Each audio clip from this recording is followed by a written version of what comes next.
And Then There Were None by Agatha Christie.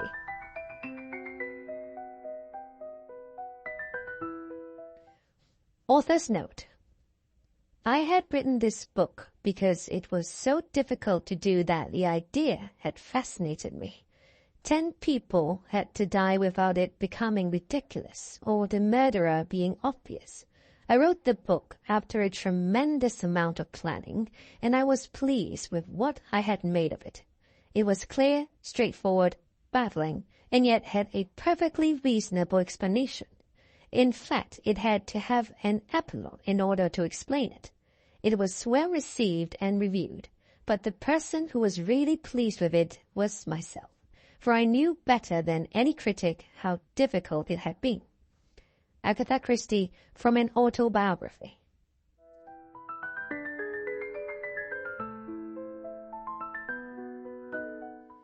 Ten Little Soldier Boys. 10 little soldier boys went out to dine. One choked his little self, and then there were 9. 9 little soldier boys sat up very late. One overslept himself, and then there were 8. 8 little soldier boys traveling in Devon. One said he'd stay there, and then there were 7. 7 little soldier boys chopping up sticks. One chopped himself in halves, and then there were 6.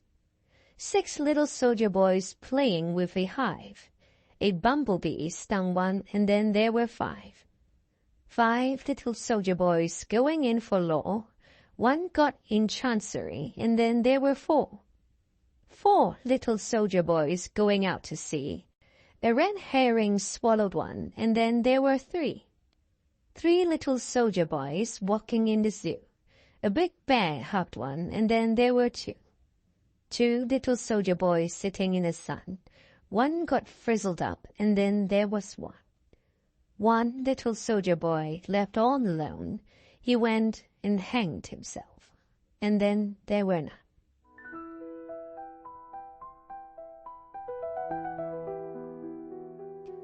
Chapter 1.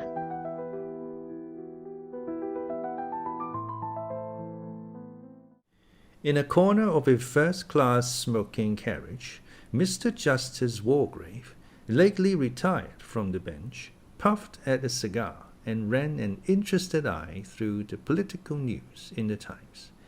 He laid the paper down and glanced out of the window. They were running now through Somerset. He glanced at his watch. Another 2 hours to go. He went over in his mind all that had appeared in the papers about Soldier Island. There had been its original purchase by an American millionaire who was crazy about yachting, and an account of the luxurious modern house he had built on this little island off the Devon coast. The unfortunate fact that the new third wife of the American millionaire was a bad sailor had led to the subsequent putting up of the house and island for sale. Various glowing advertisements of it had appeared in the papers. Then came the first bold statement that it had been bought by a Mr. Owen. After that, the rumors of the gossip writers had started. Soldier Island had really been bought by Miss Gabrielle Turrell, the Hollywood film star. She wanted to spend some months there free from all publicity. Busy Bee had hinted delicately that it was to be an abode for royalty. Mr. Merriweather had had it whispered to him that it had been bought for a honeymoon. Young Lord L. had surrendered to Cupid at last. Jonas knew for a fact that it had been purchased by the Admiralty with a view to carrying out some very hush-hush experiments. Definitely, Soldier Island was news. From his pocket, Mr. Justice Wargrave drew out a letter. The handwriting was practically illegible, but words here and there stood out with unexpected clarity. Dearest Lawrence, such years since I heard anything of you, must come to Soldier Island, the most enchanting place. So much to talk over. Old days, communion with nature, bask in sunshine, 12:40 from Paddington, meet you at Oakbridge.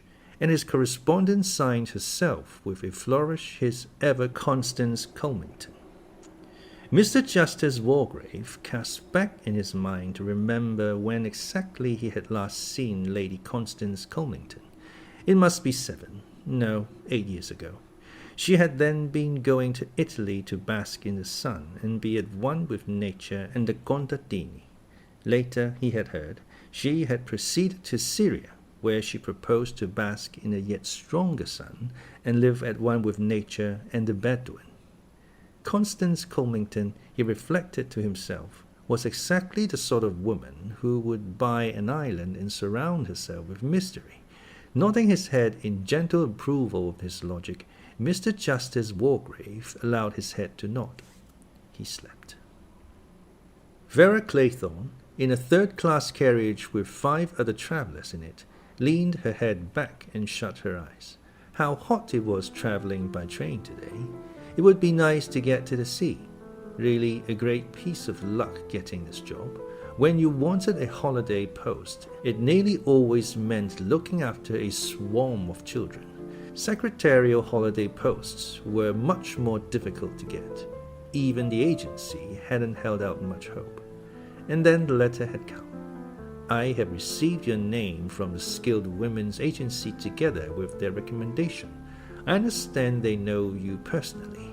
I shall be glad to pay you the salary you ask and shall expect you to take up your duties on August 8th. The train is at 12:40 from Paddington and you will be met at Oakbridge Station. I enclose 5 £1 notes for expenses. Yours truly, Una Nancy Owen.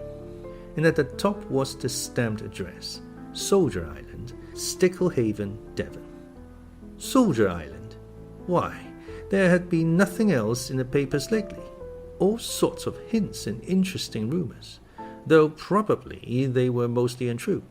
But the house had certainly been built by a millionaire and was said to be absolutely the last word in luxury. Vera Claythorne, tired by a recent strenuous term at school, thought to herself, being a games mistress in a third-class school isn't much of a catch. If only I could get a job at some decent school. And then, with a cold feeling round her heart, she thought, but I'm lucky to have even this. After all, people don't get a coroner's inquest. Even the coroner did acquit me of all blame. He had even complimented her on her presence of mind and courage, she remembered. For an inquest it couldn't have gone better, and Mrs. Hamilton had been kindness itself to her. Only Hugo, but she wouldn't think of Hugo. Suddenly, in spite of the heat in the carriage, she shivered and wished she wasn't going to the sea. A picture rose clearly before her mind. Cyril's head, bopping up and down, swimming to the rock, up and down, and herself swimming in easy practice strokes after him, cleaving her way through the water, but knowing, only too surely, that she wouldn't be in time. The sea, its deep warm blue, mornings spent lying out on the sands, Hugo, who had said he loved her. She must not think of Hugo. She opened her eyes and frowned across at the man opposite her, a tall man with a brown face, light eyes set rather close together and an arrogant, almost cruel mouth. She thought to herself, I bet he's been to some interesting parts of the world and seen some interesting things. Philip Lombard, summing up the girl opposite in the mere flash of his quick-moving eyes, thought to himself, quite attractive, a bit schoolmistressy perhaps. A cool customer, he should imagine, and one who could hold her own, in love or war. He'd rather like to take her on. He frowned. No, cut out all that kind of stuff. This was business. He'd got to keep his mind on the job. What exactly was up, he wondered. That little Jew had been damned mysterious. Take it or leave it, Captain Lombard, he had said thoughtfully. 100 guineas, eh? He had said it in a casual way, as though 100 guineas was nothing to him. 100 guineas when he was literally down to his last square meal. He had fancied, though, that the little Jew had not been deceived. That was the damnable part about Jews. You couldn't deceive them about money. They knew. He said in the same casual tone, and you can't give me any further information." Mr. Isaac Morris had shaken his little bald head very positively. "No, Captain Lombard, the matter rests here. It is understood by my client that your reputation is that of a good man in a tight place. I am empowered to hand you 100 guineas, in return for which you will travel to Sticklehaven, Devon. The nearest station is Oakbridge. You will be met there and motored to Sticklehaven, where a motor launch will convey you to Soldier Island. There you will hold yourself at the disposal of my client," Lombard had said abruptly. "For how long?" "Not longer than a week at most." Fingering his small moustache, Captain Lombard said, "You understand I can't undertake anything illegal." He had darted a very sharp glance at the other as he had spoken. There had been a very faint smile on the thick Semitic lips of Mr. Morris as he answered gravely, "If anything illegal is proposed, you will, of course, be at perfect liberty to withdraw." "Damn the smooth little brute," he had smiled. It was as though he knew very well that in Lombard's past actions, legality had not always been a sine qua non. Lombard's own lips parted in a grin. By Jove, he'd sailed pretty near the wind once or twice, but he'd always got away with it. There wasn't much he drew the line at, really. No, there wasn't much he'd draw the line at. He fancied that he was going to enjoy himself at Soldier Island. In a non-smoking carriage, Miss Emily Brent sat very upright, as with her custom. She was 65, and she did not approve of lounging. Her father, a colonel of the old school, had been particular about deportment. The present generation was shamelessly lax in their carriage and in every other way. Enveloped in an aura of righteousness and unyielding principles, Miss Brent sat in her crowded third-class carriage and triumphed over its discomfort and its heat. Everyone made such a fuss over things nowadays. They wanted injections before they had teeth pulled. They took drugs if they couldn't sleep. They wanted easy chairs and cushions, and the girls allowed their figures to slop about anyhow and lay about half naked on the beaches in summer. Miss Brent's lips set closely. She would like to make an example of certain people. She remembered last year's summer holiday. This year, however, it would be quite different. Soldier Island. Mentally, she reread the letter which she had already read so many times. "Dear Miss Brent, I do hope you remember me. We were together at Belhaven Guest House in August some years ago, and we seem to have so much in common. I am starting a guest house of my own on an island off the coast of Devon. I think there is really an opening for a place where there is good plain cooking and a nice old-fashioned type of person. None of this nudity and gramophones half the night. I shall be very glad if you could see your way to spending your summer holiday on Soldier Island, quite free, as my guest. Would early in August suit you? Perhaps the 8th. Yours sincerely, U.N.O." What was the name? The signature was rather difficult to read. Emily Brent thought impatiently. So many people write their signatures quite illegibly. She let her mind run back over the people at Belhaven. She had been there 2 summers running. There had been that nice middle-aged woman, Now, what was her name? Her father had been a canon. And there had been a Mrs. Ormond. No, surely it was Oliver. Yes, Oliver. Soldier Island. There had been things in the paper about Soldier Island, something about a film star, or was it an American millionaire? Of course, often those places went very cheap. Islands didn't suit everybody. They thought the idea was romantic, but when they came to live there, they realized the disadvantages and were only too glad to sell. Emily Brent thought to herself, "I shall be getting a free holiday at any rate." With her income so much reduced and so many dividends not being paid, that was indeed something to take into consideration. If only she could remember a little more about Mrs. or was it Miss Oliver? General MacArthur looked out of the carriage window. The train was just coming into Exeter. where he had to change. Damnable, these slow branch line trains. This place, Soldier Island, was really no distance at all as the crow flies. He hadn't got it clear who this fellow Owen was, a friend of Spoof Laggart's, apparently, and of Johnny Dyer's. One or two of your old cronies are coming. Would like to have a talk over old times. Well, he'd enjoy a chat about old times. He'd had a fancy lately that fellows were rather fighting shy of him, all owing to that damned rumour. By God, it was pretty hard. Nearly 30 years ago now. Armitage had talked, he supposed. Damned young pup. What did he know about it? Oh, well, no good brooding about these things. One fancied things sometimes. Fancied a fellow was looking at you queerly. This Soldier Island, now, he'd be interested to see it. A lot of gossip flying about.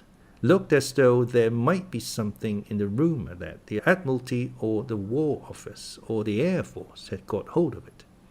Young Elmer Robson, the American millionaire, had actually built the place, spent thousands on it, so it was said, every mortal luxury. Exeter, and an hour to wait. He didn't want to wait, he wanted to get on. Dr. Armstrong was driving his Morris across Salisbury Plain. He was very tired. Success had its penalties. There had been a time when he had sat in his consulting room in Harley Street, correctly apparelled, surrounded with the most up-to-date appliances and the most luxurious furnishings, and waited through the empty days for his venture to succeed or fail. Well, it had succeeded. He'd been lucky. Lucky and skillful, of course. He was a good man at his job, but that wasn't enough for success. You had to have luck as well, and he'd had it. An accurate diagnosis, a couple of grateful women patients, women with money and position, and word had got about. You ought to try Armstrong. Quite a young man, but so clever. Pam had been to all sorts of people for years, and he put his finger on the trouble at once. The ball had started rolling. And now Dr. Armstrong had definitely arrived. His days were full. He had little leisure, and so, on this August morning, he was glad that he was leaving London and going to be, for some days, on an island off the Devon coast. Not that it was exactly a holiday. The letter he had received had been rather vague in its terms, but there was nothing vague about the accompanying cheque. A whacking fee. These Owens must be rolling in money. Some little difficulty, it seemed. A husband who was worried about his wife's health and wanted a report on it without her being alarmed. She wouldn't hear of seeing a doctor. Her nerves. Nerves. A doctor's eyebrows went up. These women and their nerves. Well, it was good for business after all. Half the women who consulted him had nothing the matter with them but boredom, but they wouldn't thank you for telling them so. And one could usually find something. A slightly uncommon condition of the nothing at all serious, but it needs just putting right. A simple treatment. Well, medicine was mostly faith healing when it came to it, and he had a good manner. He could inspire hope and belief. Lucky that he'd managed to pull himself together in time after that business 15 years ago. It had been a near thing that he'd been going to pieces. The shock had pulled him together. He'd cut out drink altogether. By Jove, it had been a near thing, though. With a devastating, ear-splitting blast on the horn, an enormous supersports Dalmain car rushed past him at 80 miles an hour. Dr. Armstrong nearly went into the hedge. One of these young fools who tore round the country. He hated them. That had been a near shave too. Damned young fool. Tony Marston, roaring down into Mare, thought to himself, the amount of cars crawling about the roads is frightful. Always something blocking your way, and they will drive in the middle of the road. Pretty hopeless driving in England, anyway. Not like France, where you really could let out. Should he stop here for a drink or push on? Heaps of time. Only another 100 miles and a bit to go. He'd have a gin and ginger beer. Fizzing hot day. This island place ought to be rather good fun, if the weather lasted. Who were these Owens, he wondered. Rich and stinking, probably. Badger was rather good at nosing people like that out. Of course, he had to, poor old chap, with no money of his own. Hope they do one well in drinks. Never knew with these fellows who'd made their money and weren't born to it. Pity that story about Gabriel Turl having bought Soldier Island wasn't true. He'd like to have been in with that film star crowd. Oh well, he supposed there'd be a few girls there. Coming out of the hotel, he stretched himself, yawned, looked up at the blue sky, and climbed into the downing. Several young women looked at him admiringly. His 6 feet of well-proportioned body, his crisp hair, tan face, and intensely blue eyes. He let in the clutch with a roar and leapt up the narrow street. Old men and errand boys jumped for safety. The latter looked after the car admiringly. Anthony Marston proceeded on his triumphal progress. Mr. Blore was in the slow train from Plymouth. There was only one other person in his carriage, an elderly seafaring gentleman with a bleary eye. At the present moment he had dropped off to sleep. Mr. Blore was writing carefully in a little notebook. That's a lot, he muttered to himself. Emily Brent, Vera Claythorne, Dr. Armstrong, Anthony Marston, old Justice Wargrave, Philip Lombard, General Macarthur, companions of the Order of St. Michael and St. George, Distinguished Service Order, manservant and wife, Mr. and Mrs. Rogers. He closed the notebook and put it back in his pocket. He glanced over at the corner and the slumbering man. Had 1 over the 8, diagnosed Mr. Blore accurately. He went over things carefully and conscientiously in his mind. Job ought to be easy enough, he ruminated. Don't see how I can slip up on it. Hope I look all right. He stood up and scrutinized himself anxiously in the glass. The face reflected there was of a slightly military cast with a moustache. There was very little expression on it. The eyes were grey and set rather close together. Might be a major, said Mr. Blore. No, I forgot. There's that old military gent. He'd spot me at once. South Africa, said Mr. Blore. That's my line. None of these people have anything to do with South Africa, and I've just been reading that travel folder, so I can talk about it all right. Fortunately, there were all sorts and types of colonials. As a man of means from South Africa, Mr. Blore felt that he could enter into any society unchallenged. Soldier Island. He remembered Soldier Island as a boy. Smelly sort of rock covered with gulls.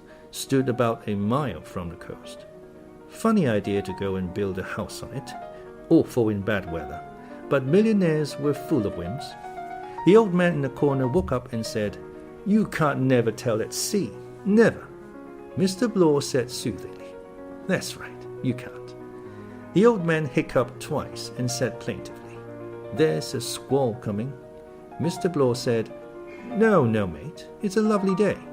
The old man said angrily, "There's a squall ahead. I can smell it." "Maybe you're right," said Mr. Blore pacifically. The train stopped at a station and the old fellow rose unsteadily. "This where I get out?" He fumbled with the window. Mr. Blore helped him. The old man stood in the doorway. He raised a solemn hand and blinked his bleary eyes. "Watch and pray," he said. "Watch and pray. The day of judgment is at hand." He collapsed through the doorway onto the platform. From a recumbent position, he looked up at Mr. Blore and said with immense dignity, "I'm talking to you, young man. The day of judgment is very close at hand." Subsiding onto his seat, Mr. Blore thought to himself, "He's nearer the day of judgment than I am."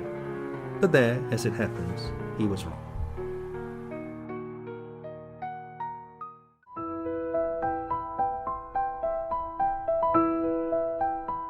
Chapter 2.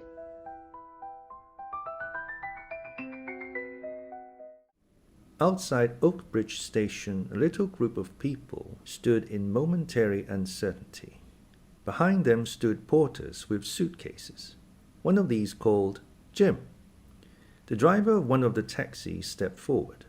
"You for Soldier Island, maybe?" he asked in a soft Devon voice. 4 voices gave assent. and then immediately afterwards gave quick surreptitious glances at each other. The driver said, addressing his remarks to Mr. Justice Wargrave as the senior member of the party, "There are 2 taxis here, sir.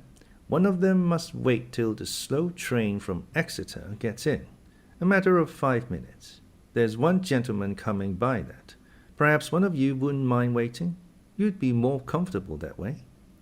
Vera Claythorne, her own secretarial position clear in her mind, spoke at once.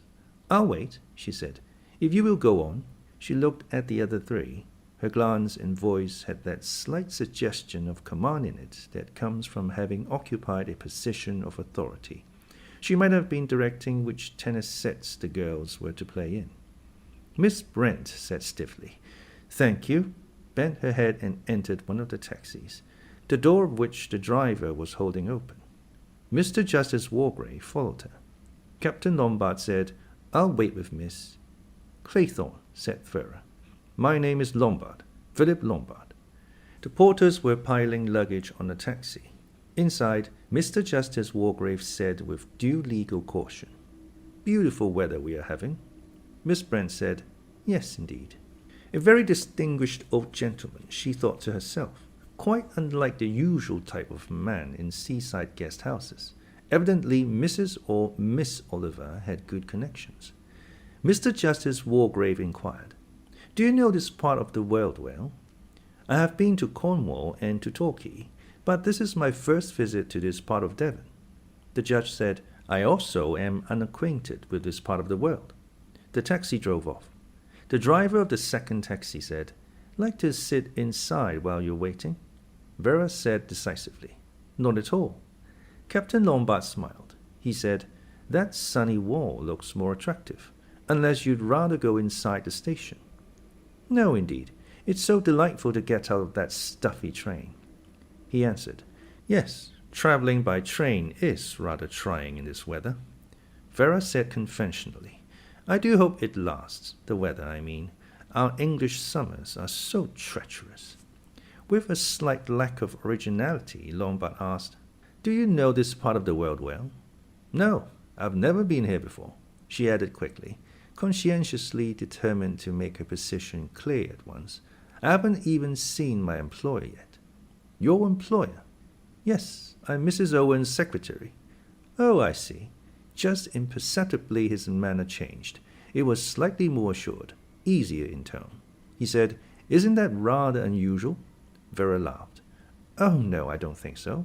Her own secretary was suddenly taken ill, and she wired to an agency for a substitute, and they sent me." "So that was it. And suppose you don't like the post when you've got there?" Vera laughed again. "Oh, it's only temporary. A holiday post. I've got a permanent job at a girls' school. As a matter of fact, I'm frightfully thrilled at the prospect of seeing Soldier Island. There's been such a lot about it in the papers. Is it really very fascinating?" Lombard said, "I don't know. I haven't seen it." "Oh, really? The Owens are frightfully keen on it, I suppose. What are they like? Do tell me." Lombard thought, "Awkward. Am I supposed to have met them or not?" He said quickly, "There's a wasp crawling up your arm. No, keep quite still." He made a convincing pounce.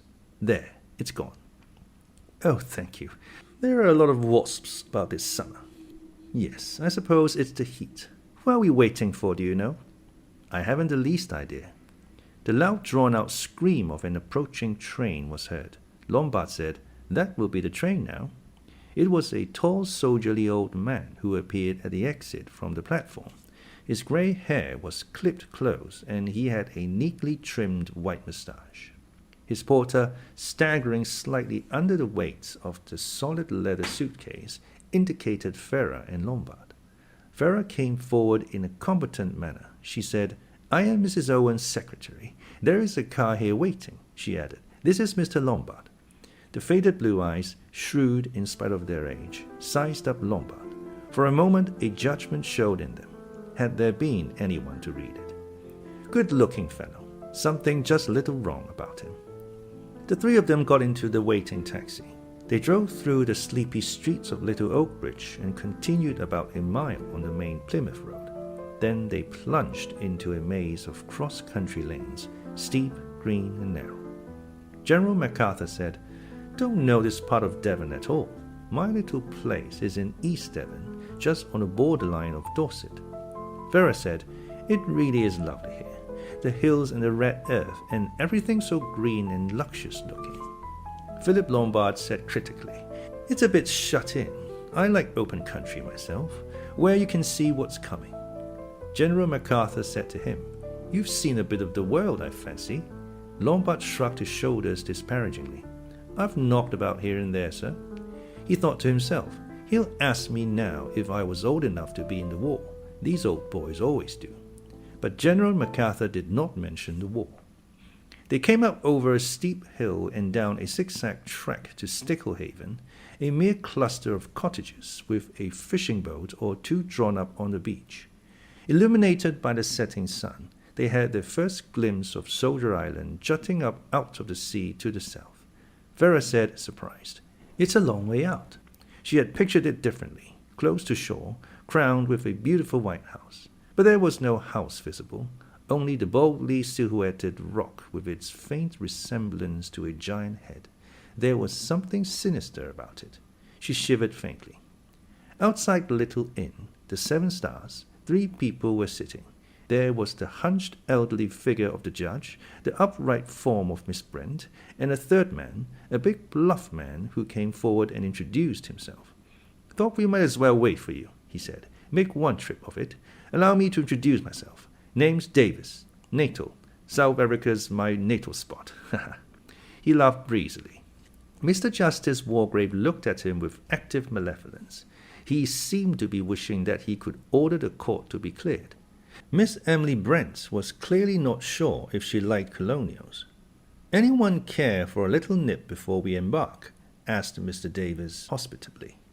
Nobody assenting to this proposition, Mr. Davis turned and held up a finger. "Mustn't delay, then. Our good host and hostess will be expecting us," he said. He might have noticed that a curious constraint came over the other members of the party.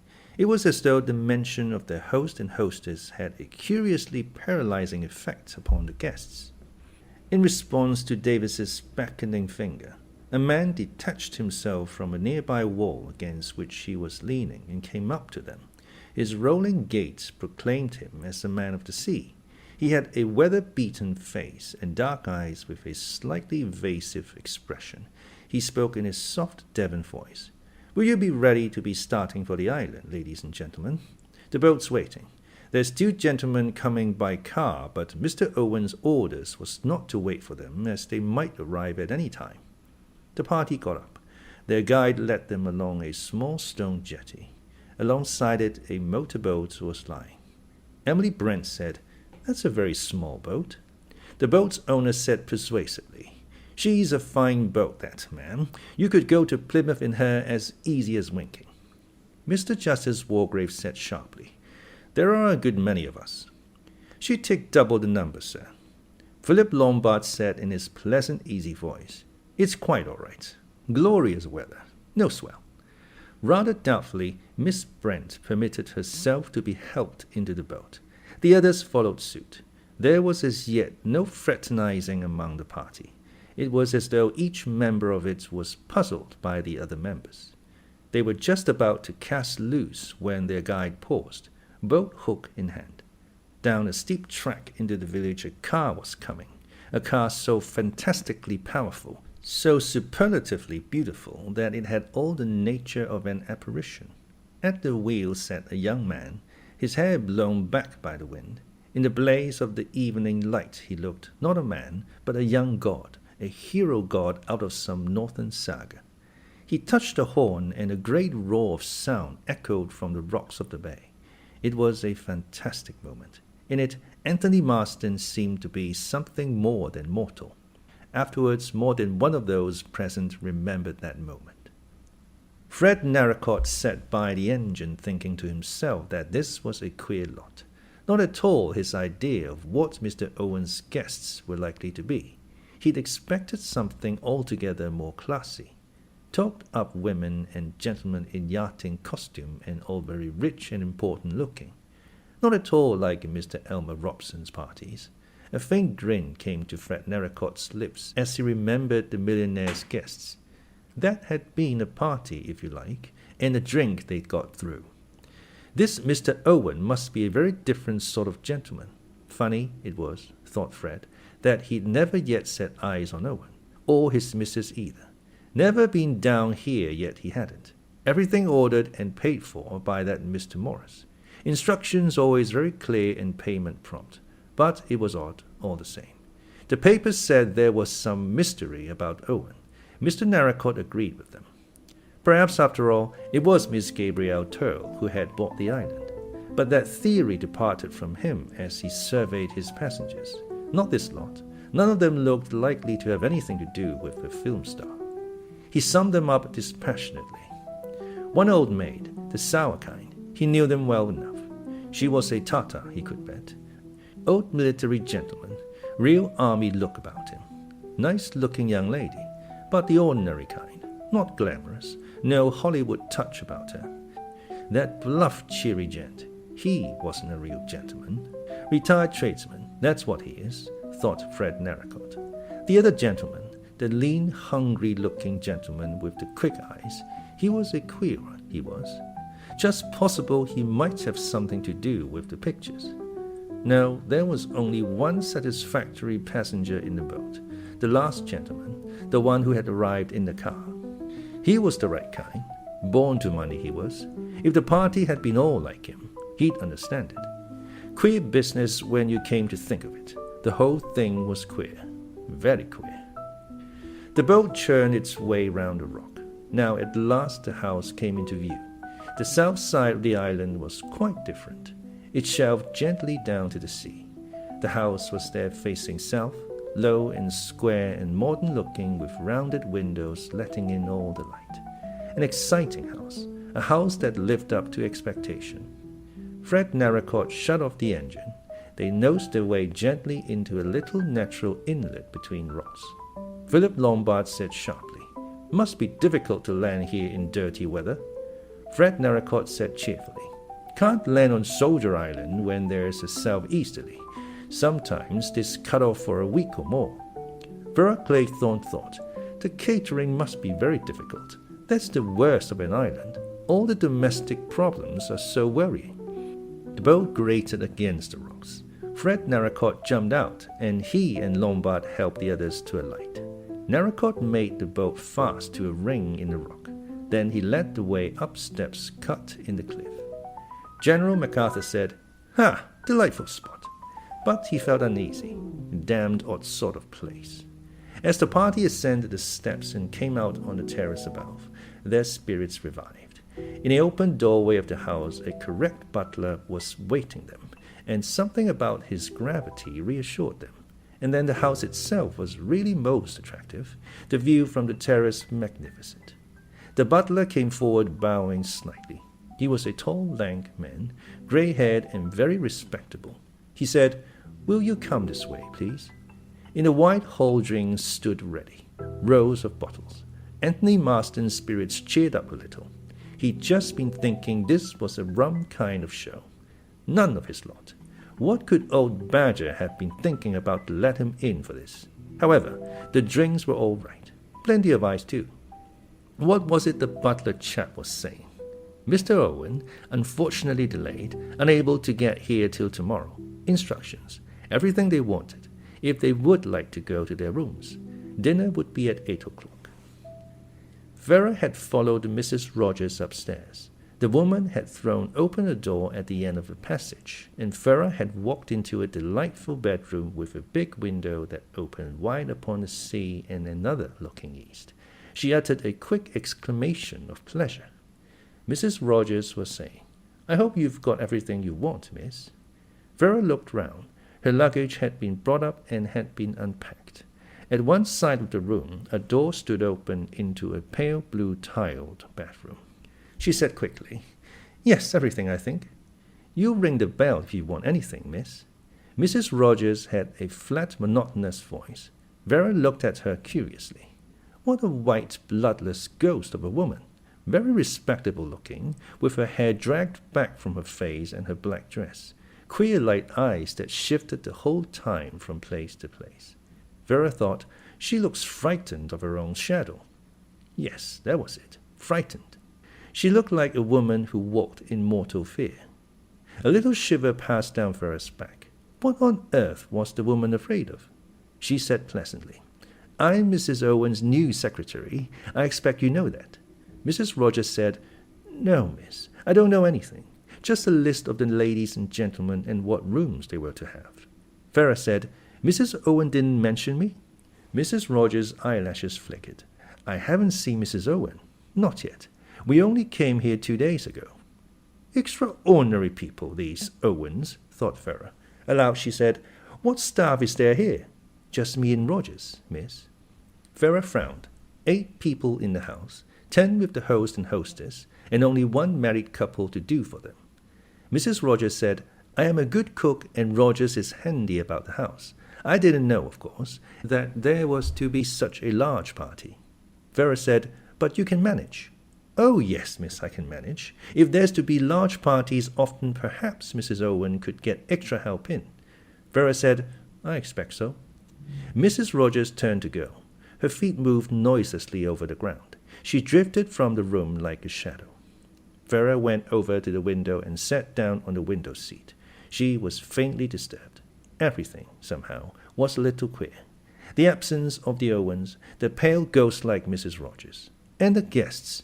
Yes, the guests were queer too, an oddly assorted party. Vera thought, I wish I'd seen the Owens. I wish I knew what they were like. She got up and walked restlessly about the room. A perfect bedroom decorated throughout in the modern style. Off-white rugs on the gleaming parquet floor, faintly tinted walls, a long mirror surrounded by lights, a mantelpiece bare of ornaments save for an enormous block of white marble shaped like a bear, a piece of modern sculpture in which was inset a clock. Over it, in a gleaming chromium frame, was a big square of parchment, a poem. She stood in front of the fireplace and read it. It was the old nursery rhyme that she remembered from her childhood days. 10 little soldier boys went out to dine. 1 choked his little self, and then there were 9. 9 little soldier boys sat up very late. 1 overslept himself, and then there were 8. 8 little soldier boys traveling in Devon. 1 said he'd stay there, and then there were 7. 7 little soldier boys chopping up sticks. 1 chopped himself in halves, and then there were 6. 6 little soldier boys playing with a hive. A humblebee stung 1, and then there were 5. 5 little soldier boys going in for law. 1 got in chancery, and then there were 4. 4 little soldier boys going out to sea. A red herring swallowed 1, and then there were 3. 3 little soldier boys walking in the zoo. A big bear hugged 1, and then there were 2. 2 little soldier boys sitting in the sun. 1 got frizzled up, and then there was 1. 1 little soldier boy left all alone. He went and hanged himself, and then there were none. Vera smiled. Of course, this was Soldier Island. She went and sat again by the window looking out to sea. How big the sea was! From here there was no land to be seen anywhere, just a vast expanse of blue water rippling in the evening sun. The sea, so peaceful today, sometimes so cruel, the sea that dragged you down to its depths. Drowned, found drowned, drowned at sea, drowned, drowned, drowned. No, she wouldn't remember. She would not think of it. All that was over. Dr. Armstrong came to Soldier Island just as the sun was sinking into the sea. On the way across, he had chatted to the boatman, a locoman. He was anxious to find out a little about these people who owned Soldier Island, but the man Narracott seemed curiously ill-informed, or perhaps unwilling to talk. So Dr. Armstrong chatted instead of the weather and of fishing. He was tired after his long motor drive. His eyeballs ached. Driving west, you were driving against the sun. Yes, he was very tired. The sea in perfect peace, that was what he needed. He would like, really, to take a long holiday, but he couldn't afford to do that. He could afford it financially, of course, but he couldn't afford to drop out. You were soon forgotten nowadays. No, now that he had arrived, he must keep his nose to the grindstone. He thought, all the same this evening, I'll imagine to myself that I'm not going back, that I've done with London and Harley Street and all the rest of it. There was something magical about an island. The mere word suggested fantasy. You lost touch with the world. An island was a world of its own, a world, perhaps, from which you might never return. He thought, I'm leaving my ordinary life behind me. And, smiling to himself, he began to make plans, fantastic plans for the future. He was still smiling when he walked up the rock-cut steps. In a chair on the terrace, an old gentleman was sitting, and the sight of him was vaguely familiar to Dr. Armstrong. Where had he seen that frog-like face, that tortoise-like neck, that hunched-up attitude? Yes, and those pale, shrewd little eyes. Of course, old Wargrave. He'd given evidence once before him, always looked half asleep, but was shrewd as could be when it came to a point of law, had great power with a jury. It was said he could make their minds up for them any day of the week. He'd got 1 or 2 unlikely convictions out of them. A hanging judge, some people said. Funny place to meet him, here, out of the world. Mr. Justice Wargrave thought to himself, Armstrong, remember him in the witness box, very correct and cautious. All doctors are damned fools. Harley Street ones are the worst of the lot. And his mind dwelt malevolently on a recent interview he had had with a suave personage in that very street. Aloud he grunted, Drinks are in the hall.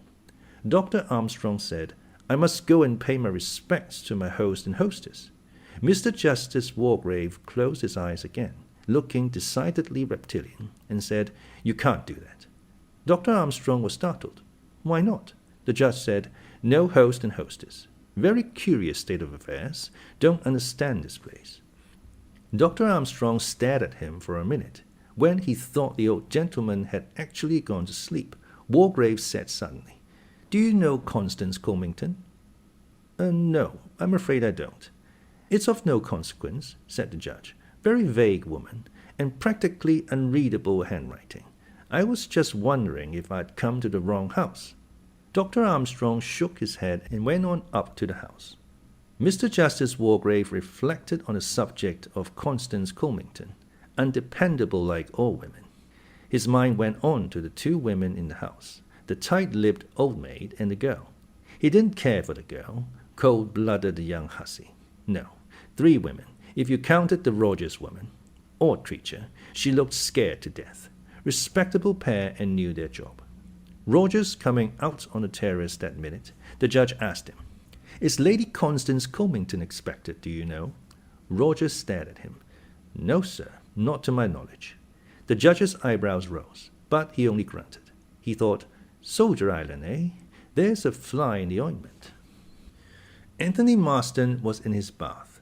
He luxuriated in the steaming water. His limbs had felt cramped after his long drive. Very few thoughts passed through his head. Anthony was a creature of sensation and of action. He thought to himself, must go through with it, I suppose, and thereafter dismissed everything from his mind. Warm steaming water, tired limbs, presently a shave, a cocktail, dinner. And after? Mr. Blore was tying his tie. He wasn't very good at this sort of thing. Did he look all right? He supposed so. Nobody had been exactly cordial to him. Funny the way they all eyed each other, as though they knew. Well, it was up to him. He didn't mean to bungle his job. He glanced up at the framed nursery rhyme over the mantelpiece. Neat touch, having that there. He thought, remember this island when I was a kid. Never thought I'd be doing this sort of a job in a house here. Good thing, perhaps, that one can't foresee the future. General Macarthur was frowning to himself. Damn it all. The whole thing was deuced odd. Not at all what he'd been led to expect. For 2 pins he'd make an excuse and get away, throw up the whole business. But the motorboat had gone back to the mainland. He'd have to stay. That fellow Lombard now, he was a queer chap. Not straight. He'd swear the man wasn't straight. As the gong sounded, Philip Lombard came out of his room and walked to the head of the stairs. He moved like a panther, smoothly and noiselessly. There was something of the panther about him altogether, a beast of prey, pleasant to the eye. He was smiling to himself. A week, eh? he was going to enjoy that week. In her bedroom, Emily Brent, dressed in black silk ready for dinner, was reading her Bible. Her lips moved as she followed the words. The heathen are sunk down in the pit that they made. In the net which they hid is their own foot taken. The Lord is known by the judgment which he executeth. The wicked is snared in the work of his own hands. The wicked shall be turned into hell. Her lips tight closed. She shut the Bible. Rising, she pinned a cairngorm brooch at her neck and went down to dinner.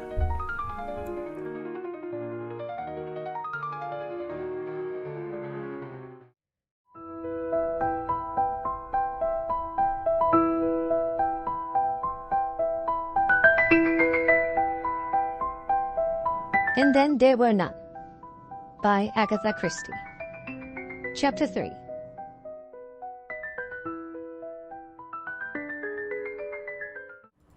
Dinner was drawing to a close. The food had been good, the wine perfect. Rogers waited well. Everyone was in better spirits. They had begun to talk to each other with more freedom and intimacy. Mr. Justice Wargrave, mellowed by the excellent port, was being amusing in a caustic fashion. Dr. Armstrong and Tony Marston were listening to him. Miss Brent chatted to General Macarthur. They had discovered some mutual friends. Vera Claythorne was asking Mr. Davis intelligent questions about South Africa. Mr. Davis was quite fluent on the subject. Lombard listened to the conversation. Once or twice he looked up quickly, and his eyes narrowed. Now and then his eyes played round the table, studying the others. Anthony Marston said suddenly, "Quaint, these things, aren't they?" In the center of the round table, on a circular glass stand, were some little china figures. "Soldiers," said Tony. "Soldier Island. I suppose that's the idea." Vera leaned forward. "I wonder, how many are there? 10? "Yes, 10 there are." Vera cried. "What fun! They're the 10 little soldier boys of the nursery rhyme, I suppose. In my bedroom the rhyme is framed and hung up over the mantelpiece." Lombard said, "In my room too." "And mine." "And mine." Everybody joined in the chorus. Vera said, "It's an amusing idea, isn't it?" Mr. Justice Wargrave grunted, "Remarkably childish," and helped himself to port. Emily Brent looked at Vera Claythorne. Vera Claythorne looked at Miss Brent. The two women rose. In the drawing room the French windows were open onto the terrace, and the sound of the sea murmuring against the rocks came up to them. Emily Brent said, "Pleasant sound." Vera said sharply, "I hate it." Miss Brent's eyes looked at her in surprise. Vera flushed. She said, more composedly, "I don't think this place would be very agreeable in a storm." Emily Brent agreed. "I've no doubt the house is shut up in winter," she said. "You'd never get servants to stay here, for one thing." Vera murmured, "It must be difficult to get servants anyway." Emily Brent said, "Mrs. Oliver has been lucky to get these two. The woman's a good cook."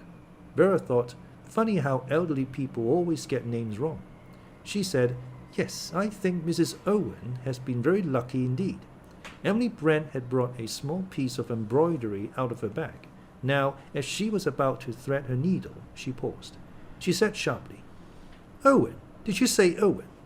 "Yes." Emily Brent said sharply, "I've never met anyone called Owen in my life." Vera stared. "But surely—" She did not finish her sentence. The door opened and the men joined them. Rogers followed them into the room with the coffee tray. The judge came and sat down by Emily Brent. Armstrong came up to Vera. Tony Marston strolled to the open window. Blore studied with naive surprise a statuette in brass, wondering perhaps if its bizarre angularities were really supposed to be the female figure. General Macarthur stood with his back to the mantelpiece. He pulled at his little white moustache. That had been a damn good dinner. His spirits were rising. Lombard turned over the pages of Punch that lay with other papers on a table by the wall. Rogers went round with the coffee tray. The coffee was good, really black and very hot. The whole party had dined well. They were satisfied with themselves and with life. The hands of the clock pointed to 20 minutes past 9. There was a silence, a comfortable, replete silence. Into that silence came the voice, without warning, inhuman, penetrating. "Ladies and gentlemen, silence, please." Everyone was startled. They looked round at each other, at the walls. Who was speaking? The voice went on, a high, clear voice. "You are charged with the following indictments. Edward George Armstrong, that you did upon the 14th day of March, 1925, cause the death of Louisa Mary Cleese. Emily Caroline Brent, that upon the 5th of November, 1931, you were responsible for the death of Beatrice Taylor. William Henry Blore, that you brought about the death of James Stephen Lander on October 10th, 1928. Vera Elizabeth Claythorne, that on the 11th day of August 1935, you killed Cyril Ogilvie Hamilton. Philip Lombard, that upon a date in February 1932, you were guilty of the death of 21 men, members of an East African tribe. John Gordon MacArthur, that on the 4th of January 1917, you deliberately sent your wife's lover, Arthur Richmond, to his death. Anthony James Marston, that upon the 14th day of November last, you were guilty of the murder of John and Lucy Combs. Thomas Rogers and Ethel Rogers, that on the 6th of May, 1929, you brought about the death of Jennifer Brady. Lawrence John Wargrave, that upon the 10th day of June 1930, you were guilty of the murder of Edward Seaton. Prisoners at the bar, have you anything to say in your defense? The voice had stopped. There was a moment's petrified silence and then a resounding crash. Rogers had dropped a coffee tray. At the same moment, from somewhere outside the room, there came a scream and a sound of a thud. Lombard was the first to move. He leapt to the door and flung it open. Outside, lying in a huddled mass, was Mrs. Rogers. Lombard called, "Marston!" Anthony sprang to help him. Between them, they lifted up the woman and carried her into the drawing room. Dr. Armstrong came across quickly. He helped them to lift her onto the sofa and bent over her. He said quickly, "It's nothing. She's fainted, that's all. She'll be round in a minute." Lombard said to Rogers, "Get some brandy." Rogers, his face white, his hand shaking, murmured, "Yes, sir," and slipped quickly out of the room. Vera cried out, "Who was that speaking? Where was he? It sounded... General MacArthur spluttered out, "What's going on here? What kind of a practical joke was that?" His hand was shaking, his shoulders sagged. He looked suddenly 10 years older. Blore was mopping his face with a handkerchief. Only Mr. Justice Wargrave and Miss Brent seemed comparatively unmoved. Emily Brent sat upright, her head held high. In both cheeks was a spot of hard color. The judge sat in his habitual pose, his head sunk down into his neck. With one hand he gently scratched his ear. Only his eyes were active, darting round and round the room, puzzled, alert with intelligence. Again it was Lombard who acted. Armstrong being busy with the collapsed woman, Lombard was free once more to take the initiative. He said, "That voice, it sounded as though it were in the room." Vera cried, "Who was it? Who was it? It wasn't one of us." Like the judge, Lombard's eyes wandered slowly round the room. They rested a minute on the open window. Then he shook his head decisively. Suddenly his eyes lighted up. He moved forward swiftly to where a door near the fireplace led into an adjoining room. With a swift gesture, he caught the handle and flung the door open. He passed through and immediately uttered an exclamation of satisfaction. He said, "Ah, here we are." The others crowded after him. Only Miss Brent remained alone, sitting erect in her chair. Inside the second room, a table had been brought up close to the wall which adjoined the drawing room. On the table was a gramophone, an old-fashioned type with a large trumpet attached. The mouth of the trumpet was against the wall, and Lombard, pushing it aside, indicated where 2 or 3 small holes had been unobtrusively bored through the wall. Adjusting the gramophone, he replaced the needle on the record, and immediately they heard again, "You are charged with the following indictments." Vera cried, "Turn it off! Turn it off! It's horrible!" Lombard obeyed. Dr. Armstrong said with a sigh of relief, "A disgraceful and heartless practical joke, I suppose." The small clear voice of Mr. Justice Wargrave murmured, "So you think it's a joke, do you?" The doctor stared at him. What else could it be? The hand of the judge gently stroked his upper lip. He said, "At the moment I'm not prepared to give an opinion." Anthony Marston broke in. He said, "Look here, that's one thing you've forgotten. Who the devil turned the thing on and set it going?" Wargrave murmured, "Yes, I think we must inquire into that." He led the way back into the drawing room. The others followed.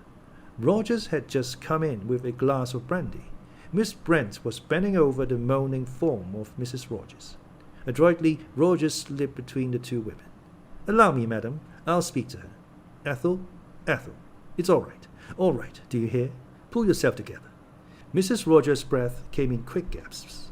Her eyes, staring frightened eyes, went round and round the ring of faces. There was urgency in Rogers' tone. "Pull yourself together, Ethel." Dr. Armstrong spoke to her soothingly. "You'll be all right now, Mrs. Rogers. Just a nasty turn," she said. "Did I faint, sir?" "Yes. It was the voice, that awful voice, like a judgment." Her face turned green again. Her eyelids fluttered. Dr. Armstrong said sharply, "Where's that brandy?" Rogers had put it down on the little table. Someone handed it to the doctor, and he bent over the gasping woman with it. "Drink this, Mrs. Rogers." She drank, choking a little and gasping. The spirit did her good. The color returned to her face. She said, "I'm all right now.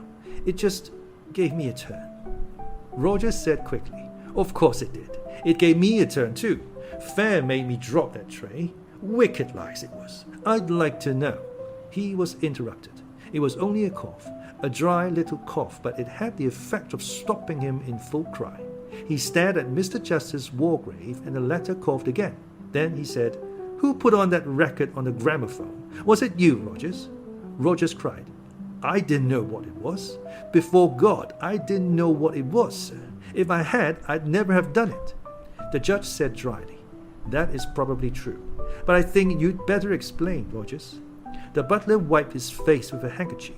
He said earnestly, "I was just obeying orders, sir. That's all." "Whose orders?" "Mr. Owen's." Mr. Justice Wargrave said, "Let me get this quite clear. Mr. Owen's orders were what exactly?" Rogers said, "I was to put a record on the gramophone. I'd find the record in a drawer, and my wife was to start the gramophone when I'd gone into the drawing room with the coffee tray." The judge murmured, "A very remarkable story." Rogers cried, "It's the truth, sir. I swear to God it's the truth. I didn't know what it was, not for a moment. It had a name on it. I thought it was just a piece of music." Wargrave looked at Lombard. "Was there a title on it?" Lombard nodded. He grinned suddenly, showed his white pointed teeth. He said, "Quite right, sir. It was entitled Swan Song." General MacArthur broke out suddenly. He exclaimed, "The whole thing is preposterous, preposterous. Slinging accusations about like this. Something must be done about it. This fellow Owen, whoever he is." Emily Brent interrupted. She said sharply, "That's just it. Who is he?" The judge interposed. He spoke with the authority that a lifetime in the courts had given him. He said, "That is exactly what we must go into very carefully. I should suggest that you get your wife to bed first of all, Rogers, then come back here." "Yes, sir." Dr. Armstrong said, "I'll give you a hand, Rogers." Leading on the two men, Mrs. Rogers tottered out of the room. When they had gone, Tony Marston said, "Don't know about you, sir, but I could do with a drink." Lombard said, "I agree." Tony said, "I'll go and forage." He went out of the room. He returned a second or two later, found them all waiting on a tray outside ready to be brought in. He set down his burden carefully. The next minute or two was spent in dispensing drinks. General MacArthur had a stiff whiskey, and so did the judge. Everyone felt the need of a stimulant. Only Emily Brent demanded and obtained a glass of water. Dr. Armstrong re-entered the room. "She's all right," he said. "I've given her a sedative to take." "What's that? A drink? I could do with one." Several of the men refilled their glasses. A moment or two later, Rogers re-entered the room. Mr. Justice Wargrave took charge of the proceedings. The room became an impromptu court of law. The judge said, "Now then, Rogers, we must get to the bottom of this. Who is this Mr. Owen?" Roger stared. "He owns this place, sir." "I am aware of that fact. What I want you to tell me is what you yourself know about the man." Roger shook his head. "I can't say, sir. You see, I've never seen him." There was a faint stir in the room. General Macarthur said, "You've never seen him? What do you mean?" "We've only been here just under a week, sir. My wife and I. We were engaged by letter through an agency, the Regina Agency in Plymouth." Blore nodded. "Old established firm," he volunteered. Wargrave said, "Have you got that letter?" "The letter engaging us?" "No, sir, I didn't keep it." "Go on with your story. You were engaged, as you say, by letter." "Yes, sir. We were to arrive on a certain day. We did. Everything was in order here. Plenty of food in stock and everything very nice. Just needed dusting and that." "What next?" "Nothing, sir. We got orders, by letter again, to prepare the rooms for a house party. And then yesterday, by the afternoon post, I got another letter from Mr. Owen. It said he and Mrs. Owen were detained and to do the best we could, and it gave the instructions about dinner and coffee and putting on the gramophone record." The judge said sharply, "Surely you've got that letter?" "Yes, sir, I've got it here." He produced it from a pocket. The judge took it. He said, "Headed Ritz Hotel in typewritten." With a quick movement, Blore was beside him. He said, "If you'll just let me have a look." He twitched it out of the other's hand. He ran his eye over it. He murmured, "Coronation machine, quite new, no defects. Ensign paper, the most widely used make. You won't get anything out of that. Might be fingerprints, but I doubt it." Wargrave stared at him with sudden attention. Anthony Marston was standing beside Blore, looking over his shoulder. He said, "Got some fancy Christian names, hasn't he? Ulick Norman Owen.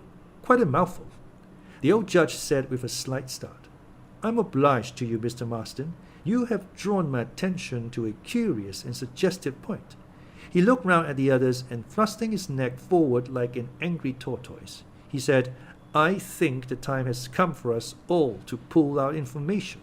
It would be well, I think, for everybody to come forward with all the information they have regarding the owner of this house." He paused and then went on, "We are all his guests. I think it would be profitable if each one of us were to explain exactly how that came about." There was a moment's pause, and then Emily Brent spoke with decision. "There's something very peculiar about all this," she said. "I received a letter with a signature that was not very easy to read. It purported to be from a woman I had met at a certain summer resort 2 or 3 years ago. I took the name to be either Ogden or Oliver. I'm acquainted with a Mrs. Oliver and also with a Miss Ogden. I'm quite certain that I've never met or become friendly with anyone of the name of Owen."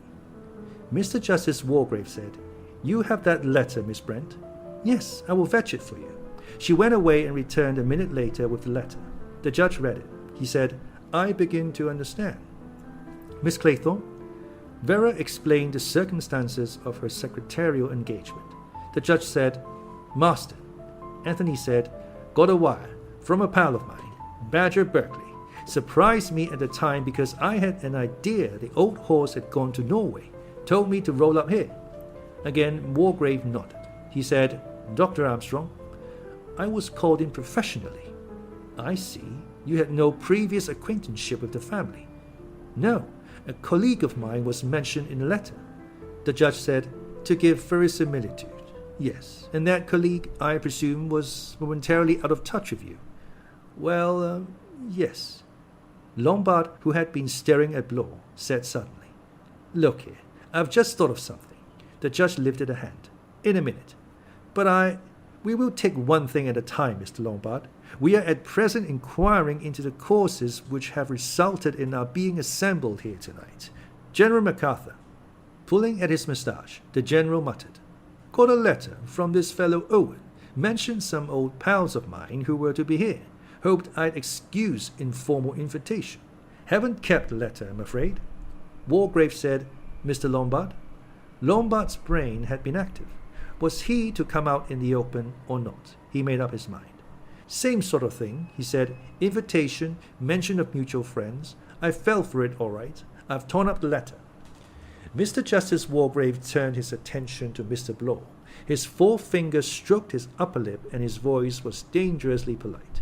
He said, "Just now we had a somewhat disturbing experience, and apparently the disembodied voice spoke to us all by name, uttering certain precise accusations against us.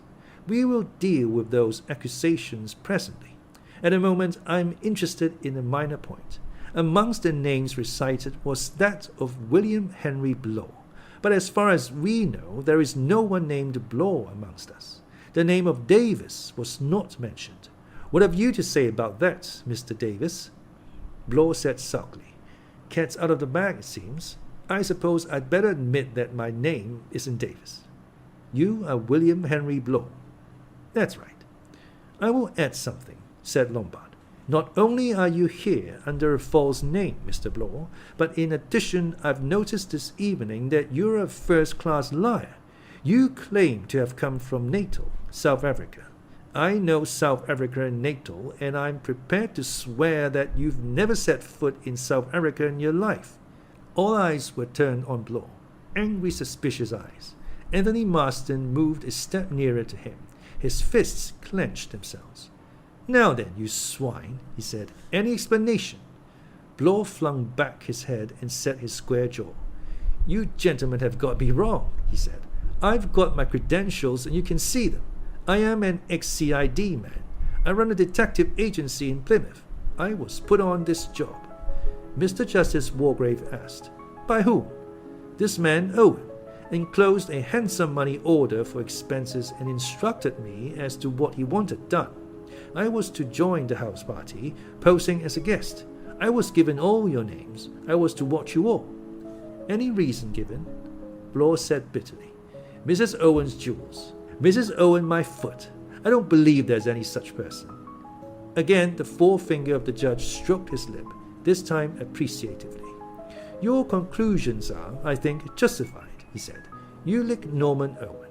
In Miss Brent's letter, though the signature of the surname is a mere scrawl, the Christian names are reasonably clear. Una Nancy. In either case you notice the same initials. You lick Norman Owen, Una Nancy Owen. Each time, that is to say, U.N.Owen, or by a slight stretch of fancy, unknown." Vera cried, "But this is fantastic! Mad!" The judge nodded gently. He said, "Oh yes, I've no doubt in my own mind that we have been invited here by a madman, probably a dangerous homicidal lunatic."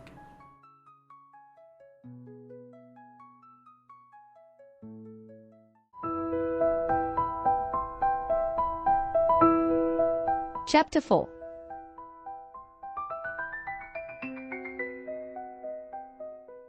There was a moment's silence, a silence of dismay and bewilderment. Then the judge's small, clear voice took up the thread once more. "We will now proceed to the next stage of our inquiry. First, however, I will just add my own credentials to the list." He took a letter from his pocket and tossed it onto the table. "This purports to be from an old friend of mine, Lady Constance Culmington. I have not seen her for some years. She went to the East. It is exactly the kind of vague, incoherent letter she would write, urging me to join her here and referring to her host and hostess in the vaguest of terms.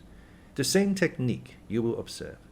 I only mention it because it agrees with the other evidence, from all of which emerges one interesting point. Whoever it was who enticed us here, that person knows or has taken the trouble to find out a good deal about us all. He, whoever he may be, is aware of my friendship for Lady Constance, and is familiar with her epistolary style. He knows something about Dr. Armstrong's colleagues and their present whereabouts. He knows the nickname of Mr. Marston's friend and the kind of telegrams he sends. He knows exactly where Miss Brent was 2 years ago for a holiday and the kind of people she met there. He knows all about General MacArthur's old cronies." He paused. Then he said, "He knows, you see, a good deal, and out of his knowledge concerning us, he has made certain definite accusations." Immediately a babble broke out. General MacArthur shouted, "A pack of them lies! Slander!" Vera cried out, "It's iniquitous!" Her breath came last. "Wicked!" Roger said hoarsely, "A lie! Wicked lie. We never did. Neither of us. Anthony Marston growled. Don't know what the damn fool was getting at. The upraised hand of Mr. Justice Wargrave calmed the tumult. He said, picking up his words with care, I wish to say this. Our unknown friend accuses me of the murder of one Edward Seaton. I remember Seaton perfectly well. He came up before me for trial in June of the year 1930. He was charged with the murder of an elderly woman. He was very aptly defended and made a good impression on the jury in the witness box. Nevertheless, on the evidence, he was certainly guilty. I summed up accordingly, and the jury brought in a verdict of guilty. In passing sentence of death, I concurred with the verdict. An appeal was lodged on the grounds of misdirection. The appeal was rejected, and the man was duly executed. I wish to say before you all that my conscience is perfectly clear on the matter. I did my duty and nothing more. I passed sentence on the rightly convicted murderer. Armstrong was remembering now the Seaton case. The verdict had come as a great surprise. He had met Matthews, K.C., on one of the days of the trial dining at a restaurant. Matthews had been confident. Not a doubt of the verdict. Acquittal practically certain. And then afterwards he had heard comments. Judge was dead against him. Turned the jury right round and they brought him in guilty. Quite legal, though. Old Wargrave knows his law. It was almost as though he had a private down on the fellow. All these memories rushed through the doctor's mind before he could consider the wisdom of the question he had asked impulsively. Did you know Seaton at all? I mean, previous to the case. The hooded reptilian eyes met his. In a clear, cold voice, the judge said, I knew nothing of Seaton previous to the case. Armstrong said to himself, the fellow's lying. I know he's lying. Vera Claythorne spoke in a trembling voice. She said, I'd like to tell you about the child, Cyril Hamilton. I was nursery governess to him. He was forbidden to swim out far. One day, when my attention was distracted, he started off. I swam after him. I couldn't get there in time. It was awful, but it wasn't my fault. At the inquest, the coroner exonerated me. And his mother, she was so kind. If even she didn't blame me, why should this awful thing be said? It's not fair, not fair. She broke down, weeping bitterly. General MacArthur patted her shoulder. He said, There, my dear. Of course it's not true. Fellow's a madman. A madman. Got a bee in his bonnet, and got hold of the wrong end of the stick all round. He stood erect, squaring his shoulders. He bowed out. Best really to leave this sort of thing unanswered. However, feel I ought to say, no truth whatever in what he said about young Arthur Richmond. Richmond was one of my officers. I sent him on a reconnaissance. He was killed. Natural course of events in wartime. Wish to say resent very much. Slur on my wife. Best woman in the world. Absolutely. Caesar's wife. General MacArthur sat down. His shaking hand pulled at his moustache. The effort to speak had cost him a good deal. Lombard spoke. His eyes were amused. He said, About those natives. Marston said, What about them? Philip Lombard grinned. Story's quite true. I left them.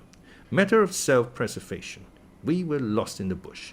I and a couple of other fellows took what food there was and cleared out. General MacArthur said sternly, You abandoned your men, left them to starve. Lombard said, Not quite the act of a Pakar Sahib, I'm afraid, but self-preservation's a man's first duty, and natives don't mind dying, you know. They don't feel about it as Europeans do. Vera lifted her face from her hands. She said, staring at him, You left them to die. Lombard answered, I left them to die. His amused eyes looked into her horrified ones. Anthony Marston said in a slow, puzzled voice, I've just been thinking. John and Lucy Combs. Must have been a couple of kids I ran over near Cambridge. Beastly bad luck. Mr. Justice Wargrave said acidly, For them or for you? Anthony said, Well, I was thinking, for me. But of course, you're right, sir. It was damned bad luck on them. Of course, it was a pure accident. They rushed out of some cottage or other. I had my license suspended for a year. Beastly nuisance. Dr. Armstrong said warmly, This speeding's all wrong. All wrong. Young men like you are a danger to the community. Anthony shrugged his shoulders. He said, Speeds come to stay. English roads are hopeless, of course. Can't get up a decent pace on them. He looked round vaguely for his glass, picked it up off a table and went over to the side table and helped himself to another whiskey and soda. He said over his shoulder, Well, anyway, it wasn't my fault. Just an accident. The manservant, Rogers, had been moistening his lips and twisting his hands. He said now in a low, deferential voice, If I might just say a word, sir. Lombard said, Go ahead, Rogers. Rogers cleared his throat and passed his tongue once more over his dry lips. There was a mention, sir, of me and Mrs. Rogers, and of Miss Brady. There isn't a word of truth in it, sir. My wife and I were with Miss Brady till she died. She was always in poor health, sir, always from the time we came to her. There was a storm, sir, that night, the night she was taken bad. The telephone was out of order. We couldn't get the doctor to her. I went for him, sir, on foot, but he got there too late. We'd done everything possible for her, sir. Devoted to her we were. Anyone will tell you the same. There was never a word said against us. Not a word. Lombard looked thoughtfully at the man's twitching face, his dry lips, the fright in his eyes. He remembered the crash of the falling coffee tray. He thought, but did not say. Oh, yeah? Blore spoke in his hearty, bullying, official manner. He said, Came into a little something at her death, though, eh? Rogers drew himself up. He said stiffly, Miss Brady left us a legacy in recognition of our faithful services. And why not? I'd like to know. Lombard said, What about yourself, Mr. Blore? What about me? Your name was included in the list. Blore went purple. Lander, you mean? That was the bank robbery, London and Commercial. Mr. Justice Wargrave stared. He said, I remember.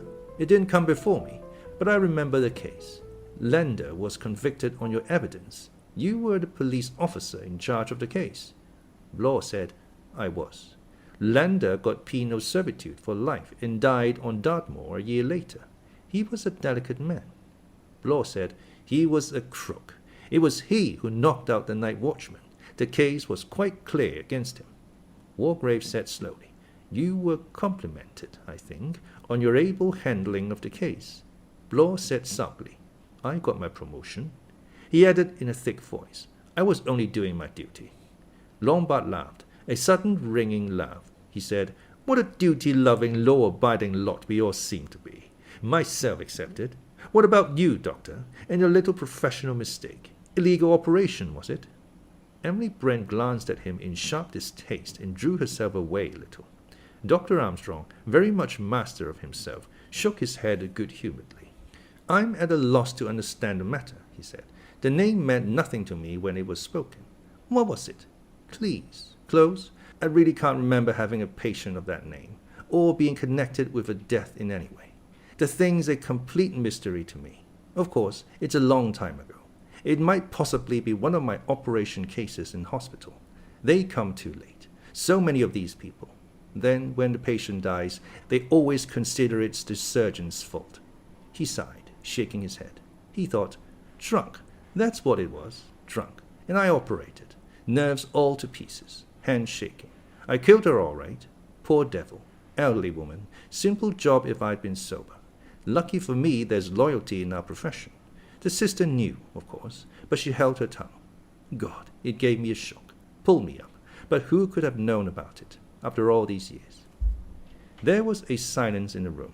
Everybody was looking, covertly or openly, at Emily Brent. It was a minute or two before she became aware of the expectation. Her eyebrows rose on her narrow forehead. She said, Are you waiting for me to say something? I have nothing to say. The judge said, Nothing, Miss Brent? Nothing. Her lips closed tightly. The judge stroked his face. He said mildly, You reserve your defense. Miss Brent said coldly, There is no question of defense. I have always acted in accordance with the dictates of my conscience. I have nothing with which to reproach myself. There was an unsatisfied feeling in the air, but Emily Brent was not one to be swayed by public opinion. She sat unyielding. The judge cleared his throat once or twice. Then he said, Our inquiry rests there.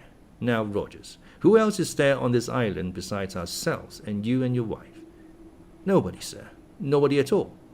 You're sure of that? Quite sure, sir. Wargrave said, I am not yet clear as to the purpose of our unknown host in getting us to assemble here, but in my opinion, this person, whoever he may be, is not sane in the accepted sense of the word. He may be dangerous. In my opinion, it would be well for us to leave this place as soon as possible. I suggest that we leave tonight. Roger said, I beg your pardon, sir, but there's no boat on the island. No boat at all? No, sir. How do you communicate with the mainland? Fred Narracott. He comes over every morning, sir. He brings the bread and the milk in the post, and takes the orders. Mr. Justice Wargrave said, then in my opinion it would be well if we all left tomorrow morning as soon as Narracott's boat arrives. There was a chorus of agreements with only one dissentient voice. It was Anthony Marston who disagreed with the majority. A bit unsporting, what? He said. Ought to ferret out the mystery before we go. Whole thing's like a detective story. Positively thrilling. The judge said excellently. At my time of life, I have no desire for thrills, as you call them. Anthony said with a grin, the legal life's narrowing. I'm all for crime. Here's to it. He picked up his drink and drank it off at a gulp. Too quickly, perhaps. He choked badly. His face contorted, turned purple. He gasped for breath, then slid down off his chair, the glass falling from his hand.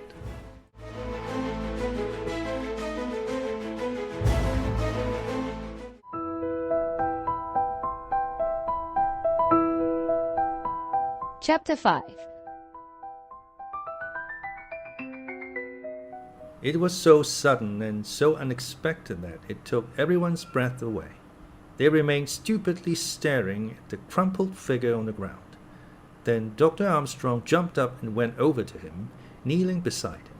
When he raised his head, his eyes were bewildered. He said in a low, awestruck whisper, My God, he's dead. They didn't take it in, not at once. Dead.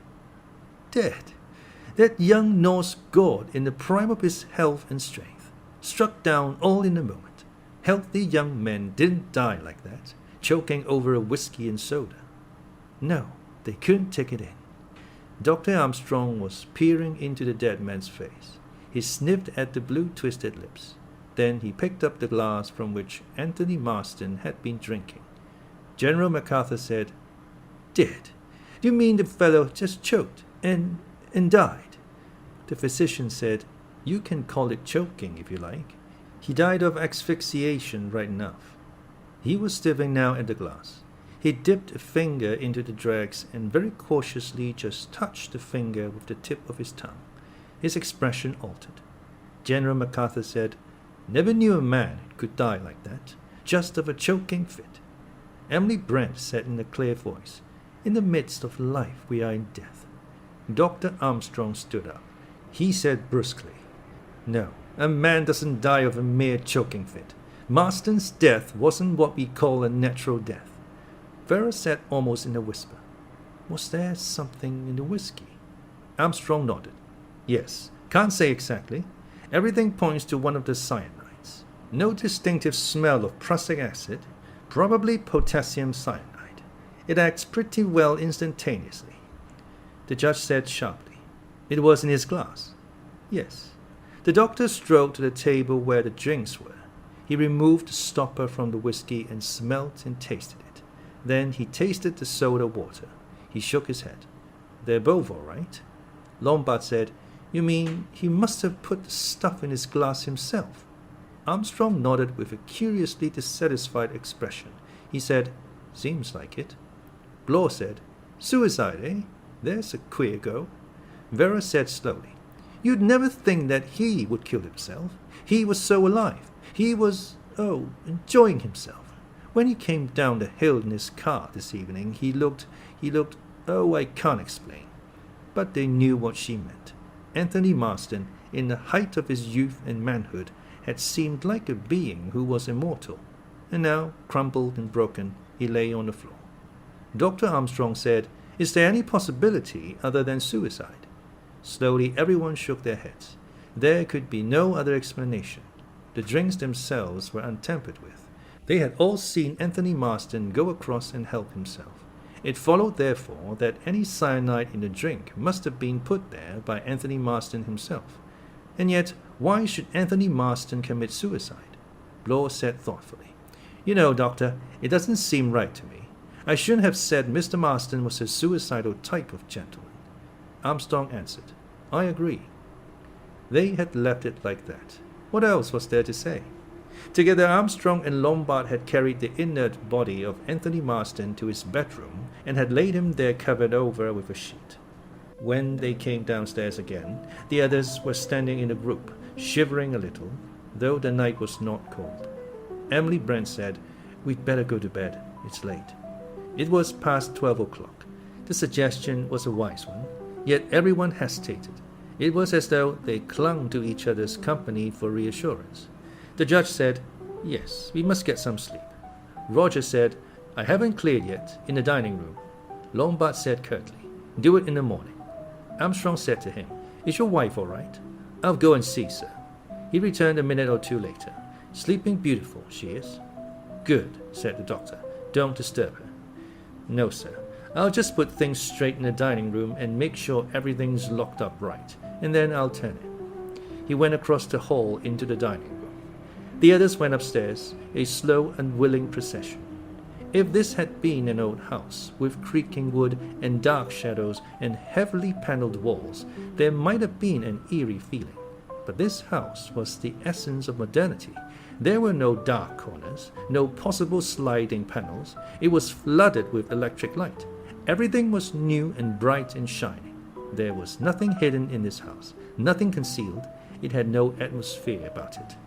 Somehow, that was the most frightening thing of all. They exchanged good nights on the upper landing. Each of them went into his or her own room, and each of them automatically, almost without conscious thought, locked the door. In his pleasant, soft-tinted room, Mr. Justice Wargrave removed his garments and prepared himself for bed. He was thinking about Edward Seaton. He remembered Seaton very well. His fair hair, his blue eyes, his habit of looking you straight in the face with a pleasant air of straightforwardness. That was what had made so good an impression on the jury. Llewellyn, for the Crown, had bungled it a bit. He had been over-vehement, had tried to prove too much. Matthews, on the other hand, for the defense, had been good. His points had told. His cross-examinations had been deadly. His handling of his client in the witness box had been masterly. And Seaton had come through the ordeal of cross-examination well. He had not got excited or over-vehement. The jury had been impressed. It had seemed to Matthews, perhaps, as though everything had been over-bar the shouting. The judge wound up his watch carefully and placed it by the bed. He remembered exactly how he had felt sitting there, listening, making notes, appreciating everything, tabulating every scrap of evidence that told against the prisoner. He'd enjoyed that case. Matthew's final speech had been first class. Llewellyn, coming after it, had failed to remove the good impression that the defending counsel had made.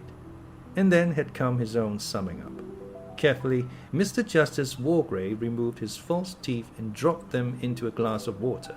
The shrunken lips fell in. It was a cruel mouth now, cruel and predatory. Hooting his eyes, the judge smiled to himself. He'd cooked Seaton's goose all right. With a slightly rheumatic grunt, he climbed into bed and turned out the electric light. Downstairs in the dining room, Roger stood puzzled. He was staring at the china figures in the center of the table. He muttered to himself, "That's a rum go. I could have sworn there were 10 of them." General Macarthur tossed from side to side. Sleep would not come to him.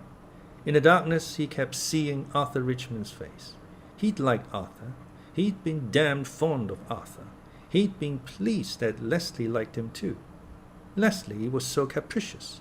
Lots of good fellows that Leslie would turn up her nose at and pronounce dull. Dull, just like that. But she hadn't found Arthur Richmond dull. They'd got on well together from the beginning. They'd talked of plays and music and pictures together. She teased him, made fun of him, ragged him. And he, Macarthur, had been delighted at the thought that Leslie took quite a motherly interest in the boy. Motherly indeed. Damn fool not to remember that Richmond was 28 at Leslie's 29. He'd loved Leslie. He could see her now. Her heart-shaped face, and her dancing deep grey eyes, and the brown curling mass of her hair.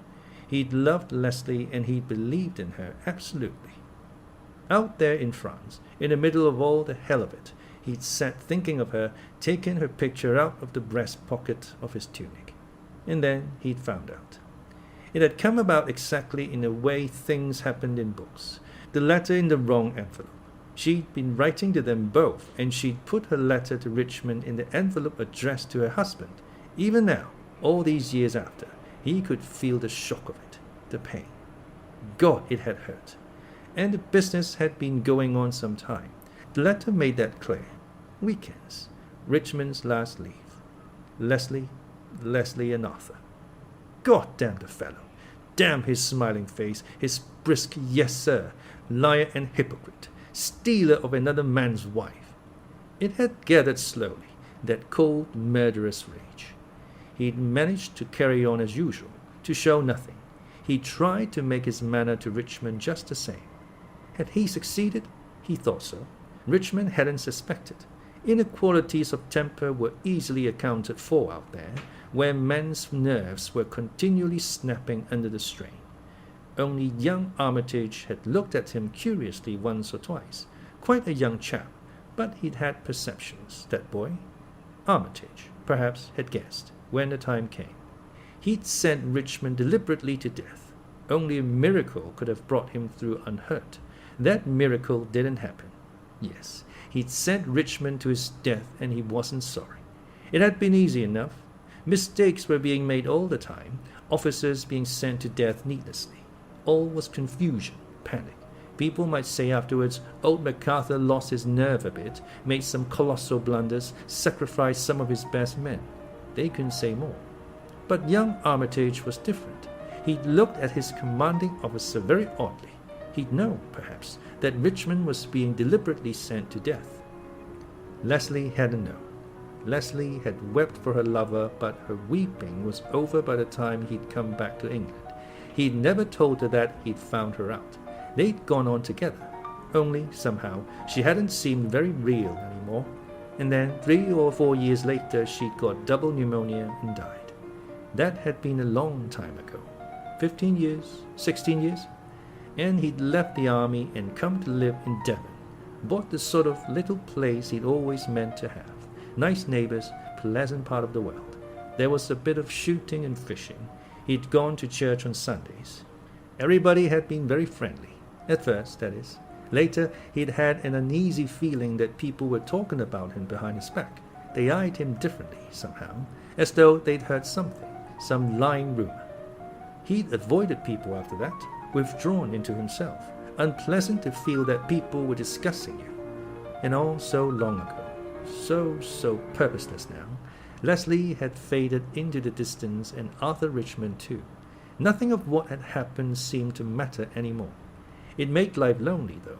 He'd taken to shunning his old army friends. And now, this evening, a hidden voice had blared out that old hidden story. Had he dealt with it all right? Kept a stiff upper lip? Betrayed the right amount of feeling, indignation, disgust, but no guilt, no discomfiture? Difficult to tell. Surely nobody could have taken the accusation seriously. There had been a pack of other nonsense, just as far-fetched. That charming girl, the voice had accused her of drowning, a child. Idiotic. Some madman throwing crazy accusations about. Emily Brent, too, actually a niece of old Tom Brent of the regiment. It had accused her of murder. Anyone could see with half an eye that the woman was as pious as could be, the kind that was hand and glove with parsons. Damned curious business, the whole thing. Crazy, nothing less. Ever since they had got here. When was that? Why, damn it, it was only this afternoon. Seemed a good bit longer than that. He thought, I wonder when we shall get away again. Tomorrow, of course, when the motorboat came from the mainland. Funny, just this minute he didn't want much to get away from the island, to go back to the mainland, back to his little house, back to all the troubles and worries. Through the open window he could hear the waves breaking on the rocks, a little louder now than earlier in the evening. Wind was getting up too. He thought, peaceful sound, peaceful place. He thought, best of an island is once you get there. You can't go any farther. You've come to the end of things. He knew, suddenly, that he didn't want to leave the island. Vera Claythorne lay in bed, wide awake, staring up at the ceiling. The light beside her was on. She was frightened of the dark. She was thinking, Hugo, Hugo, why do I feel you're so near me tonight? Somewhere quite close. Where is he, really? I don't know. I never shall know. He just went away, right away, out of my life. It was no good trying not to think of Hugo. He was close to her. She had to think of him to remember. Cornwall. The black rocks, the smooth yellow sand, Mrs. Hamilton, stout, good-humoured, Cyril, whining a little always, pulling at her hand. I want to swim out to the rock, Miss Claythorne. Why can't I swim out to the rock? Looking up, meeting Hugo's eyes watching her. The evenings after Cyril was in bed. Come out for a stroll, Miss Claythorne. I think perhaps I will. The decorous stroll down to the beach, the moonlight, the soft Atlantic air, and then Hugo's arms round her. I love you. I love you. You know I love you, Vera. Yes, she knew. I can't ask you to marry me. I've not got a penny. It's all I can do to keep myself. Queer, you know, once. For 3 months I had the chance of being a rich man to look forward to. Cyril wasn't born until 3 months after Morris died. If he'd been a girl. If the child had been a girl, Hugo would have come into everything. He'd been disappointed, he admitted. I hadn't built on it, of course, but it was a bit of a knock. Oh well, luck's luck. Cyril's a nice kid. I'm awfully fond of him. And he was fond of him too. Always ready to play games or amuse his small nephew. No rancor in Hugo's nature. Cyril wasn't really strong. A puny child, no stamina. The kind of child, perhaps, who wouldn't live to grow up. And then, Miss Claythorne, why can't I swim to the rock? Irritating, whiny repetition. It's too far, Cyril. But, Miss Claythorne... Vera got up. She went to the dressing table and swallowed 3 aspirins. She thought, I wish I had some proper sleeping stuff. She thought, if I were doing away with myself, I'd take an overdose of Feranol. Something like that. Not cyanide. She shuddered as she remembered Anthony Marston's confused purple face. As she passed the mantelpiece, she looked up at the framed doggerel. 10 little soldier boys went out to dine. One choked his little self, and then there were 9. She thought to herself, it's horrible, just like Custer's evening. Why had Anthony Marston wanted to die? She didn't want to die. She couldn't imagine wanting to die. Death was for the other people.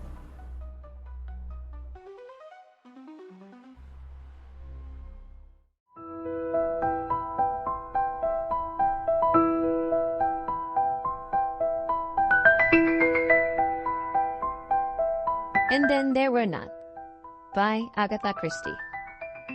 Chapter 6.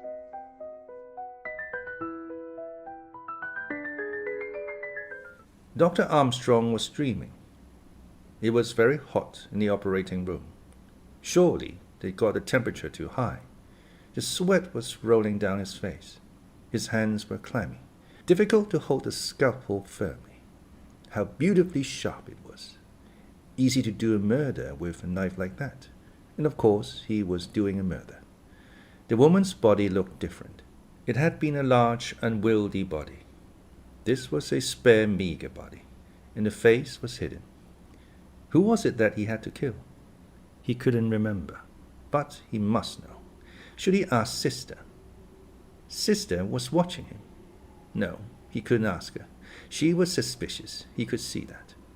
But who was it on the operating table? They shouldn't have covered up the face like that. If he could only see the face. Ah, that was better. A young probationer was pulling off the handkerchief. Emily Brent, of course. It was Emily Brent that he had to kill. How malicious her eyes were. Her lips were moving. What was she saying? In the midst of life we are in death. She was laughing now. No, nurse, don't put the handkerchief back. I've got to see. I've got to give the anesthetic. Where's the ether? I must have brought the ether with me. What have you done with the ether, sister? Shut enough to pop?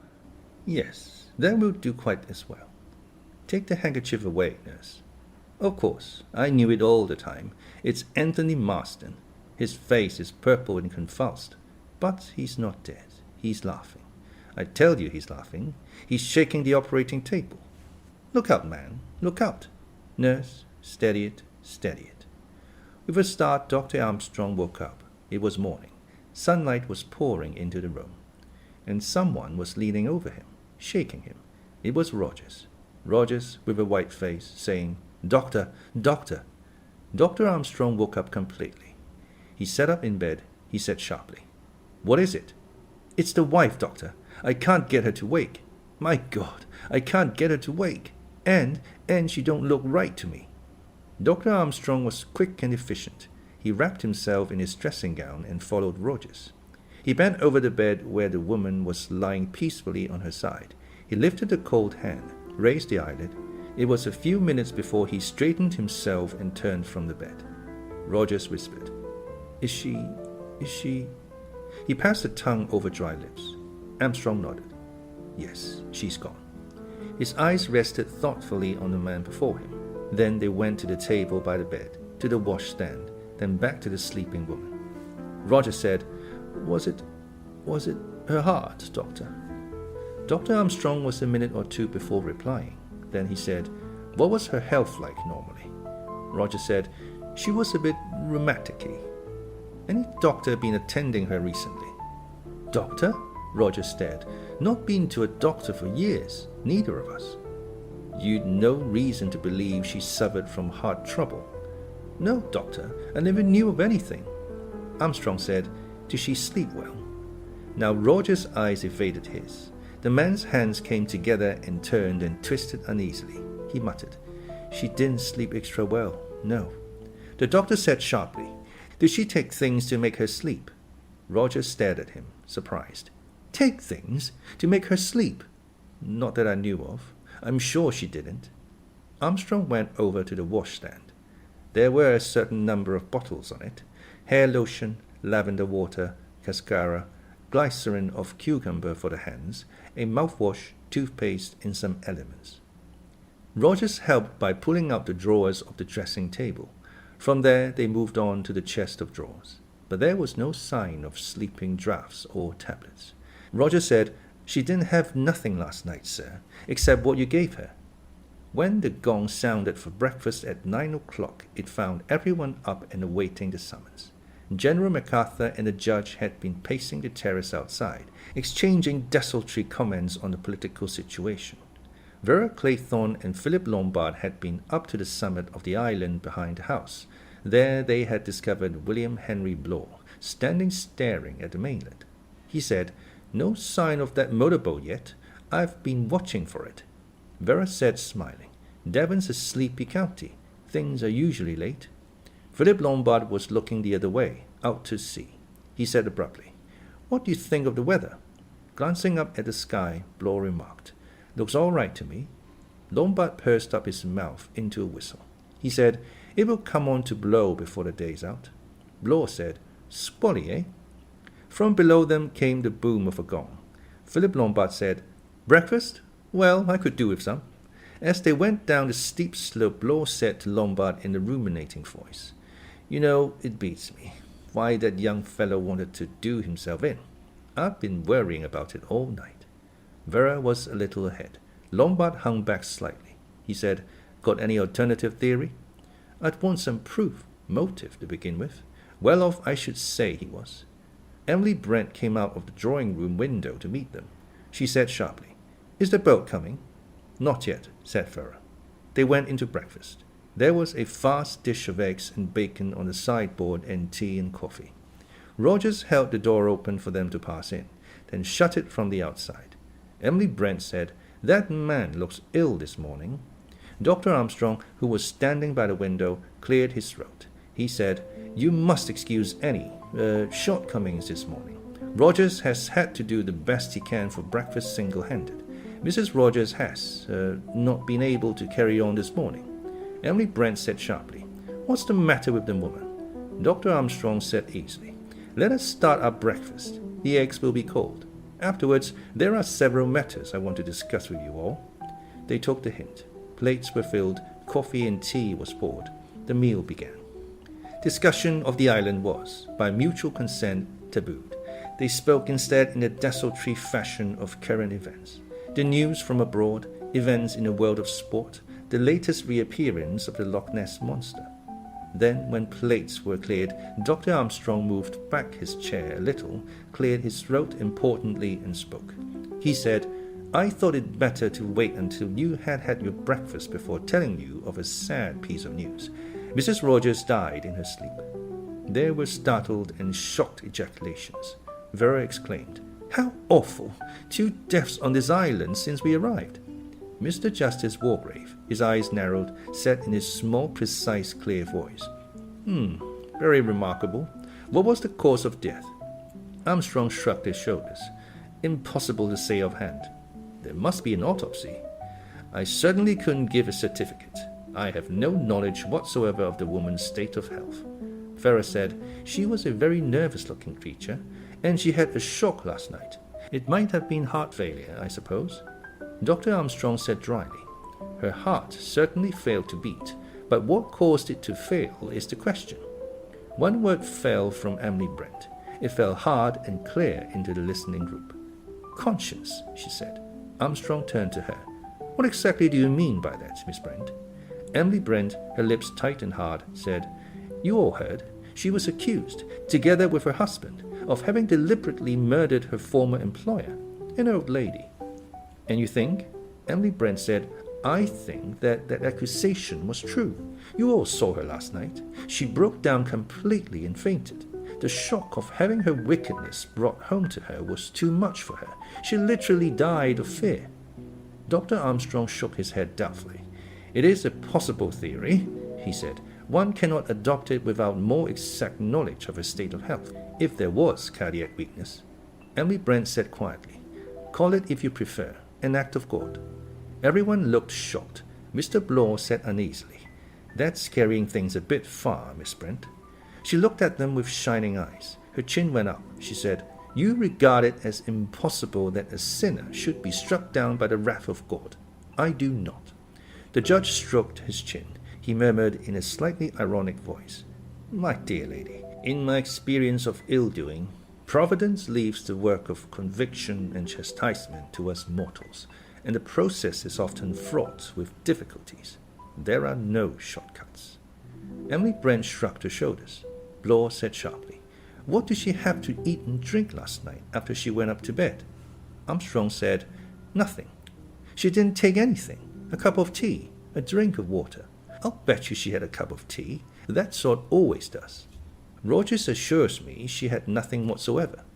"Ah," said Blore, "but he might say so." His tone was so significant that the doctor looked at him sharply. Philip Lombard said, "So that's your idea?" Blore said aggressively, "Well, why not? We all heard that accusation last night. Maybe sheer moonshine, just plain lunacy. On the other hand, it may not. Allow for the moment that it's true. Rogers and his missus polished off that old lady. Well, where does that get you? They've been feeling quite safe and happy about it." Vera interrupted. In a low voice she said, "No, I don't think Mrs. Rogers ever felt safe." Blore looked slightly annoyed at the interruption. "Just like a woman," his glance said. He resumed, "That's as may be. Anyway, there's no active danger to them as far as they know. Then, last night, some unknown lunatic spills the beans. What happens? The woman cracks. She goes to pieces. Notice how her husband hung over her as she was coming round. Not all husbandly solicitude. Not on your life. He was like a cat on hot bricks, scared out of his life as to what she might say. And there's the position for you. They've done a murder and got away with it. But if the whole thing's going to be raked up, what's going to happen? 10 to 1, the woman will give the show away. She hasn't got the nerve to stand up and brazen it out. She's a living danger to her husband. That's what she is. He's all right. He'll lie with a straight face till kingdom comes. But he can't be sure of her. And if she goes to pieces, his neck's in danger. So he slips something into a cup of tea and makes sure that her mouth is shut permanently. Armstrong said slowly, "There was no empty cup by her bedside. There was nothing there at all. I looked." Blore snorted. "Of course there won't be. First thing he'd do when she drunk it would be to take that cup and saucer away and wash it up carefully." There was a pause. Then General MacArthur said doubtfully, "It may be so, but I should hardly think it possible that a man would do that to his wife." Blore gave a short laugh. He said, "When a man's neck's in danger, he doesn't stop to think too much about sentiment." There was a pause. Before anyone could speak, the door opened and Rogers came in. He said, looking from one to the other, "Is there anything more I can get you?" Mr. Justice Wargrave stirred a little in his chair. He asked, "What time does the motorboat usually come over?" "Between 7 and 8, sir. Sometimes it's a bit after 8. Don't know what Fred Narracott can be doing this morning. If he's ill, he'd send his brother." Philip Lombard said, "What's the time now?" 10 minutes to 10, sir." Lombard's eyebrows rose. He nodded slowly to himself. Rogers waited a minute or two. General MacArthur spoke suddenly and explosively. "Sorry to hear about your wife, Rogers. Doctor's just been telling us." Rogers inclined his head. "Yes, sir. Thank you, sir." He took up the empty bacon dish and went out. Again, there was a silence. On the terrace outside, Philip Lombard said, "About this motorboat." Blore looked at him. Blore nodded his head. He said, "I know what you're thinking, Mr. Lombard. I've asked myself the same question. Motorboat ought to have been here nigh on 2 hours ago. It hasn't come. Why?" "Found the answer?" asked Lombard. "It's not an accident. That's what I say. It's part and parcel of the whole business. It's all bound up together." Philip Lombard said, "It won't come, you think?" A voice spoke behind him, a testy, impatient voice. "The motorboat's not coming," it said. Blore turned his square shoulders slightly and viewed the last speaker thoughtfully. "You think not too, General?" General MacArthur said sharply, "Of course it won't come. We're counting on the motorboat to take us off the island. That's the meaning of the whole business. We're not going to leave the island. None of us will ever leave. It's the end, you see, the end of everything."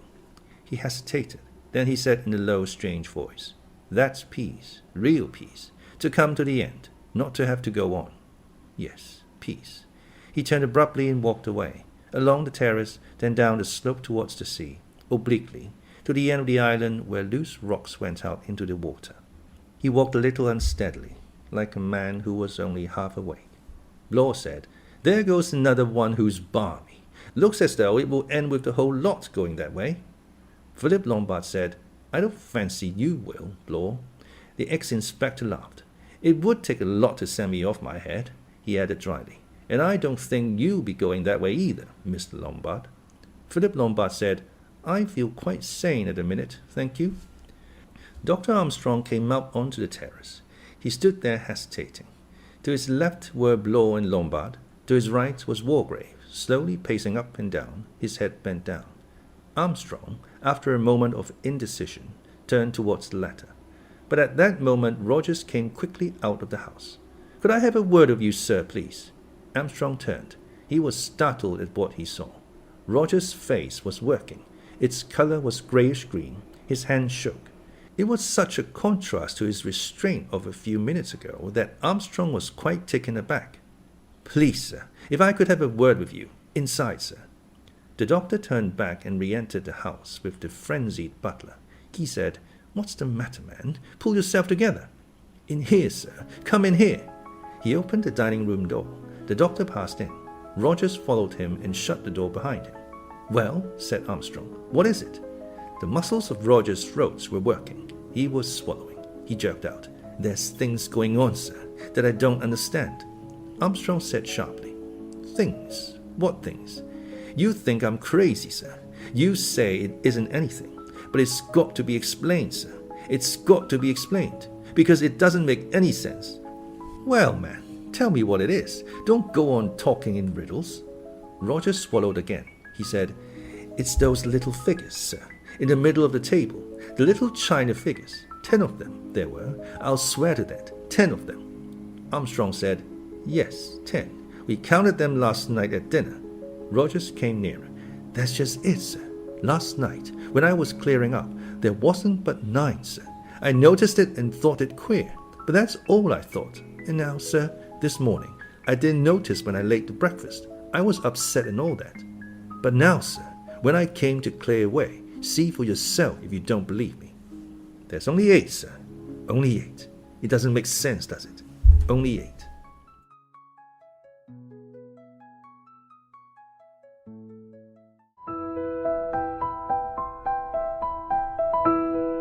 Chapter 7.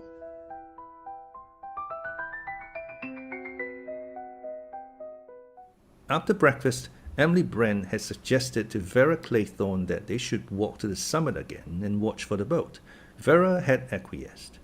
The wind had freshened. Small white crests were appearing on the sea.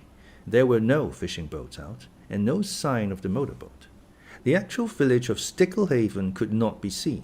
Only the hill above it. A jutting-out cliff of red rock concealed the actual little bay. Emily Brent said, "The man who brought us out yesterday seemed a dependable sort of person. It is really very odd that he should be so late this morning." Vera did not answer. She was fighting down a rising feeling of panic. She said to herself angrily, "You must keep cool. This isn't like you. You've always had excellent nerves." Aloud, she said after a minute or two, "I wish he would come. I want to get away." Emily Brent said dryly, "I have no doubt we all do." Vera said, "It's all so extraordinary. There seems no meaning in it all." The elderly woman beside her said briskly, "I'm very annoyed with myself for being so easily taken in. Really, that letter is absurd when one comes to examine it. But I had no doubts at the time, none at all." Vera murmured mechanically, "I suppose not." "One takes things for granted too much," said Emily Brent. Vera drew a deep shuddering breath. She said, "Do you really think what you said at breakfast? Be a little more precise, my dear. To what in particular are you referring?" Vera said in a low voice, "Do you really think that Rogers and his wife did away with that old lady?" Emily Brent gazed thoughtfully out to sea. Then she said, "Personally, I'm quite sure of it. What do you think?" "I don't know what to think." Emily Brent said, "Everything goes to support the idea. The way the woman fainted, and the man dropped the coffee tray, remember? Then the way he spoke about it. It didn't ring true." "Oh, yes, I'm afraid they did it." Vera said, "The way she looked scared of her own shadow. I've never seen a woman look so frightened. She must have been always haunted by it." Miss Brent murmured, "I remember a text that hung in my nursery as a child. 'Be sure thy sin will find thee out.' It's very true, that. 'Be sure thy sin will find thee out.'" Vera scrambled to her feet. She said, "But, Miss Brent, in that case—" "Yes, my dear." "The others? What about the others?" "I don't quite understand you." "All the other accusations. They weren't true. But if it's true about the Rogerses—" She stopped, unable to make her chaotic thought clear. Emily Brent's brow, which had been frowning perplexedly, cleared. She said, "I understand you now. Well, there is that in Mr. Lombard. He admits to having abandoned 20 men to their deaths." Vera said, "They were only natives." Emily Brent said sharply, "Black or white, they are our brothers." Vera thought, "Our black brothers, our black brothers." Oh, I'm going to laugh. I'm hysterical. I'm not myself. Emily Brent continued thoughtfully, "Of course, some of the other accusations were very far-fetched and ridiculous. Against the judge, for instance, who was only doing his duty in his public capacity, and the ex-Scotland Yard man. My own case, too." She paused and then went on. "Naturally, considering the circumstances, I was not going to say anything last night. It was not a fit subject to discuss before gentlemen." "No?" Vera listened with interest. Miss Brent continued serenely. "Beatrice Taylor was in service with me. Not a nice girl, as I found out too late. I was very much deceived in her. She had nice manners and was very clean and willing. I was very pleased with her, of course. All that was the sheerest hypocrisy. She was a loose girl with no morals. Disgusting. It was some time before I found out that she was what they call in trouble." She paused, her delicate nose wrinkling itself in distaste. It was a great shock to me. Her parents were decent folk too, who had brought her up very strictly. I'm glad to say they did not condone her behavior. Vera said, staring at Miss Brent. What happened? Naturally, I did not keep her now under my roof. No one shall ever say that I condoned immorality. Vera said in a lower voice, What happened to her? Miss Brent said, The abandoned creature, not content with having one sin in her conscience, committed a still graver sin. She took her own life. Vera whispered, horror-struck. She killed herself. Yes, she threw herself into the river. Vera shivered. She stared at the calm, delicate profile of Miss Brent. She said, What did you feel like when you knew she'd done that? Weren't you sorry? Didn't you blame yourself? Emily Brent drew herself up. I had nothing with which to reproach myself. Vera said, But if your hardness drove her to it. Emily Brent said sharply, Her own action, her own sin, that was what drove her to it. If she had behaved like a decent, modest young woman, none of this would have happened. She turned her face to Vera. There was no self-reproach, no uneasiness in those eyes. They were hard and self-righteous. Emily Brent sat on the summit of Soldier Island, encased in her own armor of virtue. The little elderly spinster was no longer slightly ridiculous to Vera. Suddenly, she was terrible. Dr. Armstrong came out of the dining room and once more came out on the terrace. The judge was sitting in a chair now, gazing placidly out to sea. Lombard and Blore were over to the left, smoking but not talking. As before, the doctor hesitated for a moment. His eye rested speculatively on Mr. Justice Wargrave. He wanted to consult with someone. He was conscious of the judge's acute logical brain, but nevertheless he wavered. Mr. Justice Wargrave might have a good brain, but he was an elderly man. At this juncture, Armstrong felt what was needed was a man of action. He made up his mind. Lombard, can I speak to you for a minute? Philip started. Of course. The two men left the terrace. They strode down the slope towards the water. When they were out of earshot, Armstrong said, I want a consultation. Lombard's eyebrows went up. He said, My dear fellow, I have no medical knowledge. No. I mean as to the general situation. Oh, that's different. Armstrong said, Frankly, what do you think of the position? Lombard reflected a minute. Then he said, It's rather suggestive, isn't it? What are your ideas on the subject of that woman? Do you accept Blore's theory? Philip puffed smoke into the air. He said, It's perfectly feasible, taken alone. Exactly. Armstrong's tone sounded relieved. Philip Lombard was no fool. The letter went on. That is, accepting the premise that Mr. and Mrs. Rogers have successfully got away with murder in their time, and I don't see why they shouldn't. What do you think they did exactly? Poison the old lady? Armstrong said slowly, It might be simpler than that. I asked Rogers this morning what this Miss Brady had suffered from. His answer was enlightening. I don't need to go into medical details, but in a certain form of cardiac trouble, amyl nitrite is used. When an attack comes on, an ampoule of amyl nitrite is broken and it is inhaled. If amyl nitrite were withheld, well, the consequences might easily be fatal. Philip Lombard said thoughtfully, As simple as that. It must have been rather tempting. The doctor nodded. Yes, no positive action, no arsenic to obtain and administer. Nothing definite, just negation. And Rogers hurried through the night to fetch a doctor, and they both felt confident that no one could ever know. Even if anyone knew, nothing could ever be proved against them, added Philip Lombard. He frowned suddenly. Of course, that explains a good deal. Armstrong said, puzzled. I beg your pardon. Lombard said, I mean, in Explain Soldier Island. There are crimes that cannot be brought home to their perpetrators. Instance the Rogerses. Another instance, old Wargrave, who committed his murder strictly within the law. Armstrong said sharply, You believe that story? Philip Lombard smiled. Oh, yes, I believe it. Wargrave murdered Edward Seaton, all right. Murdered him as surely as if he'd stuck a stiletto through him. But he was clever enough to do it from the judge's seat in wig and gown. So, in the ordinary way, you can't bring his little crime home to him. A sudden flash passed like lightning through Armstrong's mind. Murder in hospital. Murder on the operating table. Save. Yes, save as houses. Philip Lombard was saying, hence Mr. Owen, hence Soldier Island. Armstrong drew a deep breath. Now we're getting down to it. What's the real purpose of getting us all here? Philip Lombard said, what do you think? Armstrong said abruptly, let's go back a minute to this woman's death. What are the possible theories? Rogers killed her because he was afraid she would give the show away. Second possibility, she lost her nerve and took an easy way out herself. Philip Lombard said, suicide, eh? What do you say to that?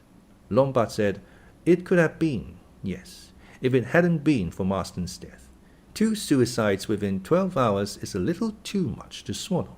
And if you tell me that Anthony Marston, a young bull with no nerves and precious little brains, got the wind up over having mowed down a couple of kids and deliberately put himself out of the way, well, the idea is laughable. And anyway, how did he get hold of the stuff? From all I've ever heard, potassium cyanide isn't the kind of stuff you take about with you in your waistcoat pocket, but that's your line of country. Armstrong said, nobody in their senses carries potassium cyanide. It might be done by someone who was going to take a wasp's nest. The ardent gardener or landowner, in fact. Again, not Anthony Marston. It strikes me that cyanide is going to need a bit of explaining. Either Anthony Marston meant to do away with himself before he came here, and therefore came prepared, or else... Armstrong prompted him. Or else? Philip Lombard grinned.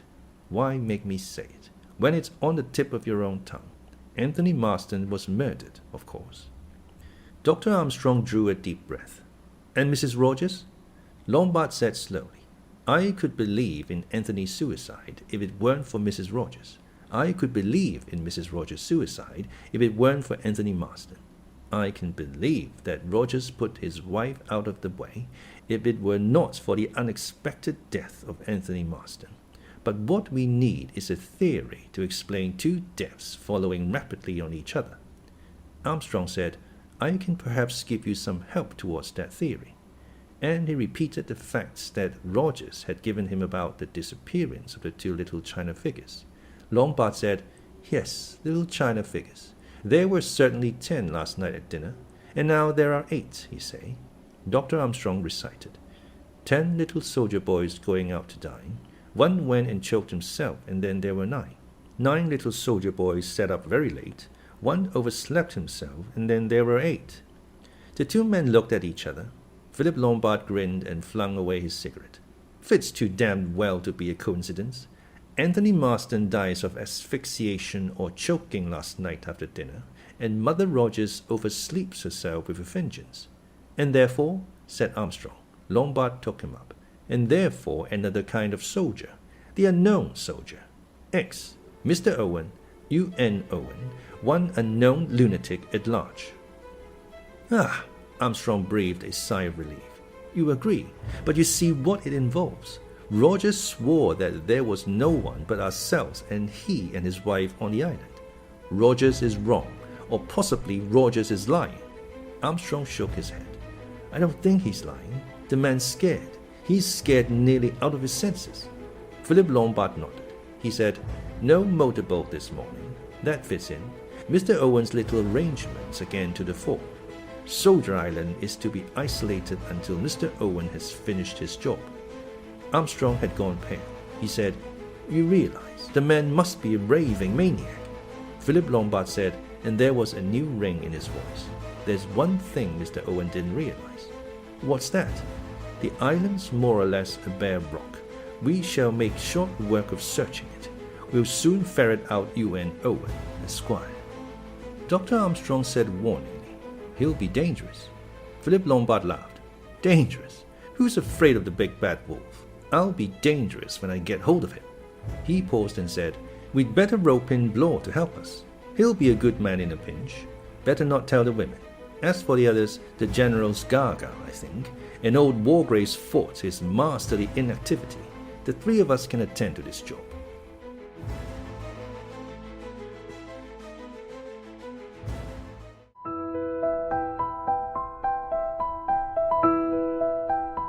Chapter 8. Blore was easily roped in. He expressed immediate agreement with their arguments. What you've said about those china figures, sir, makes all the difference. That's crazy, that is. There's only one thing. You don't think this Owen's idea might be to do the job by proxy, as it were? Explain yourself, man. Well, I mean like this. After the racket last night, this young Marston gets the wind up and poisons himself. And Rogers, he gets the wind up too and bumps off his wife, all according to U.N.Owen's plan. Armstrong shook his head. He stressed the point about the cyanide. Blore agreed. Yes, I'd forgotten that. Not a natural thing to be carrying about with you. But how did it get into his drink, sir?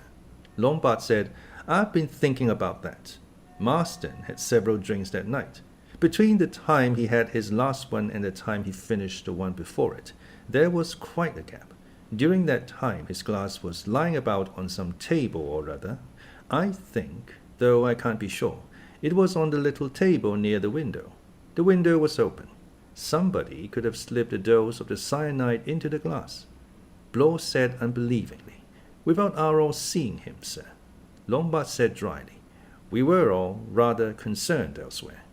Armstrong said slowly, that's true. We'd all been attacked. We were walking about, moving about the room, arguing, indignant, intent on our own business. I think it could have been done. Blore shrugged his shoulders. Fact is, it must have been done. Now then, gentlemen, let's make a start. Nobody's got a revolver by any chance. I suppose that's too much to hope for. Lombard said, I've got one. He patted his pocket. Blore's eyes opened very wide. He said in an over-casual tone, Always carry that about you, sir. Lombard said, Usually. I've been in some tight places, you know. Oh, said Blore and added, Well, you've probably never been in a tighter place than you are today. If there's a lunatic hiding on this island, he's probably got a young arsenal on him, to say nothing of a knife or dagger or two. Armstrong coughed. You may be wrong there, Blore. Many homicidal lunatics are very quiet, unassuming people. Delightful fellows. Blore said, I don't feel this one is going to be of that kind, Dr. Armstrong. The three men started on their tour of the island. It proved unexpectedly simple. On the northwest side, towards the coast, the cliffs fell sheer to the sea below, their surface unbroken. On the rest of the island there were no trees and very little cover. The three men worked carefully and methodically, beating up and down from the highest point to the water's edge, narrowly scanning the least irregularity in the rock, which might point to the entrance to a cave. But there were no caves. They came at last, skirting the water's edge, to where General MacArthur sat looking out to sea. It was very peaceful here, with the lap of the waves breaking over the rocks.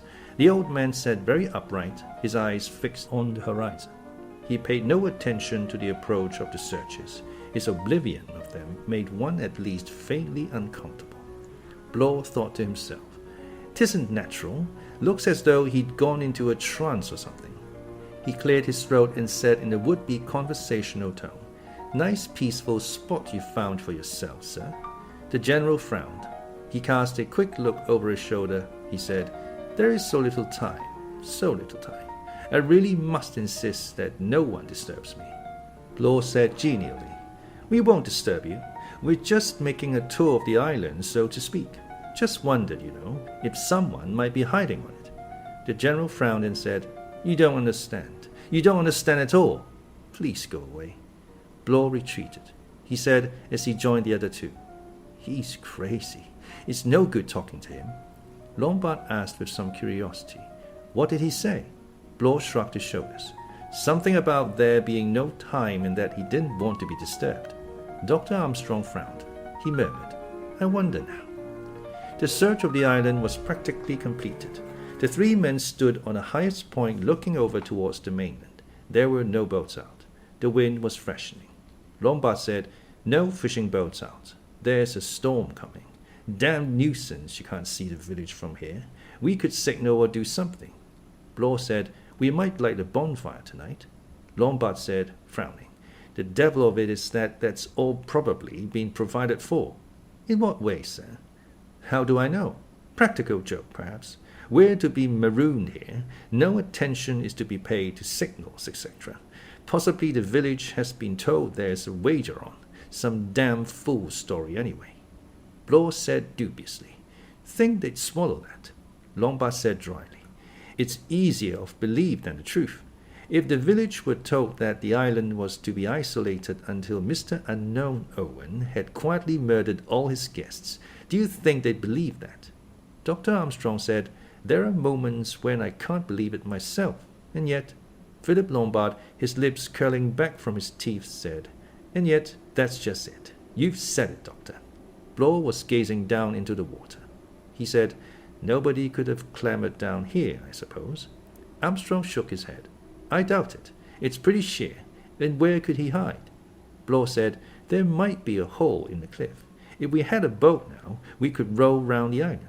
Lombard said, if we had a boat, we'd all be halfway to the mainland by now. True enough, sir. Lombard said suddenly, we can make sure of this cliff. There's only one place where there could be a recess, just a little to the right below here. If you fellows can get hold of a rope, you can let me down to make sure. Blore said, might as well be sure, though it seems absurd on the face of it. I'll see if I can get hold of something. He started off briskly down to the house. Lombard stared up at the sky. The clouds were beginning to mass themselves together. The wind was increasing. He shot a sideways look at Armstrong. He said, you are very silent, Doctor. What are you thinking? Armstrong said slowly, I was wondering exactly how mad old Macarthur was. Vera had been restless all the morning. She had avoided Emily Brent with a kind of shuddering aversion. Miss Brent herself had taken a chair just round the corner of the house so as to be out of the wind. She sat there knitting. Every time Vera thought of her, she seemed to see a pale drowned face with seaweed entangled in the hair, a face that had once been pretty, impudently pretty perhaps, and which was now beyond the reach of pity or terror. And Emily Brent, placid and righteous, sat knitting. On the main terrace, Mr. Justice Wargrave sat huddled in a porter's chair. His head was poked down well into his neck. When Vera looked at him, she saw a man standing in the dock, a young man with fair hair and blue eyes and a bewildered, frightened face, Edward Seaton, and in imagination she saw the judge's old hands put the black cap on his head and begin to pronounce sentence. After a while, Vera strolled slowly down to the sea. She walked along towards the extreme end of the island, where an old man sat staring out to the horizon. General Macarthur stirred at her approach. His head turned. There was a queer mixture of questioning and apprehension in his look. It startled her. He stared intently at her for a minute or two. She thought to herself, how queer. It's almost as though he knew. He said, "Ah, it's you. You've come." Vera sat down beside him. She said, "Do you like sitting here looking out to sea?" He nodded his head gently. "Yes," he said. "It's pleasant. It's a good place. I think to wait." "To wait?" said Vera sharply. "What are you waiting for?" He said gently, "The end. But I think you know that, don't you? It's true, isn't it? We're all waiting for the end." She said unsteadily, "What do you mean?" General Macarthur said gravely, "None of us are going to leave the island. That's the plan. You know it, of course, perfectly. What perhaps you can't understand is the relief."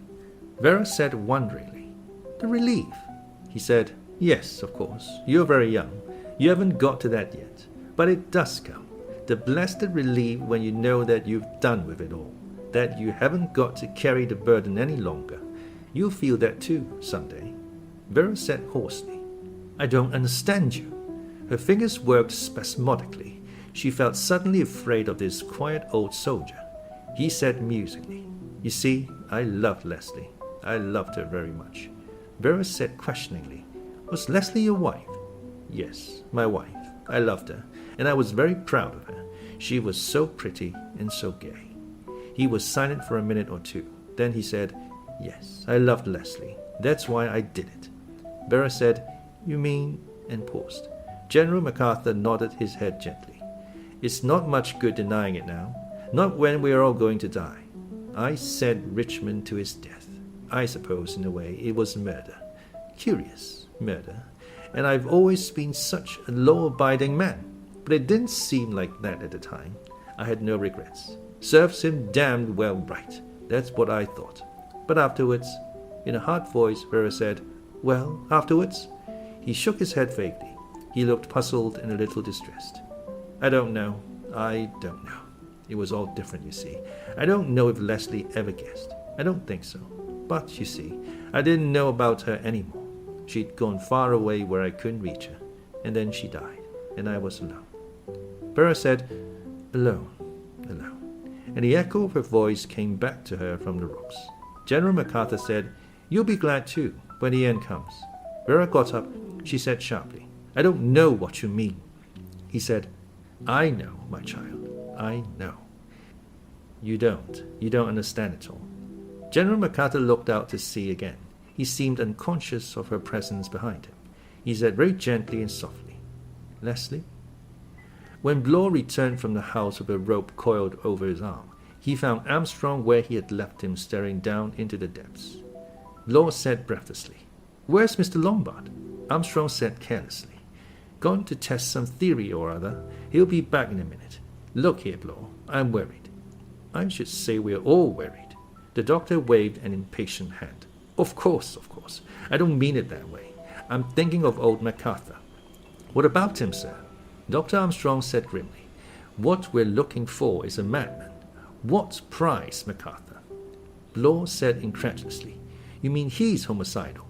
Armstrong said doubtfully, "I shouldn't have said so. Not for a minute. But, of course, I'm not a specialist in mental diseases. I haven't really had any conversation with him. I haven't studied him from that point of view." Blore said doubtfully, "Gaga, yes, but I wouldn't have said." Armstrong cut in with a slight effort as of a man who pulls himself together.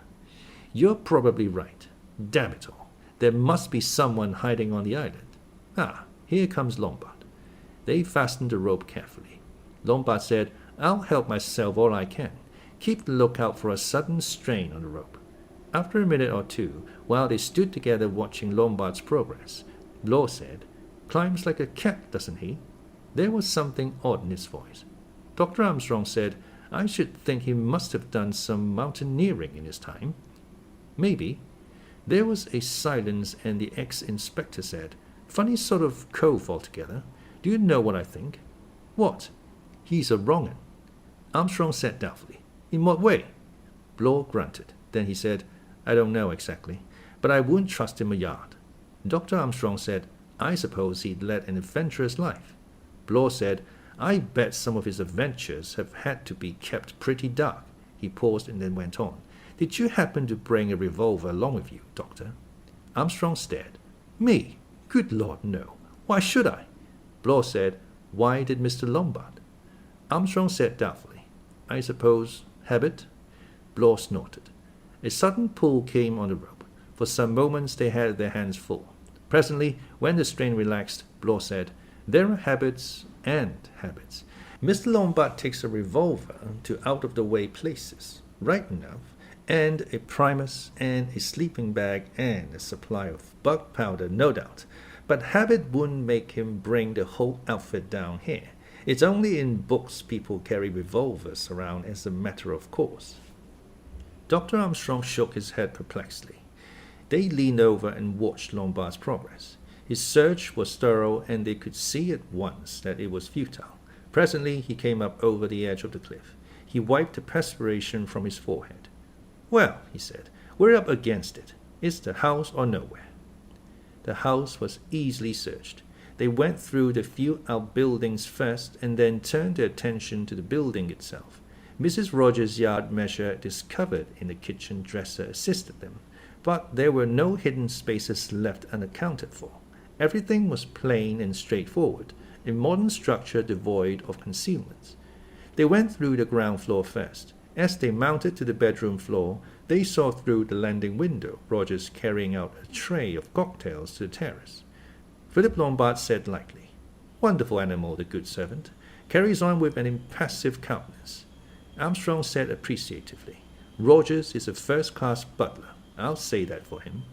Blore said, "His wife was a pretty good cook too. That dinner last night." They turned into the first bedroom. 5 minutes later they faced each other on the landing, no one hiding. No possible hiding place. Blore said, "There's a little stair here." Dr. Armstrong said, "It leads up to the servants' room." Blore said, "There must be a place under the roof, for cisterns, water tank, etc. It's the best chance, and the only one." And it was then, as they stood there, that they heard the sound from above, a soft, furtive footfall overhead. They all heard it. Armstrong grasped Blore's arm. Lombard held up an admonitory finger. "Quiet, listen." It came again, someone moving softly, furtively, overhead. Armstrong whispered, "He's actually in the bedroom itself, the room where Mrs. Rogers' body is." Blore whispered back, "Of course, best hiding place he could have chosen. Nobody likely to go there. Now then, quiet as you can." They crept stealthily upstairs. On a little landing outside the door of the bedroom, they paused again. Yes, someone was in the room. There was a faint creak from within. Blore whispered, "Now." He flung open the door and rushed in. The other two closed behind him. Then all three stopped dead. Rogers was in the room, his hands full of garments. Blore recovered himself first. He said, "Sorry, Rogers. Heard someone moving about in here, and thought, well..." He stopped. Rogers said, "I'm sorry, gentlemen. I was just moving my things. I take it there will be no objection if I take one of the vacant guest chambers on the floor below, the smallest room." It was to Armstrong that he spoke, and Armstrong replied, Of course. Get on with it." He avoided looking at the sheeted figure lying on the bed. Rogers said, "Thank you, sir." He went out of the room with his arm full of belongings and went down the stairs to the floor below. Armstrong moved over to the bed and, lifting the sheet, looked down on the peaceful face of the dead woman. There was no fear there now, just emptiness. Armstrong said, "Wish I'd got my stuff here. I'd like to know what drug it was." Then he turned to the other two. "Let's get finished. I feel it in my bones we're not going to find anything." Blore was wrestling with the bolts of a low manhole. He said, "That chap moves damn quietly. A minute or two ago we saw him in the garden. None of us heard him come upstairs." Lombard said, "I suppose that's why we assumed it must be a stranger moving about up here." Blore disappeared into a cavernous darkness. Lombard pulled a torch from his pocket and followed. 5 minutes later, 3 men stood on an upper landing and looked at each other. They were dirty and festooned with cobwebs, and their faces were grim. There was no one on the island but their 8 selves.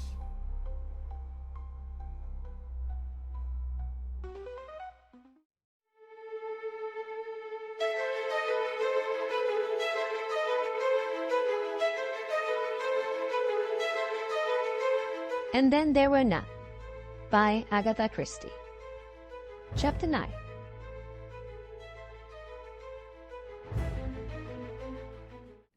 Lombard said slowly, "So we've been wrong all along.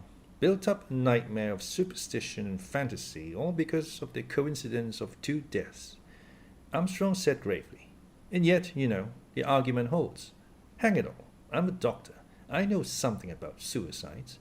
Anthony Marston wasn't a suicidal type."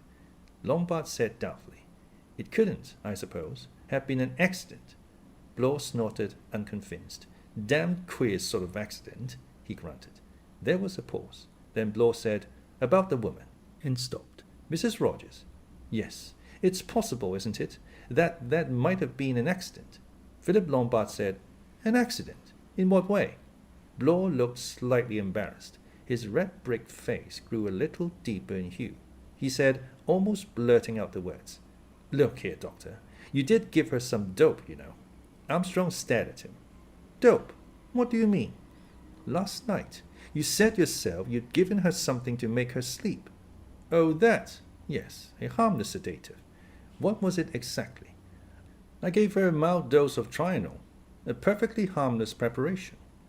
Blore grew redder still. He said, "Look here, not to mince matters. You didn't give her an overdose, did you?" Dr. Armstrong said angrily, "I don't know what you mean." Blore said, "It's possible, isn't it, that you may have made a mistake.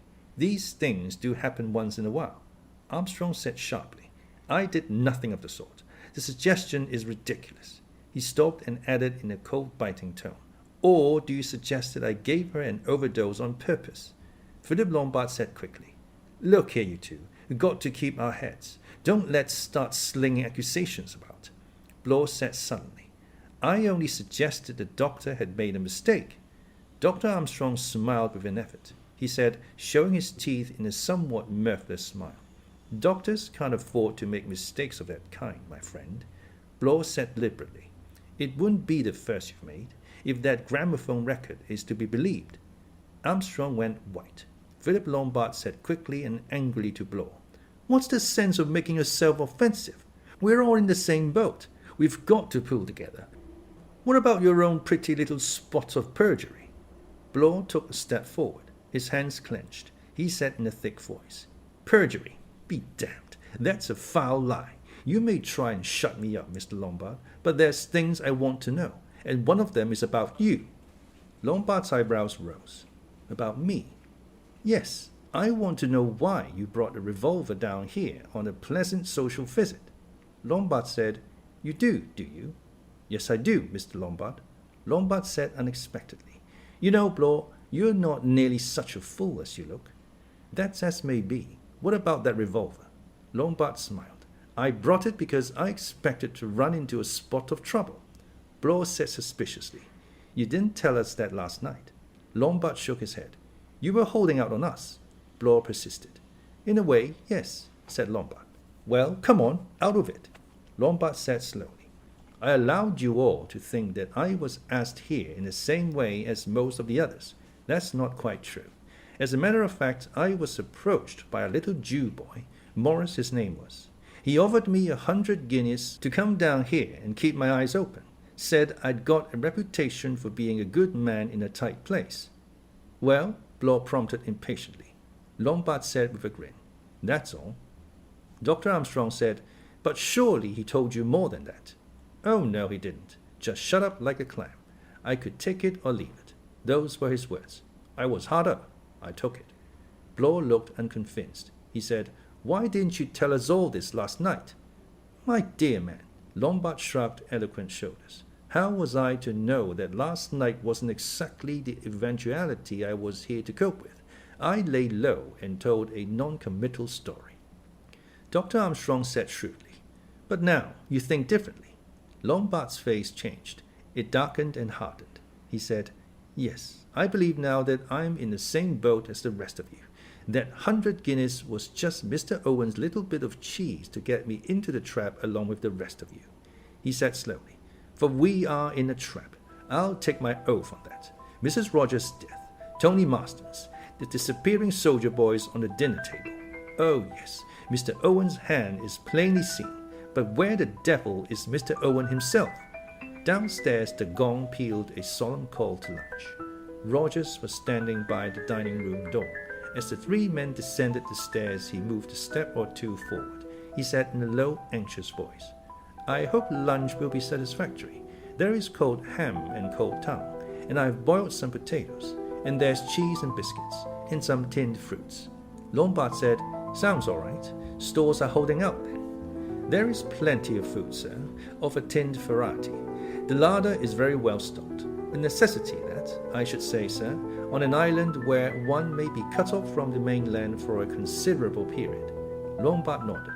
Rogers murmured as he followed the three men into the dining room. It worries me that Fred Narracott hasn't been over today. It's peculiarly unfortunate, as you might say. Yes, said Lombard. Peculiarly unfortunate describes it very well. Miss Brent came into the room. She had just dropped a ball of wool and was carefully rewinding the end of it. As she took her seat at table, she remarked, The weather is changing. The wind is quite strong, and there are white horses on the sea. Mr. Justice Wargrave came in. He walked with a slow, measured tread. He darted quick looks from under his bushy eyebrows at the other occupants of the dining room. He said, You've had an active morning? There was a faint, malicious pleasure in his voice. Vera Claythorne hurried in. She was a little out of breath. She said quickly, I hope you didn't wait for me. Am I late? Emily Brent said, You're not the last. The General isn't here yet. They sat round the table. Rogers addressed Miss Brent. Will you begin, madam, or will you wait? Vera said, General Macarthur is sitting right down by the sea. I don't expect he would hear the gong there anyway. She hesitated. He's a little vague today, I think. Rogers said quickly, "I will go down and inform him luncheon is ready." Dr. Armstrong jumped up. "I'll go," he said. "You others start lunch." He left the room. Behind him he heard Rogers' voice. "Will you take old tongue or cold ham, madam?" The 5 people sitting round the table seemed to find conversation difficult. Outside, sudden gusts of wind came up and died away. Vera shivered a little and said, "There is a storm coming." Blore made a contribution to the discourse. He said conversationally, "There was an old fellow in a train from Plymouth yesterday. He kept saying a storm was coming. Wonderful how they know weather, these old salts." Rogers went round the table collecting the meat plates. Suddenly, with the plates held in his hands, he stopped. He said in an odd, scared voice, "There's somebody running." They could all hear it, running feet along the terrace. In that minute, they knew without being told. As by common accord, they all rose to their feet. They stood looking towards the door. Dr. Armstrong appeared, his breath coming fast. He said, "General Macarthur." "Dead!" The word burst from Vera explosively. Armstrong said, "Yes, he's dead." There was a pause, a long pause. 7 people looked at each other and could find no words to say. The storm broke just as the old man's body was borne in through the door. The others were standing in the hall. There was a sudden hiss and roar as the rain came down. As Blore and Armstrong passed up the stairs with their burden, Vera Claythorne turned suddenly and went into the deserted dining room. It was as they had left it. The sweet course stood ready on the sideboard untasted. Vera went up to the table. She was there a minute or 2 later when Rogers came softly into the room. He started when he saw her. Then his eyes asked a question. He said, "Oh, miss, I just came to see." In a loud, harsh voice that surprised herself, Vera said, "You're quite right, Rogers. Look for yourself. There are only 7. General Macarthur had been laid on his bed. After making a last examination, Armstrong left the room and came downstairs. He found the others assembled in the drawing room. Miss Brent was knitting. Vera Claythorne was standing by the window looking out at the hissing rain. Blore was sitting squarely in a chair, his hands on his knees. Lombard was walking restlessly up and down. At the far end of the room, Mr. Justice Wargrave was sitting in a grandfather chair. His eyes were half closed. They opened as the doctor came into the room. He said in a clear, penetrating voice, "Well, doctor?" Armstrong was very pale. He said, "No question of heart failure or anything like that. Macarthur was hit with a life preserver or some such thing on the back of the head." A little murmur went round, but the clear voice of the judge was raised once more. "Did you find the actual weapon used?" "No." "Nevertheless, you are sure of your facts?" "I'm quite sure." Mr. Justice Wargrave said quietly, "We know now exactly where we are." There was no doubt now who was in charge of the situation. This morning Wargrave had sat huddled in his chair on the terrace, refraining from any overt activity.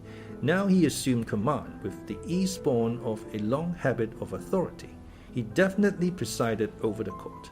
Clearing his throat, he once more spoke.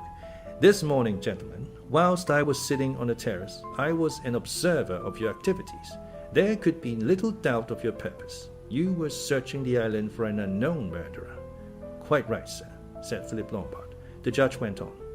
"You had come, doubtless, to the same conclusion that I had, namely that the deaths of Anthony Marston and Mrs. Rogers were neither accidental nor were they suicides. No doubt you also reached a certain conclusion as to the purpose of Mr. Owen in enticing us to this island." Blore said hoarsely, "He's a madman, a loony." The judge coughed. "That almost certainly. But it hardly affects the issue. Our main preoccupation is this, to save our lives." Armstrong said in a trembling voice, "There's no one on the island, I tell you, no one." The judge stroked his jaw. He said gently, "In a sense, you mean no.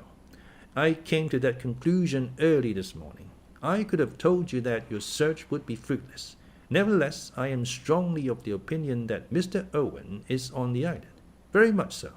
Given the scheme in question, which is neither more nor less than the execution of justice upon certain individuals for offences which the law cannot touch, there is only one way in which that scheme could be accomplished. Mr. Owen could only come to the island in one way. It is perfectly clear. Mr. Owen is one of us." "Oh, no, no, no." It was Vera who burst out, almost in a moan. The judge turned a keen eye on her. He said, "My dear young lady, there is no time for refusing to look facts in the face. We are all in grave danger. One of us is U.N.Owen, and we do not know which of us. Of the 10 people who came to this island, 3 are definitely cleared. Anthony Marston, Mrs. Rogers, and General MacArthur have gone beyond suspicion. There are 7 of us left. Of those 7, one is, if I may so express myself, a bogus little soldier boy." He paused and looked round. "Do I take it that you all agree?" Armstrong said, "It's fantastic, but I suppose you're right." Blore said, "Not a doubt of it. And if you ask me, I've a very good idea." A quick gesture of Mr. Justice Wargrave's hand stopped him. The judge said quietly, "We will come to that presently. At the moment, all I wish to establish is that we are in agreement on facts." Emily Brent, still knitting, said, "Your argument seems logical. I agree that one of us is possessed by a devil." Vera murmured, "I can't believe it. I can't." Wargrave said, "Lombard?" "I agree, sir. Absolutely." The judge nodded his head in a satisfied manner. He said, "Now let us examine the evidence. To begin with, is there any reason for suspecting one particular person? Mr. Blore, you have, I think, something to say." Blore was breathing hard. He said, "Lombard's got a revolver. He didn't tell the truth last night. He admits it." Philip Lombard smiled scornfully. He said, "I suppose I'd better explain again." He did so, telling the story briefly and succinctly. Blore said sharply, "What's to prove it? There's nothing to corroborate your story." The judge coughed. "Unfortunately," he said, "we are all in that position. There is only our own word to go upon." He leaned forward. "You have none of you yet grasped what a very peculiar situation this is. To my mind, there is only one course of procedure to adopt. Is there anyone whom we can definitely eliminate from suspicion on the evidence which is in our possession?" Dr. Armstrong said quickly, "I am a well-known professional man. The mere idea that I can be suspected of—" Again, a gesture of the judge's hand arrested the speaker before he finished his speech. Mr. Justice Wargrave said in his small, clear voice, "I, too, am a well-known person. But, my dear sir, that proves less than nothing. Doctors have gone mad before now. Judges have gone mad. So," he added, looking at Blore, "have policemen." Lombard said, "At any rate, I suppose you leave the women out of it." The judge's eyebrows rose. He said in the famous acid tones that counsel knew so well, "Do I understand you to assert that women are not subject to homicidal mania?" Lombard said irritably, "Of course not, but all the same, it hardly seems possible." He stopped. Mr. Justice Wargrave, still in the same thin, sour voice, addressed Armstrong. "I take it, Dr. Armstrong, that a woman would have been physically capable of striking the blow that killed poor MacArthur." The doctor said calmly, "Perfectly capable, given a suitable instrument, such as a rubber truncheon or coche. It would require no undue exertion of force." "Not at all." Mr. Justice Wargrave wriggled his tortoise-like neck. He said, "The other 2 deaths have resulted from the administration of drugs. That, no one will dispute, is easily compassed by a person of the smallest physical strength." Vera cried angrily, "I think you're mad." His eyes turned slowly till they rested on her. It was the dispassionate stare of a man well used to weighing humanity in the balance. She thought, "He's just seeing me as a specimen." And the thought came to her with real surprise. "He doesn't like me much." In a measured tone, the judge was saying, "My dear young lady, do try and restrain your feelings. I am not accusing you." He bowed to Miss Brent. "I hope, Miss Brent, that you are not offended by my insistence that all of us are equally under suspicion." Emily Brent was knitting. She did not look up. In a cold voice she said, "The idea that I should be accused of taking a fellow creature's life, not to speak of the lives of 3 fellow creatures, is of course quite absurd to anyone who knows anything of my character. But I quite appreciate the fact that we are all strangers to one another, and that, in those circumstances, nobody can be exonerated without the fullest proof. There is, as I have said, a devil amongst us." The judge said, "Then we are agreed. There can be no elimination on the ground of character or position alone. Lombard said, "What about Rogers?" The judge looked at him unblinkingly. "What about him?" Lombard said, "Well, to my mind, Rogers seems pretty well ruled out." Mr. Justice Wargrave said, "Indeed, and on what grounds?" Lombard said, "He hasn't got the brains for one thing, and for another, his wife was one of the victims." The judge's heavy eyebrows rose once more. He said, "In my time, young man, several people have come before me accused of the murders of their wives, and have been found guilty. Oh, I agree. Wife murder is perfectly possible, almost natural, let's say, but not this particular kind. I can believe in Rogers killing his wife because he was scared of her, breaking down and giving him away, or because he'd taken a dislike to her, or because he wanted to link up with some nice little bit rather less long in the tooth. But I can't see him as the lunatic Mr. Owen dealing out crazy justice and starting on his own wife for a crime they both committed." Mr. Justice Wargrave said, "You are assuming hearsay to be evidence. We do not know that Rogers and his wife conspired to murder their employer. That may have been a false statement, made so that Rogers should appear to be in the same position as ourselves. Mrs. Rogers' terror last night may have been due to the fact that she realized her husband was mentally unhinged." Lombard said, "Well, have it your own way. U.N.Owen is one of us. No exceptions allowed. We all qualify." Mr. Justice Wargrave said, "My point is that there can be no exceptions allowed on the score of character, position, or probability. What we must now examine is the possibility of eliminating one or more persons on the facts. To put it simply, is there among us one or more persons who could not possibly have administered either cyanide to Anthony Marston or an overdose of sleeping draught to Mrs. Rogers, and who had no opportunity of striking the blow that killed General Macarthur?" Blore's rather heavy face lit up. He leaned forward. "Now you're talking, sir," he said. "That's the stuff. Let's go into it. As regards young Marston, I don't think there's anything to be done. It's already been suggested that someone from outside slipped something into the dregs of his glass before he refilled it for the last time. A person actually in the room could have done that even more easily.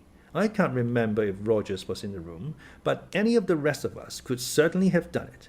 He paused, then went on.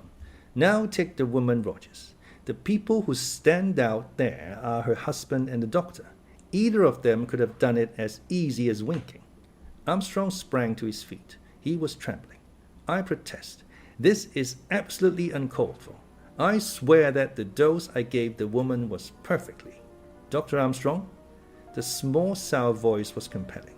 The doctor stopped with a jerk in the middle of his sentence. The small, cold voice went on. "Your indignation is very natural. Nevertheless, you must admit that the facts have got to be faced. Either you or Rogers could have administered a fatal dose with the greatest ease. Let us now consider the position of the other people present. What chance had I, had Inspector Blore, had Miss Brent, had Miss Claythorne, had Mr. Lombard of administering poison? Can any one of us be completely and entirely eliminated?" He paused.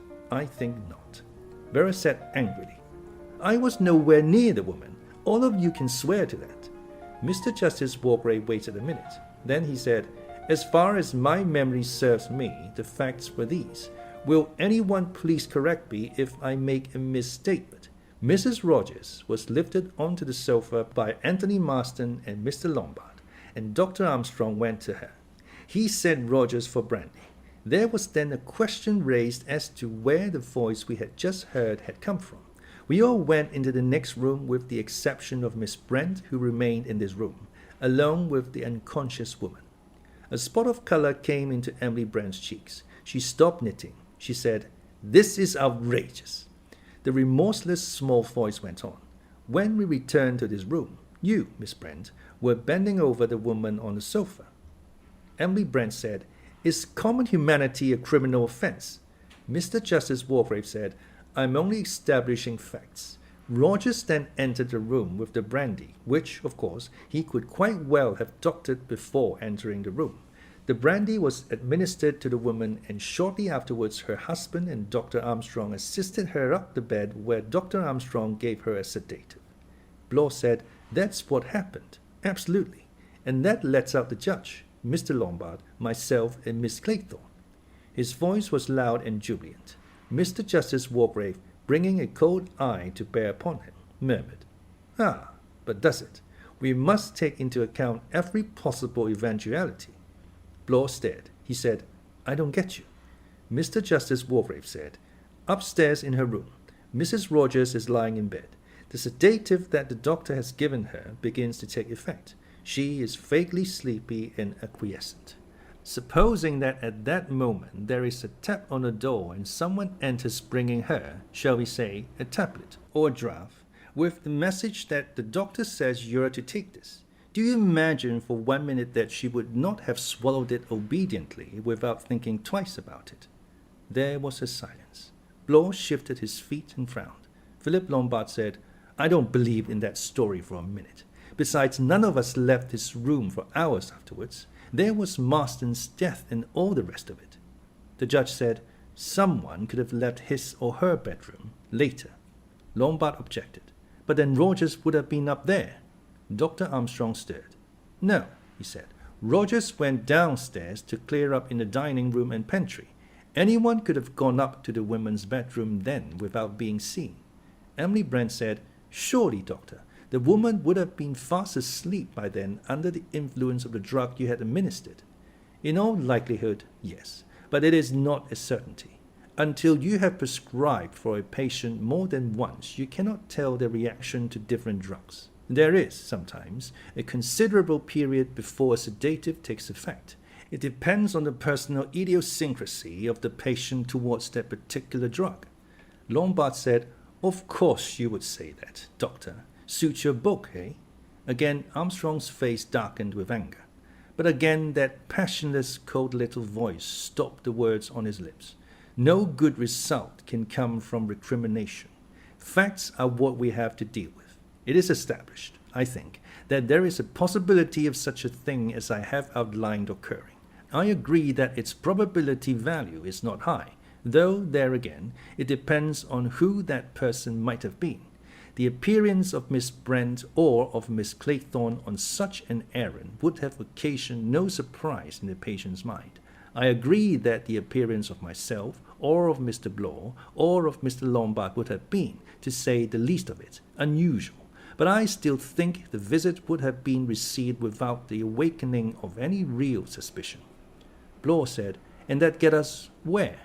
Mr. Justice Wargrave, stroking his lip and looking quite passionless and inhuman, said, "We have now dealt with the second killing, and have established the fact that no one of us can be completely exonerated from suspicion." He paused and went on.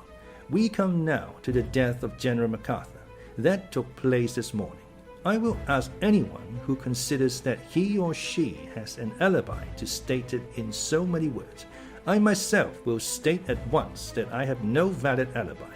I spent the morning sitting on the terrace and meditating on a singular position in which we all find ourselves. I sat on that chair on the terrace for the whole morning until the gong went, but there were, I should imagine, several periods during the morning when I was quite unobserved, and during which it would have been possible for me to walk down to the sea, kill the general, and return to my chair. There is only my word for the fact that I never left the terrace. In the circumstances, that is not enough. There must be proof." Blore said, "I was with Mr. Lombard and Dr. Armstrong all the morning. They'll bear me out." Dr. Armstrong said, "You went to the house for a rope." Blore said, "Of course I did. Went straight there and straight back. You know I did." Armstrong said, "You were a long time." Blore turned crimson. He said, "What the hell do you mean by that, Dr. Armstrong?" Armstrong repeated, "I only said you were a long time." "Had to find it, didn't I? Can't lay your hands on a coil of rope all in a minute." Mr. Justice Wargrave said, "During Inspector Blore's absence, were you two gentlemen together?" Armstrong said hotly, "Certainly. That is, Lombard went off for a few minutes. I remained where I was." Lombard said with a smile, "I wanted to test the possibilities of heliographing to the mainland. Wanted to find the best spot. I was only absent a minute or two." Armstrong nodded. He said, "That's right. Not long enough to do a murder, I assure you." The judge said, Did either of you two glance at your watches? Well, no. Philip Lombard said, I wasn't wearing one. The judge said evenly, a minute or two is a fake expression. He turned his head to the upright figure with the knitting lying on her lap. Miss Brent? Emily Brent said, I took a walk with Miss Claythorne up to the top of the island. Afterwards, I sat on the terrace in the sun. The judge said, I don't think I noticed you there. No, I was round the corner of the house to the east. It was out of the wind there. And you sat there till lunchtime? Yes. Miss Claythorne? Vera answered readily and clearly. I was with Miss Brent early this morning. After that, I wandered about a bit. Then I went down and talked to General Macarthur. Mr. Justice Wargrave interrupted. He said, What time was that? Vera for the first time was vague. She said, I don't know. About an hour before lunch, I think, or it might have been less. Blore asked, Was it after we'd spoken to him or before? Vera said, I don't know. He was very queer. She shivered. In what way was he queer? The judge wanted to know. Vera said in a low voice, He said we were all going to die. He said he was waiting for the end. He frightened me. The judge nodded. He said, What did you do next? I went back to the house. Then, just before lunch, I went out again and up behind the house. I've been terribly restless all day. Mr. Justice Wargrave stroked his chin. He said, There remains Rogers, though I doubt if his evidence will add anything to our sum of knowledge. Rogers, summoned before the court, had very little to tell.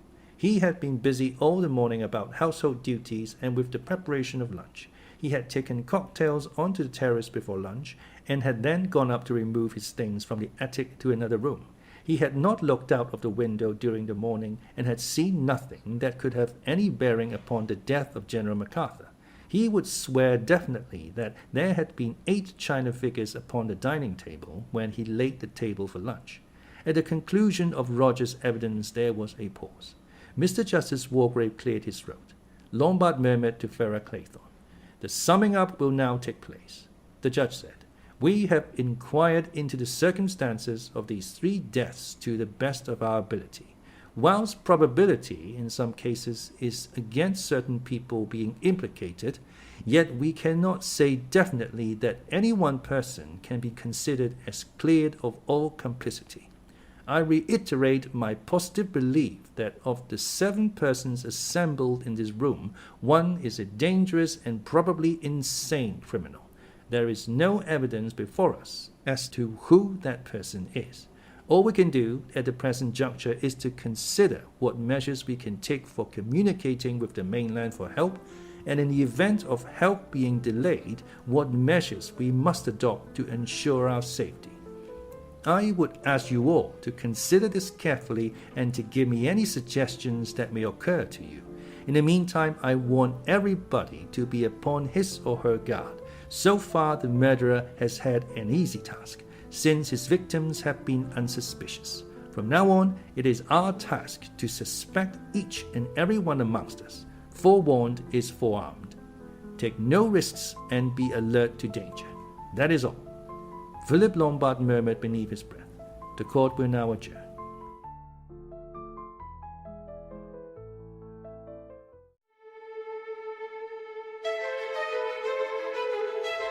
Chapter 10.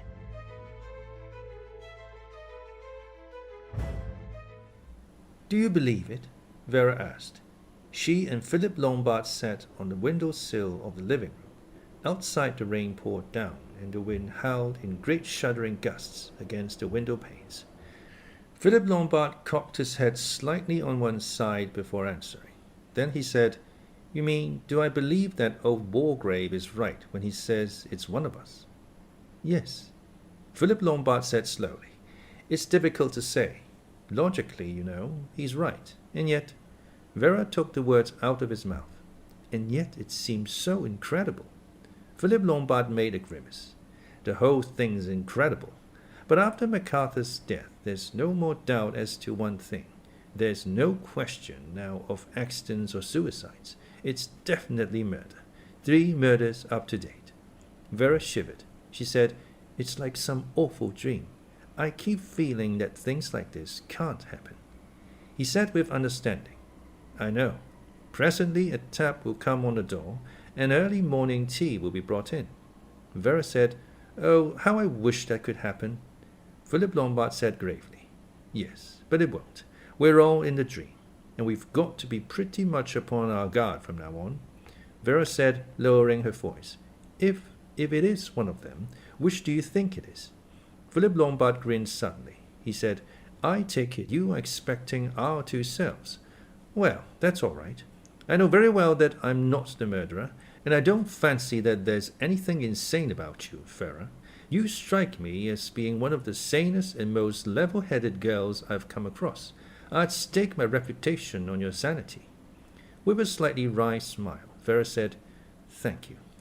He said, "Come now, Miss Vera Claythorne, aren't you going to return the compliment?"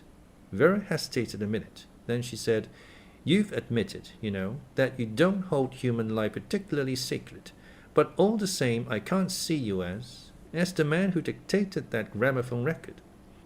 Lombard said, "Quite right. If I were to commit one or more murders, it would be solely for what I could get out of them. This mass clearance isn't my line of country." "Good. Then we'll eliminate ourselves and concentrate on our 5 fellow prisoners. Which of them is U.N.Owen?" "Well, at a guess, and with absolutely nothing to go upon, I'd plumb for Wargrave." "Oh," Vera sounded surprised. She thought a minute or two and then said, "Why?" "Hard to say exactly. But to begin with, he's an old man and he's been presiding over courts of law for years. That is to say, he's played God Almighty for a good many months every year. That must go to a man's head eventually. He gets to see himself as all-powerful, as holding the power of life and death, and it's possible that his brain might snap and he might want to go one step farther and be executioner and judge extraordinary." Vera said slowly, "Yes, I suppose that's possible." Lombard said, "Who do you plumb for?" Without any hesitation, Vera answered, "Dr. Armstrong." Lombard gave a low whistle. "The doctor, eh? You know, I should have put him last of all." Vera shook her head. "Oh, no. 2 of the deaths have been poison. That rather points to a doctor. And then you can't get over the fact that the only thing we are absolutely certain Mrs. Rogers had was the sleeping draught that he gave her." Lombard admitted, "Yes, that's true." Vera persisted. "If a doctor went mad, it would be a long time before anyone suspected. And doctors overwork and have a lot of strain." Philip Lombard said, "Yes, but I doubt if he could have killed Macarthur. He wouldn't have had time during that brief interval when I left him. Not, that is, unless he fairly head down there and back again, and I doubt if he's in good enough training to do that and show no signs of it." Vera said, "He didn't do it then. He had an opportunity later." "When?" "When he went down to call the general to lunch." Philip whistled again very softly. He said, "So you think he did it then? Pretty cool thing to do." Vera said impatiently, "What risk was there? He's the only person here with medical knowledge. He can swear the body's been dead at least an hour, and who's to contradict him?" Philip looked at her thoughtfully. "You know," he said, "that's a clever idea of yours. I wonder." "Who is it, Mr. Blore? That's what I want to know. Who is it?" Roger's face was working. His hands were clenched round the polishing leather that he held in his hand. Ex-Inspector Blore said, "Hey, my lad, that's the question." "One of us," his lordship said. "Which one? That's what I want to know. Who's the fiend in human form?" "That," said Blore, "is what we all would like to know." Roger said shrewdly, "But you've got an idea, Mr. Blore. You've got an idea, haven't you?" "I may have an idea," said Blore slowly, "but that's a long way from being sure. I may be wrong. All I can say is that if I'm right, the person in question is a very cool customer. A very cool customer indeed." Rogers wiped the perspiration from his forehead. He said hoarsely, "It's like a bad dream, that's what it is." Blore said, looking at him curiously, "Got any ideas yourself, Rogers?" The butler shook his head. He said hoarsely, "I don't know. I don't know at all. And that's what's frightening the life out of me, to have no idea." Dr. Armstrong said violently, "We must get out of here. We must. We must. At all costs." Mr. Justice Wargrave looked thoughtfully out of the smoking room window. He played with the cord of his eyeglasses. He said, "I do not, of course, profess to be a weather prophet, but I should say that it is very unlikely that a boat could reach us, even if they knew of our plight, in under 24 hours, and even then only if the wind drops." Dr. Armstrong dropped his head in his hands and groaned. He said, "And in the meantime we may all be murdered in our beds." "I hope not," said Mr. Justice Wargrave. "I intend to take every possible precaution against such a thing happening." It flashed across Dr. Armstrong's mind that an old man like the judge was far more tenacious of life than a younger man would be. He had often marveled at that fact in his professional career. Here was he, junior to the judge by perhaps 20 years, and yet with a vastly inferior sense of self-preservation. Mr. Justice Wargrave was thinking, "Murdered in our beds. These doctors are all the same. They think in cliches, a thoroughly commonplace mind." The doctor said, "There have been 3 victims already, remember?" "Certainly, but you must remember that they were unprepared for the attack. We are forewarned." Dr. Armstrong said bitterly, "What can we do? Sooner or later." "I think," said Mr. Justice Wargrave, "that there are several things we can do." Armstrong said, "We've no idea even who it can be." The judge stroked his chin and murmured, "Oh, you know, I wouldn't quite say that." Armstrong stared at him. "Do you mean you know?" Mr. Justice Wargrave said cautiously, "As regards actual evidence, such as is necessary in court, I admit that I have none. But it appears to me, reviewing the whole business, that one particular person is sufficiently clearly indicated. Yes, I think so." Armstrong stared at him. He said, "I don't understand." Miss Brent was upstairs in her bedroom. She took up her Bible and went to sit by the window. She opened it. Then, after a minute's hesitation, she set it aside and went over to the dressing table. From a drawer in it, she took out a small black-covered notebook. She opened it and began writing. "A terrible thing has happened. General Macarthur is dead. There is no doubt but that he was murdered. After luncheon, the judge made us a most interesting speech. He is convinced that the murderer is one of us. That means that one of us is possessed by a devil. I had already suspected that. Which of us is it? They are all asking themselves that. I alone know." She sat for some time without moving. Her eyes grew vague and filmy.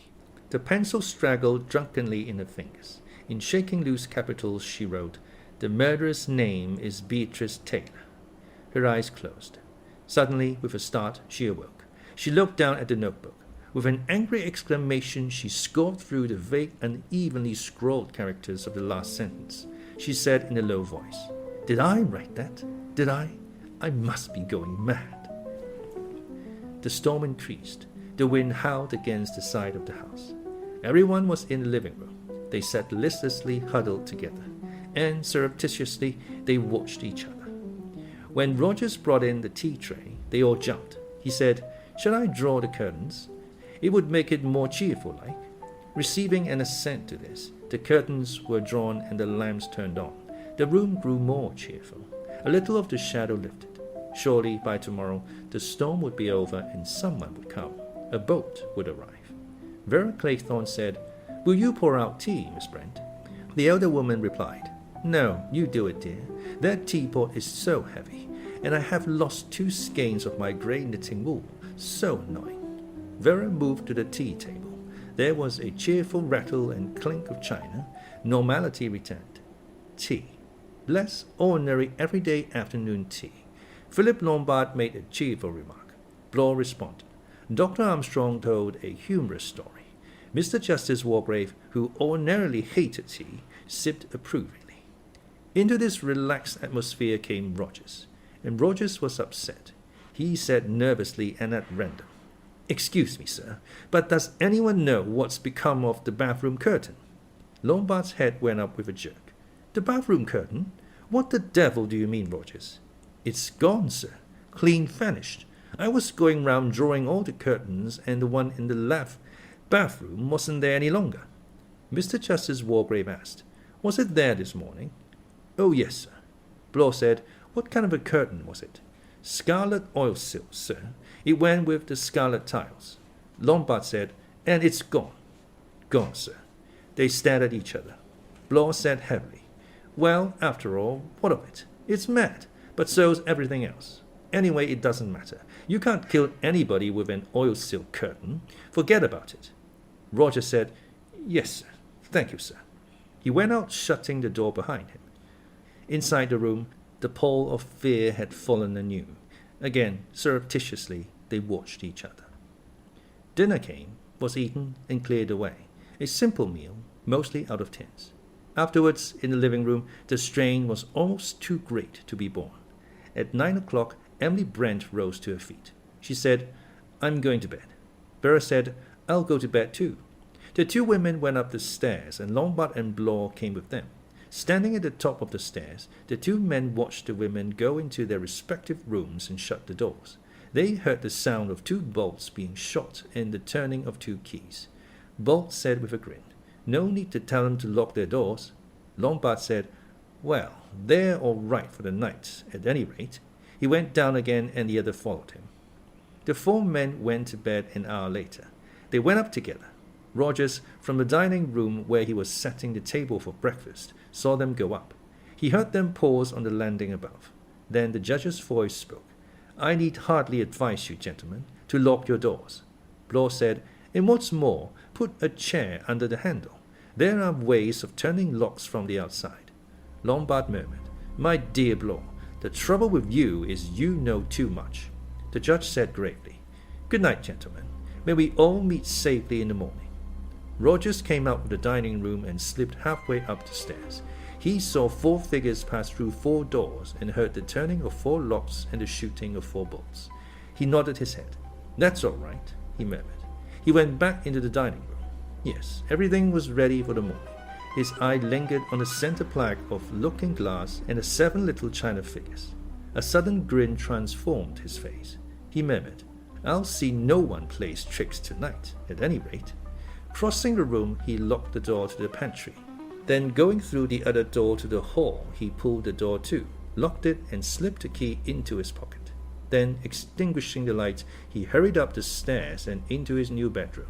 There was only one possible hiding place in it, the tall wardrobe, and he looked into that immediately. Then, locking and bolting the door, he prepared for bed. He said to himself, "No more China soldier tricks tonight. I've seen to that."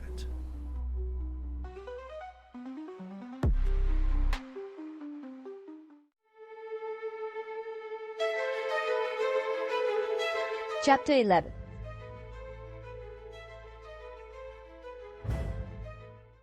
Philip Lombard had the habit of waking at daybreak. He did so on this particular morning. He raised himself on an elbow and listened. The wind had somewhat abated, but was still blowing.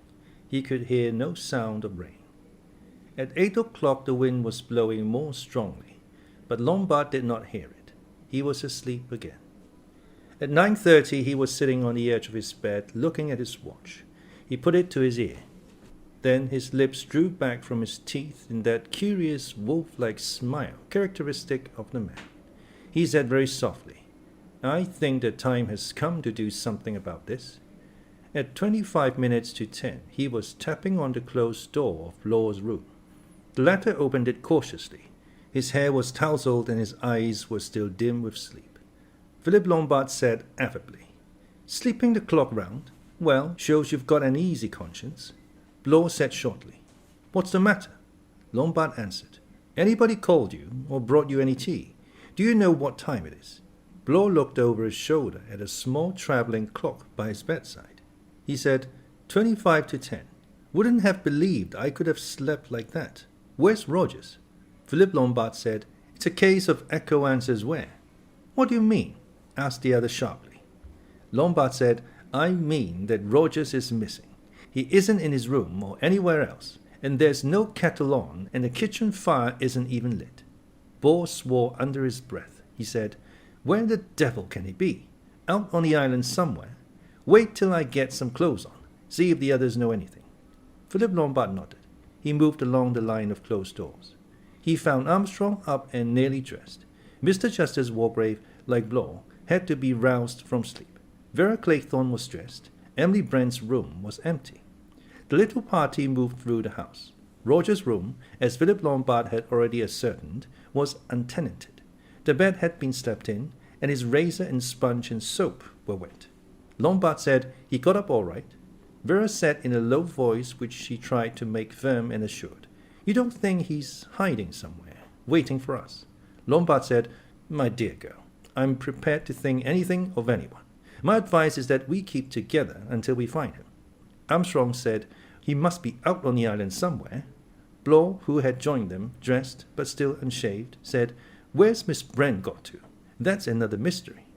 But as they arrived in the hall, Emily Brent came in through the front door. She had on a mackintosh. She said, "The sea is high as ever. I shouldn't think any boat could put out today."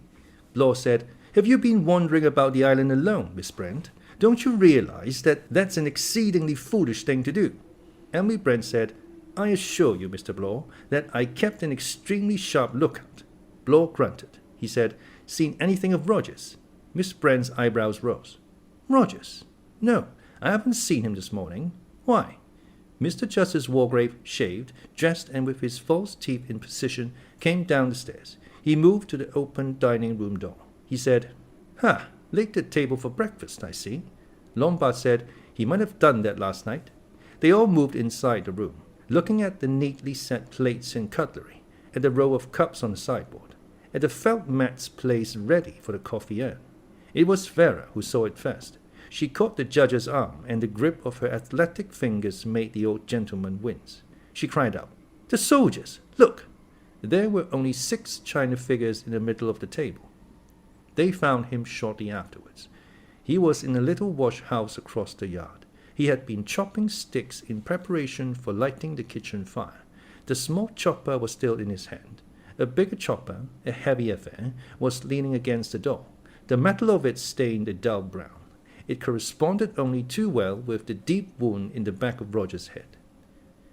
"Perfectly clear," said Armstrong. "The murderer must have crept up behind him, swung the chopper once, and brought it down on his head as he was bending over."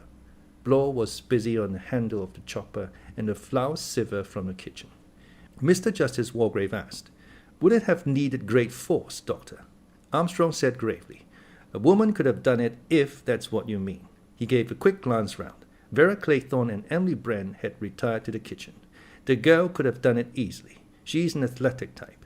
In appearance, Miss Brent is fragile-looking, but that type of woman has often a lot of wiry strength, and you must remember that anyone who's mentally unhinged has a good deal of unsuspected strength." The judge nodded thoughtfully. Blore rose to his knees with a sigh. He said, "No fingerprints. Handle was wiped afterwards." A sound of laughter was heard. They turned sharply. Vera Claythorne was standing in the yard. She cried out in a high, shrill voice, shaken with wild bursts of laughter, "Do they keep bees in this island? Tell me that. Where do we go for honey? Ha ha!" They stared at her uncomprehendingly. It was as though the sane, well-balanced girl had gone mad before their eyes. She went on in that high, unnatural voice, "Don't stare like that, as though you thought I was mad. It's sane enough what I'm asking. Bees, hives, bees. Oh, don't you understand? Haven't you read that idiotic rhyme? It's up in all your bedrooms, put there for you to study. We might have come here straight away if we'd had sense. 7 little soldier boys chopping up sticks. And the next verse. I know the whole thing by heart, I tell you. 6 little soldier boys playing with a hive. And that's why I'm asking, do they keep bees on this island? Isn't it funny? Isn't it damn funny?" She began laughing wildly again. Dr. Armstrong strode forward. He raised his hand and struck her a flat blow on the cheek. She gasped, hiccuped, and swallowed. She stood motionless a minute, then she said, "Thank you. I'm all right now." Her voice was once more calm and controlled, the voice of the efficient game's mistress. She turned and went across the yard into the kitchen, saying, "Miss Brent and I are getting you breakfast. Can you bring some sticks to light the fire?" The marks of the doctor's hand stood out red on her cheek. As she went into the kitchen, Blore said, "Well, you dealt with that all right, Doctor?" Armstrong said apologetically, "Had to. We can't cope with hysteria on the top of everything else." Philip Lombard said, "She's not a hysterical type." Armstrong agreed. "Oh, no. Good, healthy, sensible girl. Just a sudden shock. It might happen to anybody." Rogers had chopped a certain amount of firewood before he had been killed. They gathered it up and took it into the kitchen. Vera and Emily Brent were busy. Miss Brent was raking out the stove. Vera was cutting the rind off the bacon. Emily Brent said, "Thank you. We'll be as quick as we can. Say half an hour to 3/4. The kettle's got to boil." Ex-Inspector Blore said in a low, hoarse voice to Philip Lombard, "Know what I'm thinking?" Philip Lombard said, "As you're just about to tell me, it's not worth the trouble of guessing." Ex-Inspector Blore was an earnest man. A light touch was incomprehensible to him. He went on heavily. There was a case in America. Old gentleman and his wife, both killed with an axe. Middle of the morning. Nobody in the house but the daughter and the maid. Maid, it was proved, couldn't have done it. Daughter was a respectable middle-aged spinster. Seemed incredible. So incredible that they acquitted her. But they never found any other explanation. He paused. I thought of that when I saw the axe. And then when I went into the kitchen and saw her there, so neat and calm, hadn't turned a hair. That girl, coming all over hysterical. Well, that's natural. The sort of thing you'd expect. Don't you think so? Philip Lombard said laconically. It might be. Blore went on. But the other, so neat and prim, wrapped up in that apron, Mrs. Rogers' apron, I suppose, saying breakfast will be ready in half an hour or so. If you ask me, that woman's as mad as a hatter. Lots of elderly spinsters go that way. I don't mean go in for homicide on a grand scale, but go queer in their heads. Unfortunately, it's taken her this way. Religious mania. Thinks she's God's instrument, something of that kind. She sits in her room, reading her Bible. Philip Lombard sighed and said, "That's hardly proof positive of an unbalanced mentality, Blore." But Blore went on, ploddingly, perseveringly. And then she was out, in her mackintosh, said she'd been down to look at the sea. The other shook his head. He said, "Rogers was killed as he was chopping firewood. That is to say, first thing when he got up. The Brent woman wouldn't have needed to wander about outside for hours afterwards. If you ask me, the murderer of Rogers would take jolly good care to be rolled up in bed snoring." Blore said, "You're missing the point, Mr. Lombard. If the woman was innocent, she'd be too dead scared to go wandering about by herself. She'd only do that if she knew that she had nothing to fear. That's to say, if she herself is the criminal." Philip Lombard said, "That's a good point. Yes, I hadn't thought of that." He added with a faint grin, "Glad you don't still suspect me." Blore said rather shamefacedly, "I did start by thinking of you, that revolver, and the queer story you told, or didn't tell. But I've realized now that that was really a bit too obvious." He paused and said, "Hope you feel the same about me." Philip said thoughtfully, "I may be wrong, of course, but I can't feel that you've got enough imagination for this job. All I can say is, if you're the criminal, you're a damned fine actor, and I take my hat off to you." He lowered his voice. "Just between ourselves, Blore, and taking into account that we'll probably both be a couple of stiffs before another day is out, you did indulge in that spot of perjury, I suppose?" Blore shifted uneasily from one foot to the other. He said at last, "Doesn't seem to make much odds now. Oh well, here goes. Lander was innocent right enough. The gang had got me squared, and between us, we got him put away for a stretch. Mind you, I wouldn't admit this. If there were any witnesses," finished Lombard with a grin, "it's just between you and me. Well, I hope you made a tidy bit out of it. Didn't make what I should have done. Mean crowd, the Purcell gang. I got my promotion, though. And Lander got penal servitude and died in prison." "I couldn't know he was going to die, could I?" demanded Blore. "No, that was your bad luck." "Mine? His, you mean?" "Yours too, because as a result of it, it looks as though your own life is going to be cut unpleasantly short." "Me?" Blore stared at him. "Do you think I'm going to go the way of Rogers and the rest of them? Not me. I'm watching out for myself pretty carefully, I can tell you." Lombard said, "Oh, well, I'm not a betting man, and anyway, if you were dead, I wouldn't get paid." "Look here, Mr. Lombard, what do you mean?" Philip Lombard showed his teeth. He said, "I mean, my dear Blore, that in my opinion you haven't got a chance." "What? Your lack of imagination is going to make you absolutely a sitting target. A criminal of the imagination of U.N.Owen can make rings round you any time he or she wants to." Blore's face went crimson. He demanded angrily, "And what about you?" Philip Lombard's face went hard and dangerous. He said, "I've a pretty good imagination of my own. I've been in tight places before now and got out of them. I won't say more than that, but I think I'll get out of this one." The eggs were in the frying pan. Vera, toasting bread, thought to herself, "Why did I make a hysterical fool of myself? That was a mistake. Keep calm, my girl, keep calm." After all, she had always prided herself on her level-headedness. Miss Claythorne was wonderful, kept her head, started off swimming after cereal at once. Why think of that now? All that was over. Over. Cyril had disappeared long before she got near the rock. She had felt the current take her, sweeping her out to sea. She had let herself go a bit, swimming quietly, floating, till the boat arrived at last. They had praised her courage and her sang-froid. But not Hugo. Hugo had just looked at her. God, how it hurt. Even now, to think of Hugo. Where was he? What was he doing? Was he engaged? Married? Emily Brent said sharply, "Vera, that toast is burning." "Oh, sorry, Miss Brent. So it is. How stupid of me." Emily Brent lifted out the last egg from the sizzling fat. Vera, putting a fresh piece of bread on the toasting fork, said curiously, "You're wonderfully calm, Miss Brent." Emily Brent said, pressing her lips together, "I was brought up to keep my head and never to make a fuss." Vera thought mechanically. "Repressed as a child. That accounts for a lot." She said, "Aren't you afraid?" She paused and then added, "Or don't you mind dying?" Dying. It was as though a sharp little gimlet had run into the solid congealed mess of Emily Brent's brain. Dying. But she wasn't going to die. The others would die, yes, but not she, Emily Brent. This girl didn't understand. Emily wasn't afraid, naturally. None of the Brents were afraid. All her people were service people. They faced death unflinchingly. They led upright lives, just as she, Emily Brent, had led an upright life. She had never done anything to be ashamed of, and so, naturally, she wasn't going to die. The Lord is mindful of his own. Thou shalt not be afraid for the terror by night, nor for the arrow that flieth by day. It was daylight now. There was no terror. We shall none of us leave this island.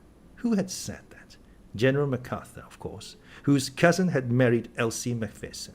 He hadn't seemed to care. He had seemed, actually, to welcome the idea. Wicked, almost impious to feel that way.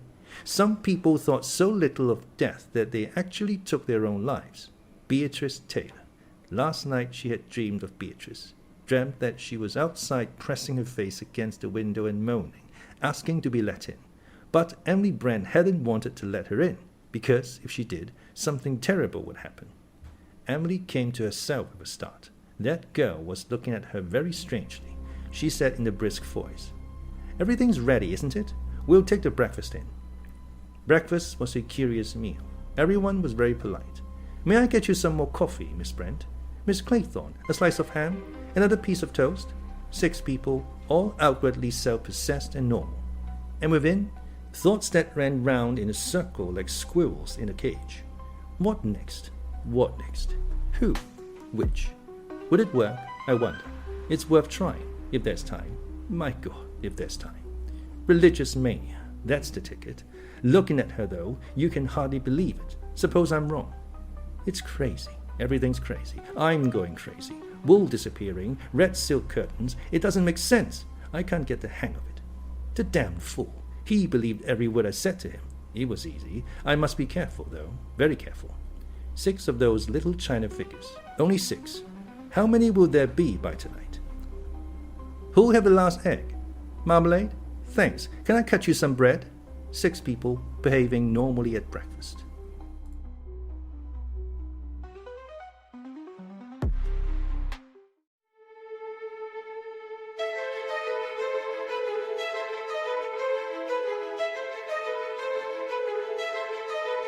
And Then There Were None, by Agatha Christie. Chapter 12.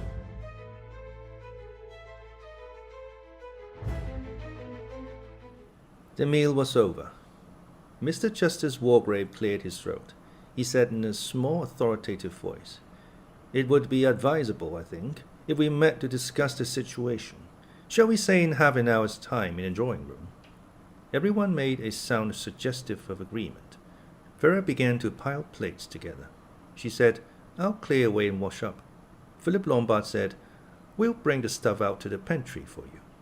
Thanks.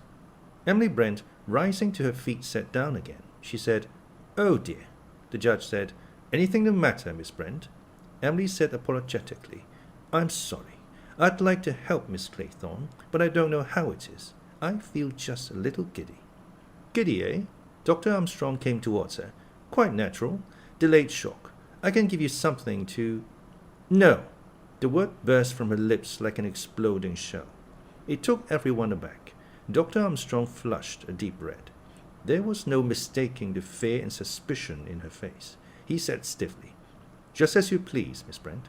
She said, I don't wish to take anything at all. I'll just sit here quietly till the giddiness passes off.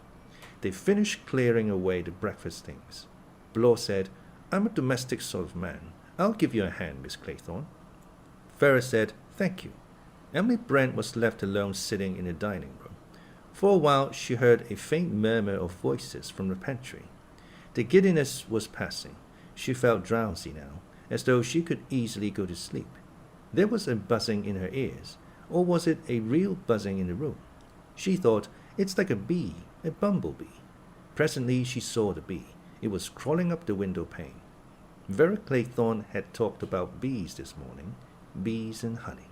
She liked honey, honey in the comb, and strain it yourself through a muslin bag. Drip, drip, drip. There was somebody in the room, somebody all wet and dripping. Beatrice Taylor come from the river. She had only to turn her head and she would see her, but she couldn't turn her head if she were to call out. But she couldn't call out. There was no one else in the house. She was all alone. She heard footsteps, soft dragging footsteps coming up behind her, the stumbling footsteps of the drowned girl. There was a wet, dank smell in her nostrils. On the window pane the bee was buzzing, buzzing. And then she felt the prick, the bee's sting on the side of her neck. In the drawing room they were waiting for Emily Brent. Vera Claythorne said, Shall I go and fetch her? Blore said quickly, Just a minute. Vera sat down again. Everyone looked inquiringly at Blore. He said, Look here, everybody. My opinion's this. We needn't look farther for the author of these deaths than the dining room at this minute. I'll take my oath. That woman's the one we're after. Armstrong said, And a motive? Religious mania. What do you say, Doctor? Armstrong said, It's perfectly possible. I've nothing to say against it. But of course we've no proof. Vera said, She was very odd in the kitchen when we were getting breakfast. Her eyes. She shivered. Lombard said, You can't judge her by that. We're all a bit off our heads by now. Blore said, There's another thing. She's the only one who wouldn't give an explanation after that gramophone record. Why? Because she hadn't any to give. Vera stirred in her chair. She said, That's not quite true. She told me afterwards. Wargrave said, What did she tell you, Miss Claythorne? Vera repeated the story of Beatrice Taylor. Mr. Justice Wargrave observed, A perfectly straightforward story. I personally should have no difficulty in accepting it. Tell me, Miss Claythorne, did she appear to be troubled by a sense of guilt or a feeling of remorse for her attitude in the matter? None whatever, said Vera. She was completely unmoved. Blore said, Hearts as hard as flints. These righteous spinsters. Envy, mostly. Mr. Justice Wargrave said, It is now 5 minutes to 11. I think we should summon Miss Brent to join our conclave. Blore said, Aren't you going to take any action? The judge said, I fail to see what action we can take. Our suspicions are, at the moment, only suspicions. I will, however, ask Dr. Armstrong to observe Miss Brent's demeanor very carefully. Let us now go into the dining room. They found Emily Brent sitting in the chair in which they had left her. From behind they saw nothing amiss, except that she did not seem to hear their entrance into the room. And then they saw her face, suffused with blood, with blue lips and starting eyes. Blore said, My God, she's dead. The small, quiet voice of Mr. Justice Wargrave said, One more of us acquitted. Too late. Armstrong was bent over the dead woman. He sniffed the lips, shook his head, peered into the eyelids. Lombard said impatiently, How did she die, Doctor? She was all right when we left her here. Armstrong's attention was riveted on a mark on the right side of the neck. He said, That's the mark of a hypodermic syringe. There was a buzzing sound from the window. Vera cried, "Look, a bee, a bumblebee. Remember what I said this morning?" Armstrong said grimly, "It wasn't that bee that stung her." A human hand held the syringe. The judge asked, "What poison was injected?" Armstrong answered, "At a guess, one of the cyanides. Probably potassium cyanide, same as Anthony Marston. She must have died almost immediately by asphyxiation." Vera cried, "But that bee, it can't be coincidence." Lombard said grimly, "Oh no, it isn't coincidence. It's a murderous touch of local color. He's a playful beast. Likes to stick to his damnable nursery jingle as closely as possible." For the first time his voice was uneven, almost shrill. It was as though even his nerves, seasoned by a long career of hazards and dangerous undertakings, had given out at last. He said violently, "It's mad, absolutely mad. We're all mad." The judge said calmly, "We have still, I hope, our reasoning powers. Did anyone bring a hypodermic syringe to this house?" Dr. Armstrong, straightening himself, said in a voice that was not too well assured, "Yes, I did." 4 pairs of eyes fastened on him. He braced himself against deep hostile suspicion of those eyes. He said, "Always travel with one. Most doctors do." Mr. Justice Wargrave said calmly, "Quite so. Will you tell us, doctor, where that syringe is now?" "In the suitcase in my room." Wargrave said, "We might, perhaps, verify that fact." The 5 of them went upstairs, a silent procession. The contents of the suitcase were turned out on the floor. The hypodermic syringe was not there. Armstrong said violently, "Somebody must have taken it." There was silence in the room. Armstrong stood with his back to the window. 4 pairs of eyes were on him, black with suspicion and accusation. He looked from Wargrave to Vera and repeated helplessly, weakly, "I tell you, someone must have taken it." Blore was looking at Lombard, who returned his gaze. The judge said, "There are 5 of us here in this room. One of us is a murderer. The position is fraught with grave danger. Everything must be done in order to safeguard the 4 of us who are innocent. I will now ask you, Dr. Armstrong, what drugs you have in your possession." Armstrong replied, "I have a small medicine case here. You can examine it. You will find some sleeping stuff, Trianol and Southanol tablets, a pack of bromide, bicarbonate of soda, aspirin. Nothing else. I have no cyanide in my possession." The judge said, "I have, myself, some sleeping tablets. Southanol, I think they are. I presume they would be lethal if a sufficiently large dose were given. You, Mr. Lombard, have in your possession a revolver." Philip Lombard said sharply, "What if I have?" "Only this. I propose that the doctor's supply of drugs, my own Southanol tablets, your revolver, and anything else of the nature of drugs or firearms should be collected together and placed in a safe place. Then, after this is done, we should each of us submit to a search, both of our persons and of our effects." Lombard said, "I'm damned if I'll give up my revolver." Wargrave said sharply, "Mr. Lombard, you are a very strong-built and powerful young man, but ex-Inspector Blore is also a man of powerful physique.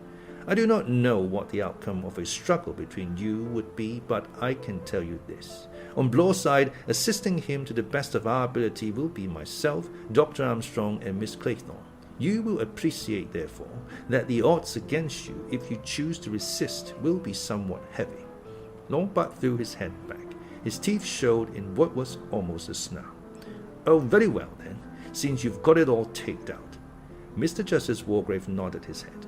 "You are a sensible young man. Where is this revolver of yours?" "In a drawer of the table by my bed." "Good. I'll fetch it. I think it would be desirable if we went with you." Philip said with a smile that was still nearer a snarl, "Suspicious devil, aren't you?" They went along the corridor to Lombard's room. Philip strode across to the bed table and jerked open the drawer. Then he recoiled with an oath. The drawer of the bed table was empty. "Satisfied?" asked Lombard. He had stripped to the skin, and he and his room had been meticulously searched by the other 3 men. Vera Claythorne was outside in the corridor. The search proceeded methodically. In turn, Armstrong, the judge, and Blore submitted to the same test. The 4 men emerged from Blore's room and approached Vera. It was the judge who spoke. "I hope you will understand, Miss Claythorne, that we can make no exceptions, That revolver must be found. You have, I presume, a bathing dress with you?" Vera nodded. "Then I will ask you to go into your room and put it on and then come out to us here." Vera went into her room and shut the door. She reappeared in under a minute, dressed in a tight-fitting silk-rucked bathing dress. Wargrave nodded approval. "Thank you, Miss Claythorne. Now, if you will remain here, we will search your room." Vera waited patiently in the corridor until they emerged. Then she went in, dressed, and came out to where they were waiting. The judge said, "We are now assured of one thing. There are no lethal weapons or drugs in the possession of any of us five. That is one point to the good. We will now place the drugs in a safe place. There is, I think, a silver chest, is there not, in the pantry?" Blore said, "That's all very well, but who's to have the key? You, I suppose." Mr. Justice Wargrave made no reply. He went down to the pantry and the others followed him. There was a small case there designed for the purpose of holding silver and plate. By the judge's directions, the various drugs were placed in this and it was locked. Then, still on Wargrave's instructions, the chest was lifted into the plate cupboard and this in turn was locked. The judge then gave the key of the chest to Philip Lombard and the key of the cupboard to Blore. He said, "You two are the strongest physically. It would be difficult for either of you to get the key from the other. It would be impossible for any of us three to do so. To break open the cupboard or the plate chest would be a noisy and cumbersome proceeding, and one which could hardly be carried out without attention being attracted to what was going on." He paused, then went on. "We are still faced by one very grave problem. What has become of Mr. Lombard's revolver?" Blore said, "Seems to me its owner is the most likely person to know that." A white dint showed in Philip Lombard's nostrils. He said, "You damned pig-headed fool! I tell you it's been stolen from me." Wargrave asked, "When did you see it last?" "Last night. It was in the drawer when I went to bed, ready in case anything happened." The judge nodded. He said, "It must have been taken this morning during the confusion of searching for Rogers, or after his dead body was discovered." Vera said, "It must be hidden somewhere about the house. We must look for it." Mr. Justice Wargrave's finger was stroking his chin. He said, "I doubt if our search will result in anything. Our murderer has had plenty of time to devise a hiding place. I do not fancy we shall find that revolver easily." Blore said forcefully, "I don't know where the revolver is, but I'll bet I know where something else is. That hypodermic syringe. Follow me." He opened the front door and led the way round the house. A little distance away from the dining room window, he found a syringe. Beside it was a smashed china figure, a sixth broken soldier boy. Blore said in a satisfied voice, "Only place it could be." After he'd killed her, he opened the window and threw out the syringe and picked up the china figure from the table and followed on with that. There were no prints on the syringe. It had been carefully wiped. Vera said in a determined voice, "Now let us look for the revolver." Mr. Justice Wargrave said, "By all means, but in doing so, let us be careful to keep together. Remember, if we separate, the murderer gets his chance." They searched the house carefully from attic to cellars, but without result. The revolver was still missing.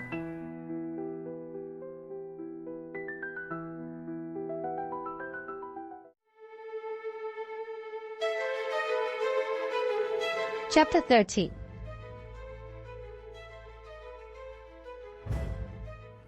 One of us, one of us, one of us. 3 words, endlessly repeated, dinning themselves hour after hour into receptive brains. 5 people, 5 frightened people. 5 people who watched each other, who now hardly troubled to hide their state of nervous tension. There was little pretense now, no formal veneer of conversation. They were 5 enemies linked together by a mutual instinct of self-preservation. And all of them suddenly looked less like human beings. They were reverting to more bestial types. Like a wary old tortoise, Mr. Justice Wargrave sat hunched up, his body motionless, his eyes keen and alert. Ex-Inspector Blore looked coarser and clumsier in build. His walk was that of a slow-padding animal. His eyes were bloodshot. There was a look of mingled ferocity and stupidity about him. He was like a beast at bay, ready to charge his pursuers. Philip Lombard's senses seemed heightened, rather than diminished. His ears reacted to the slightest sound. His step was lighter and quicker. His body was lithe and graceful. And he smiled often, his lips curling back from his long white teeth. Vera Claythorne was very quiet. She sat most of the time huddled in a chair. Her eyes stared ahead of her into space. She looked dazed. She was like a bird that has dashed its head against glass and that has been picked up by a human hand. It crouches there, terrified, unable to move, hoping to save itself by its immobility. Armstrong was in a pitiable condition of nerves. He twitched and his hands shook. He lighted cigarette after cigarette and stubbed them out almost immediately. The forced inaction of their position seemed to gall him more than the others.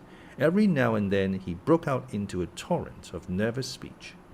We shouldn't just sit here doing nothing. There must be something. Surely there is something that we can do. If we lit a bonfire. Blore said heavily, "In this weather?" The rain was pouring down again. The wind came in fitful gusts. The depressing sound of the pattering rain nearly drove them mad. By tacit consent, they had adopted a plan of campaign. They all sat in the big drawing room. Only one person left the room at a time. The other four waited till the fifth returned. Lombard said, "It's only a question of time. The weather will clear. Then we can do something. Signal, light fires, make a raft, something." Armstrong said with a sudden cackle of laughter, "A question of time. Time. We can't afford time. We shall all be dead." Mr. Justice Wargrave said, and his small clear voice was heavy with passionate determination, "Now, if we are careful, we must be very careful." The midday meal had been duly eaten, but there had been no conventional formality about it. All five of them had gone to the kitchen. In the larder they had found a great store of tinted foods. They had opened a tin of tongue and 2 tins of fruit. They had eaten standing round the kitchen table. Then, herding close together, they had returned to the drawing room, to sit, watching each other.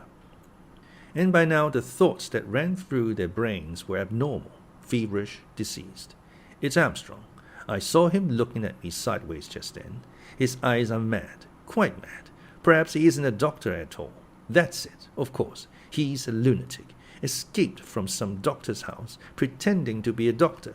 It's true. Should I tell them? Should I scream out? No, it won't do to put him on his guard. Besides, he can seem so sane. What time is it?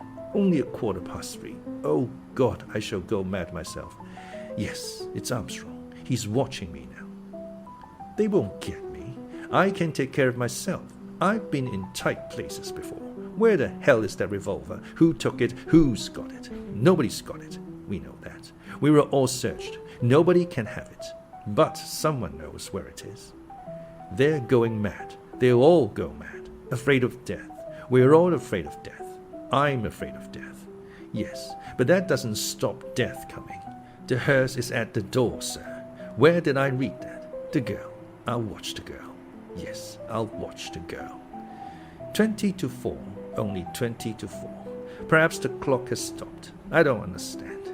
No, I don't understand. This sort of thing can't happen. It is happening.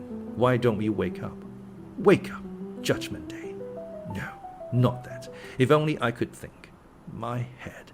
Something's happening in my head. It's going to burst. It's going to split. This sort of thing can't happen. What's the time? Oh, God, it's only 4:15. I must keep my head. I must keep my head.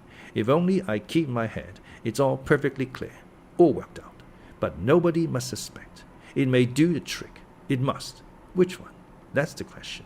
Which one? I think, yes. I rather think, yes. Him. When the clock struck 5, they all jumped. Vera said, "Does anyone want tea?" There was a moment's silence. Blore said, "I'd like a cup."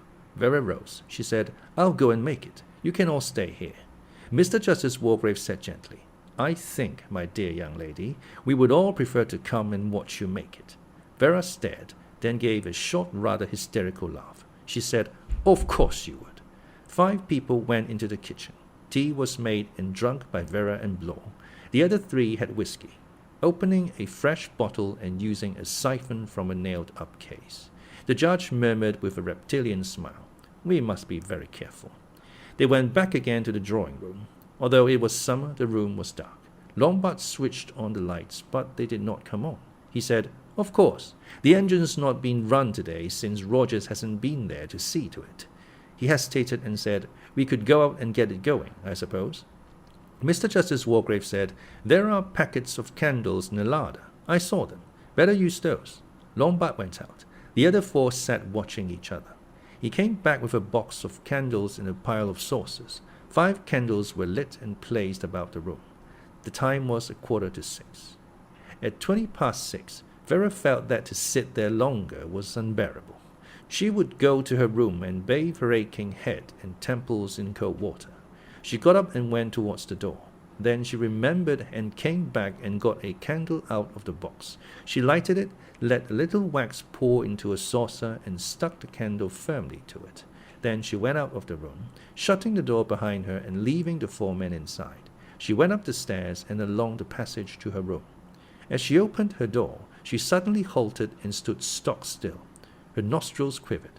The sea. The smell of the sea at St. Tredenick. That was it. She could not be mistaken. Of course, one smelt the sea on an island anyway, but this was different. It was the smell there had been on the beach that day, with the tide out and rocks covered with seaweed drying in the sun. "Can I swim out to the island, Miss Claythorne?" "Why can't I swim out to the island?" Horrid, whiny, spoiled little brat. If it weren't for him, Hugo would be rich, able to marry the girl he loved. Hugo. Surely, Hugo was beside her. No, waiting for her in the room. She made a step forward. The draught from the window caught the flame of the candle. It flickered and went out. In the dark, she was suddenly afraid. "Don't be a fool," Vera Claythorne urged herself. "It's all right. The others are downstairs, all 4 of them. There's no one in the room. There can't be. You're imagining things, my girl." But that smell of the beach at St. Tredenick, that wasn't imagined. It was true. And there was someone in the room. She had heard something. Surely she had heard something. And then, as she stood there, listening, a cold, clammy hand touched her throat, a wet hand, smelling of the sea. Vera screamed. She screamed and screamed, screams of the utmost terror, wild, desperate cries for help. She did not hear the sounds from below, or a chair being overturned, or a door opening, of men's feet running up the stairs. She was conscious only of supreme terror. Then, restoring her sanity, lights flickered in the doorway, candles, men hurrying into the room. "What the devil? What's happened? Good God, what is it?" She shuddered, took a step forward, collapsed on the floor. She was only half aware of someone bending over her, of someone forcing her head down between her knees. Then, at a sudden exclamation, a quick, "My God, look at that!" her senses returned. She opened her eyes and raised her head. She saw what it was the men with the candles were looking at. A broad ribbon of wet seaweed was hanging down from the ceiling. It was that which in the darkness had swayed against her throat. It was that which she had taken for a clammy hand, a drowned hand come back from the dead to squeeze the life out of her. She began to laugh hysterically. She said, "It was seaweed, only seaweed, and that's what the smell was." And then the faintness came over her once more, waves upon waves of sickness. Again someone took her head and forced it between her knees. Eons of time seemed to pass. They were offering her something to drink, pressing the glass against her lips. She smelled brandy. She was just about to gulp the spirit gratefully down when, suddenly, a warning note, like an alarm bell, sounded in her brain. She sat up, pushing the glass away. She said sharply, "Where did this come from?" Blore's voice answered. He stared a minute before speaking.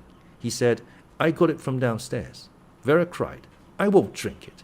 There was a moment's silence. Then Lombard laughed. He said with appreciation, "Good for you, Vera. You've got your wits about you.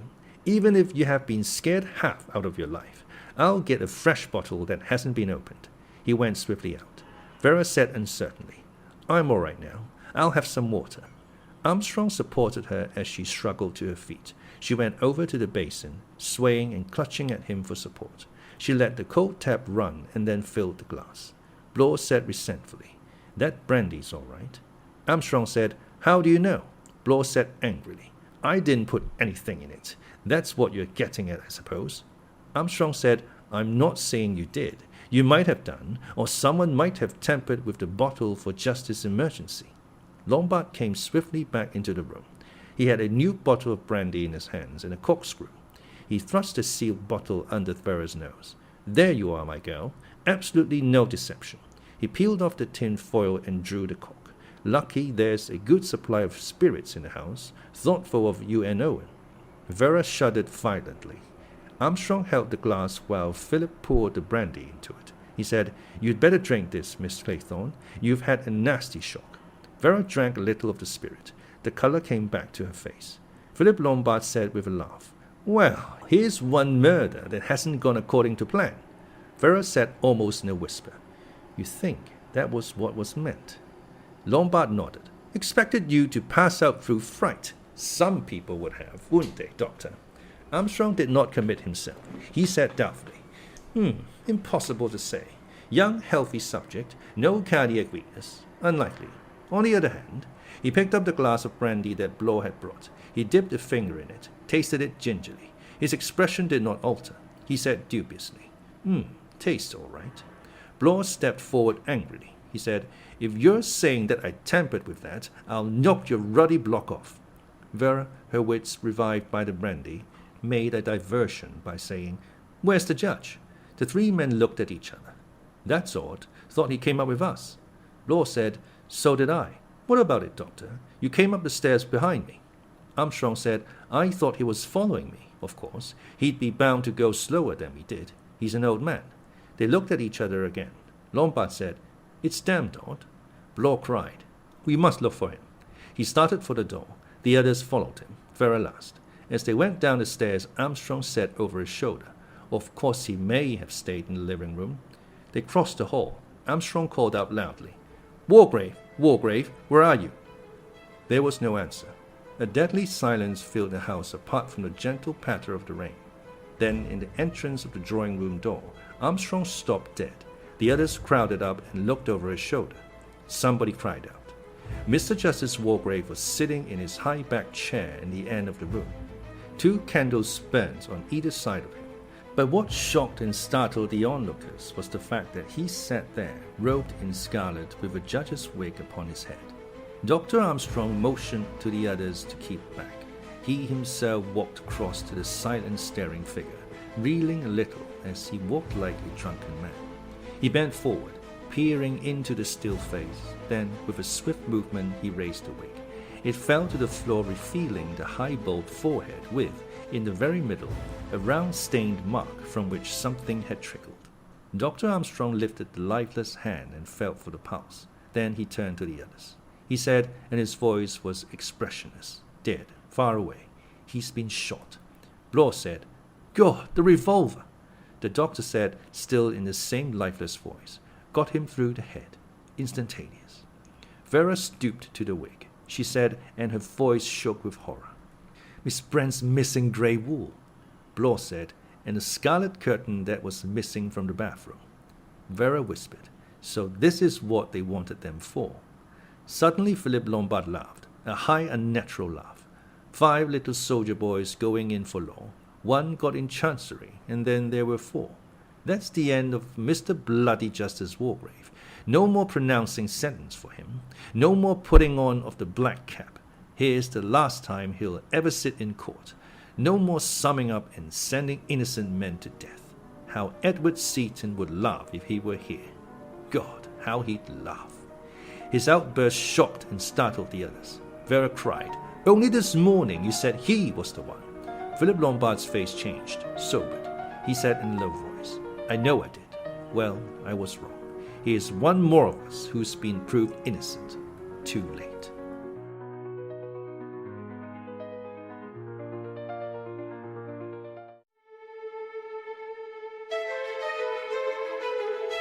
Chapter 14. They had carried Mr. Justice Wargrave up to his room and laid him on a bed. Then they had come down again and had stood in the hall looking at each other. Blore said heavily, "What do we do now?" Lombard said briskly, "Have something to eat. We've got to eat, you know." Once again they went into the kitchen. Again they opened a tin of tongue. They ate mechanically. almost without tasting. Vera said, "I shall never eat tongue again." They finished the meal. They sat round the kitchen table staring at each other. Blore said, "Only 4 of us now. Who'll be the next?" Armstrong stared. He said, almost mechanically, "We must be very careful," and stopped. Blore nodded.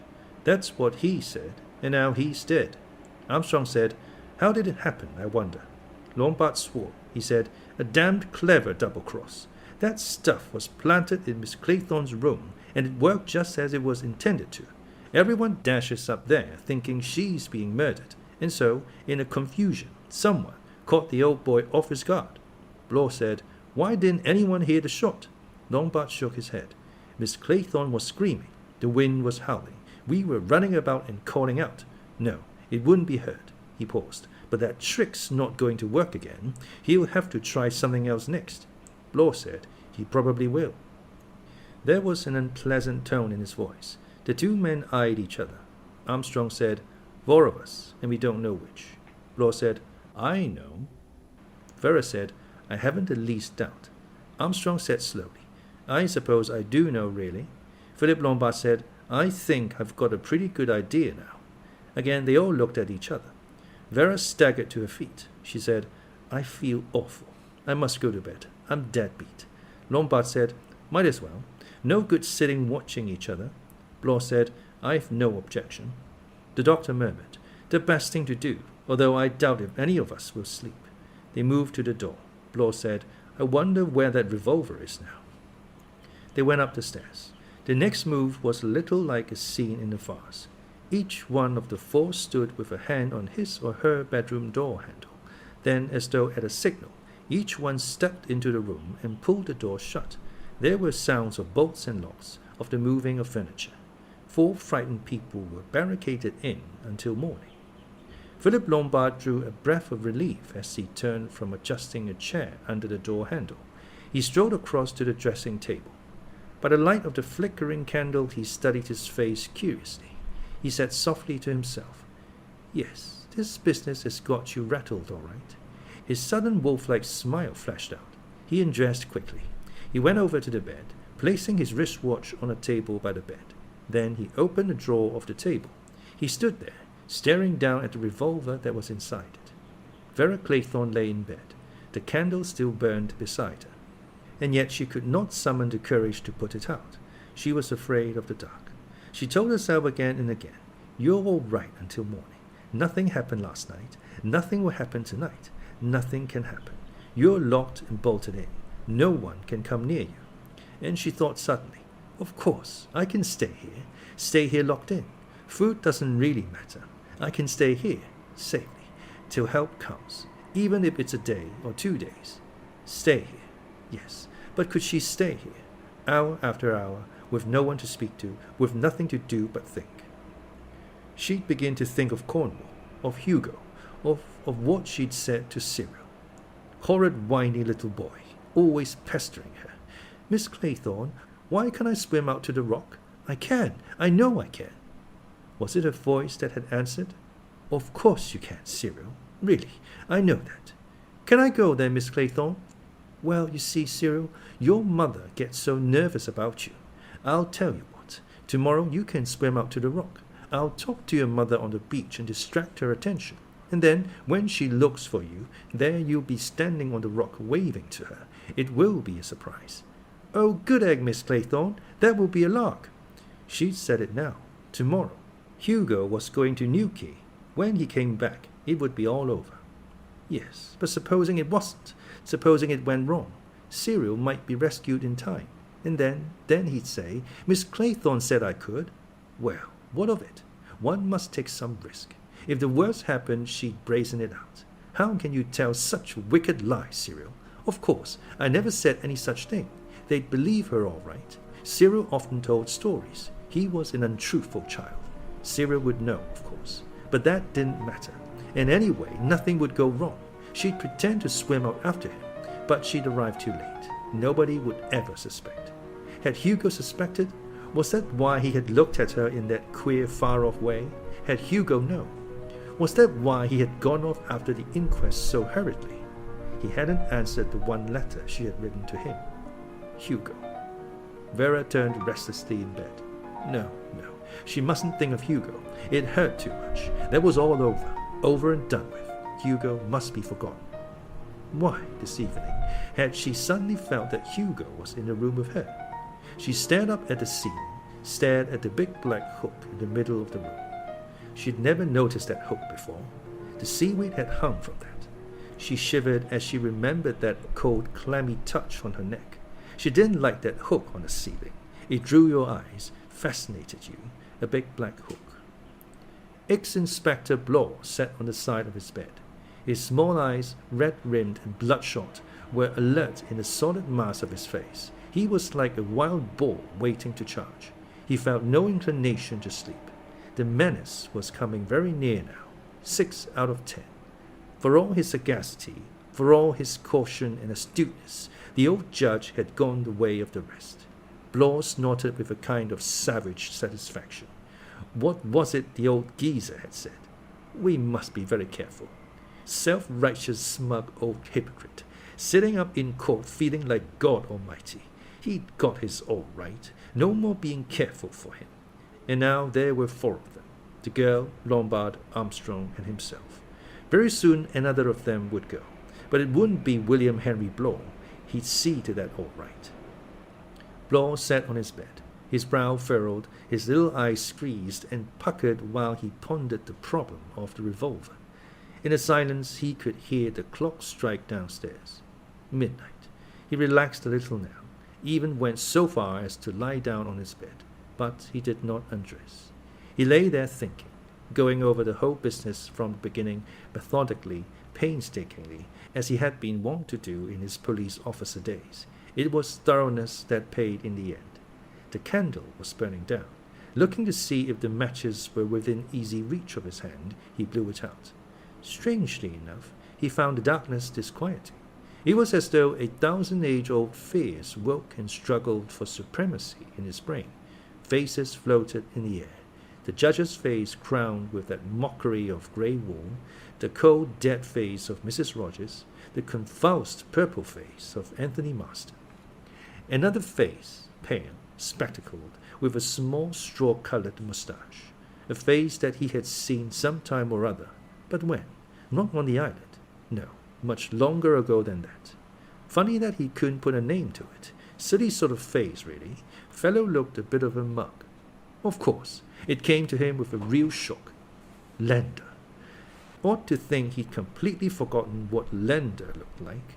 Only yesterday he'd been trying to recall the fellow's face, and hadn't been able to.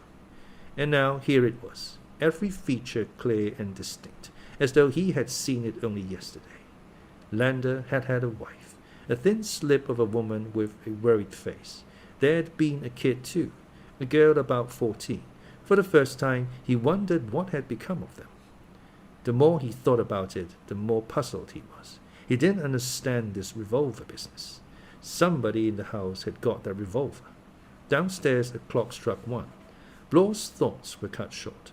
He sat up on the bed, suddenly alert, for he had heard a sound, a very faint sound, somewhere outside his bedroom door. There was someone moving about in the darkened house. The perspiration broke out on his forehead. Who was it, moving secretly and silently along the corridors? Someone who was up to no good, he bet that. Noiselessly, in spite of his heavy build, he dropped off the bed and with 2 strides was standing by the door listening. But the sound did not come again. Nevertheless, Blore was convinced that he was not mistaken. He had heard a footfall just outside his door. The hair rose slightly on his scalp. He knew fear again. Someone creeping about stealthily in the night. He listened, but the sound was not repeated. And now a new temptation assailed him. He wanted, desperately, to go out and investigate, if he could only see who it was prowling about in the darkness. But to open his door would be the action of a fool. Very likely that was exactly what the other was waiting for. He might even have meant Blore to hear what he had heard, counting on him coming out to investigate. Blore stood rigid, listening. He could hear sounds everywhere now. Cracks, rustles, mysterious whispers. But his dogged, realistic brain knew them for what they were, the creations of his own heated imagination. and then suddenly he heard something that was not imagination. Footsteps, very soft, very cautious, but plainly audible to a man listening with all his ears as Blore was listening. They came softly along the corridor. They passed his door without hesitating or faltering. And as they did so, Blore made up his mind. He meant to see who it was. The footsteps had definitely passed his door going to the stairs. Where was the man going? When Blore acted, he acted quickly, surprisingly so for a man who looked so heavy and slow. He tiptoed back to the bed, slipped matches into his pocket, detached the plug of the electric lamp by his bed and picked it up, winding the flax round it. It was a chromium affair with a heavy ebonite base, a useful weapon. He sprinted noiselessly across the room, removed the chair from under the door handle, and with precaution unlocked and unbolted the door. He stepped out into the corridor. There was a faint sound in the hall below. Blore ran noiselessly in his stockinged feet to the head of the stairs. At that moment he realized why it was he had heard all these sounds so clearly. The wind had died down completely, and the sky must have cleared. There was faint moonlight coming in through the landing window, and it illuminated the hall below. Blore had an instantaneous glimpse of a figure just passing out through the front door. In the act of running down the stairs in pursuit, he paused. Once again, he had nearly made a fool of himself. This was a trap, perhaps, to lure him out of the house. But what the other man didn't realize was that he had made a mistake, had delivered himself neatly into Blore's hands. 4 of the 3 tenanted rooms upstairs. 1 must now be empty. All that had to be done was to ascertain which. Blore went swiftly back along the corridor. He paused first at Dr. Armstrong's door and tapped. There was no answer. He waited a minute, then went on to Philip Lombard's room. Here the answer came at once. "Who's there?" "It's Blore. I don't think Armstrong is in his room." "Wait a minute." He went on to the door at the end of the corridor. Here he tapped again. "Miss Claythorne, Miss Claythorne." Vera's voice, startled, answered him. "Who is it? What's the matter?" "It's all right, Miss Claythorne. Wait a minute. I'll come back." He raced back to Lombard's room. The door opened as he did so. Lombard stood there. He held a candle in his left hand. He had pulled on his trousers over his pajamas. His right hand rested in the pocket of his pajama jacket. He said sharply, "What the hell's all this?" Blore explained rapidly. Lombard's eyes lit up. "Armstrong, eh? So he's our pigeon." He moved along to Armstrong's door. "Sorry, Blore, but I don't take anything on trust." He rapped sharply on the panel. "Armstrong, Armstrong." There was no answer. Lombard dropped to his knees and peered through the keyhole. He inserted his little finger gingerly into the lock. He said, "Key's not in the door on the inside." Blore said, "That means he locked it on the outside and took it with him." Philip nodded. "Ordinary precaution to take. We'll get him, Blore. This time, we'll get him. Have a second." He raced along to Vera's room. "Vera?" "Yes?" "We're hunting Armstrong. He's out of his room. Whatever you do, don't open your door. Understand?" "Yes, I understand." "If Armstrong comes along and says that I've been killed or Blore's been killed, pay no attention. See? Only open your door if both Blore and I speak to you. Got that?" Vera said, "Yes, I'm not a complete fool." Lombard said, "Good." He joined Blore. He said, "And now, after him. The hunt's up." Blore said, "We'd better be careful. He's got a revolver, remember?" Philip Lombard, racing down the stairs, chuckled. He said, "That's where you're wrong." He undid the front door, remarking, "Latch pushed back, so he could get in again easily." He went on, "I've got a revolver." He took it half out of his pocket as he spoke. "Found it put back in my drawer tonight." Blore stopped dead on the doorstep. His face changed. Philip Lombard saw it. "Don't be a damned fool, Blore. I'm not going to shoot you. Go back and barricade yourself in if you like. I'm off after Armstrong." He started off into the moonlight. Blore, after a minute's hesitation, followed him. He thought to himself, "I suppose I'm asking for it, after all." After all, he had tackled criminals armed with revolvers before now. Whatever else he lacked, Blore did not lack courage. Show him the danger and he would tackle it pluckily. He was not afraid of danger in the open, only of danger undefined and tinged with the supernatural. Vera, left to await results, got up and dressed. She glanced over once or twice at the door. It was a good solid door. It was both bolted and locked and had an oak chair wedged under the handle. It could not be broken open by force, certainly not by Dr. Armstrong. he was not a physically powerful man. If she were Armstrong intent on murder, it was cunning that she would employ, not force. She amused herself by reflecting on the means he might employ. He might, as Philip had suggested, announce that one of the other two men was dead, or he might possibly pretend to be mortally wounded himself, might drag himself groaning to her door. There were other possibilities. He might inform her that the house was on fire. More, he might actually set the house on fire. Yes, that would be a possibility. Lure the other two men out of the house, then, having previously laid a trail of petrol, he might set light to it, and she, like an idiot, would remain barricaded in her room until it was too late. She crossed over to the window. Not too bad. At a pinch, one could escape that way. It would mean a drop, but there was a handy flower bed. She sat down and, picking up her diary, began to write in it in a clear, flowing hand. One must pass the time. Suddenly she stiffened to attention. She had heard a sound. It was, she thought, a sound like breaking glass, and it came from somewhere downstairs. She listened hard, but the sound was not repeated. She heard, or thought she heard, stealthy sounds of footsteps, the creak of stairs, the rustle of garments, but there was nothing definite, and she concluded, as Blore had done earlier, that such sounds had their origin in her own imagination.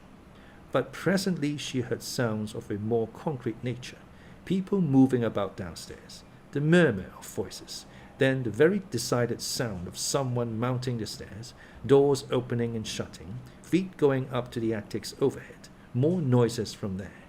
Finally the steps came along the passage. Lombard's voice said, "Vera, you all right?" "Yes, what happened?" Blore's voice said, "Will you let us in?" Vera went to the door. She removed the chair, unlocked the door, and slid back the bolt. She opened the door. The two men were breathing hard. Their feet and the bottom of their trousers were soaking wet. She said again, "What's happened?" Lombard said, "Armstrong's disappeared." Vera cried, "What?" Lombard said, "Vanished clean off the island." Blore concurred, "Vanished, that's the word.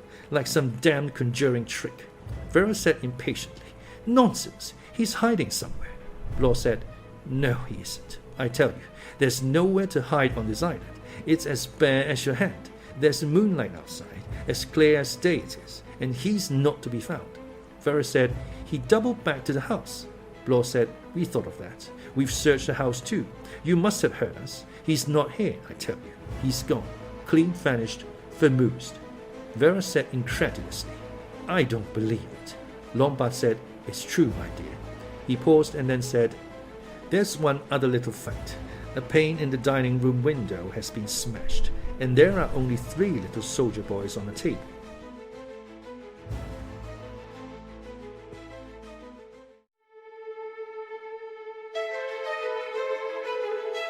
Chapter 15.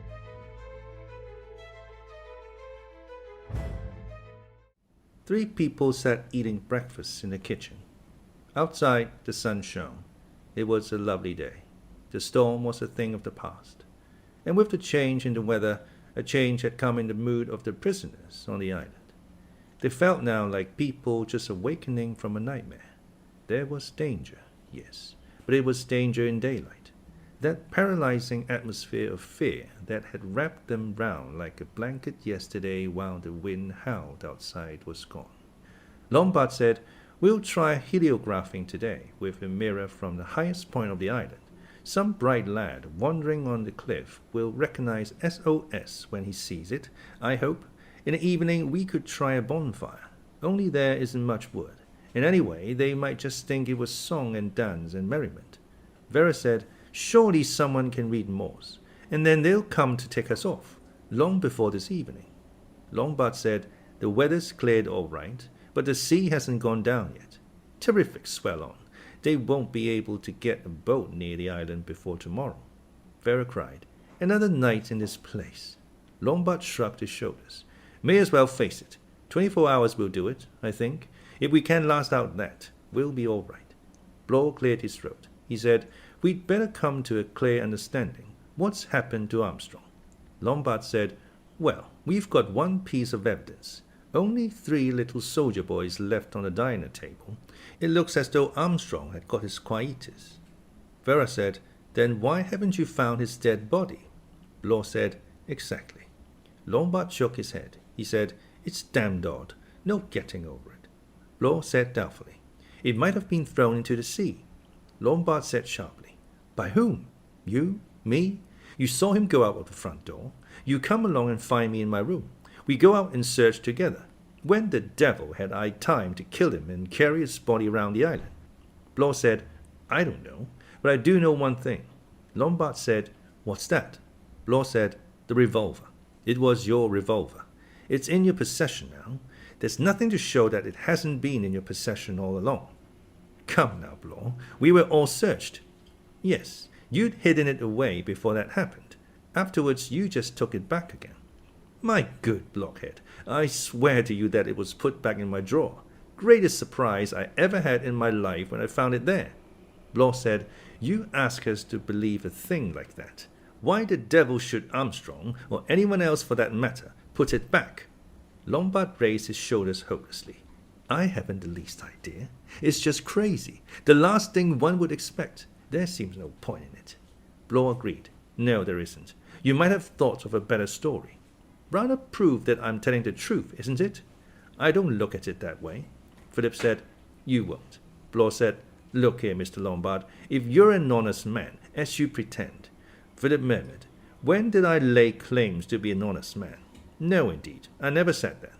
Blore went on stolidly, "If you're speaking the truth, there's only one thing to be done. As long as you have that revolver, Miss Claythorne and I are at your mercy. The only fair thing is to put that revolver with the other things that are locked up, and you and I will hold the two keys still." Philip Lombard lit a cigarette. As he puffed smoke, he said, "Don't be an ass. You won't agree to that?" "No, I won't. That revolver's mine. I need it to defend myself, and I'm going to keep it." Blore said, "In that case, we're bound to come to one conclusion. That I'm U.N.Owen? Think what you damned well please. But I'll ask you, if that's so, why I didn't pot you with the revolver last night. I could have, about 20 times over." Blore shook his head. He said, "I don't know, and that's a fact. You must have had some reason." Vera had taken no part in the discussion. She stirred now and said, "I think you're both behaving like a pair of idiots." Lombard looked at her. "What's this?" Vera said. "You've forgotten the nursery rhyme. Don't you see there's a clue there?" She recited in a meaning voice. 4 little soldier boys going out to sea. A red herring swallowed one, and then there were 3. She went on. "A red herring. That's the vital clue. Armstrong's not dead. He took away the China soldier to make you think he was. You may say what you like. Armstrong's on the island still. His disappearance is just a red herring across the track." Lombard sat down again. He said, "You know, you may be right." Blore said, "Yes, but if so, where is he?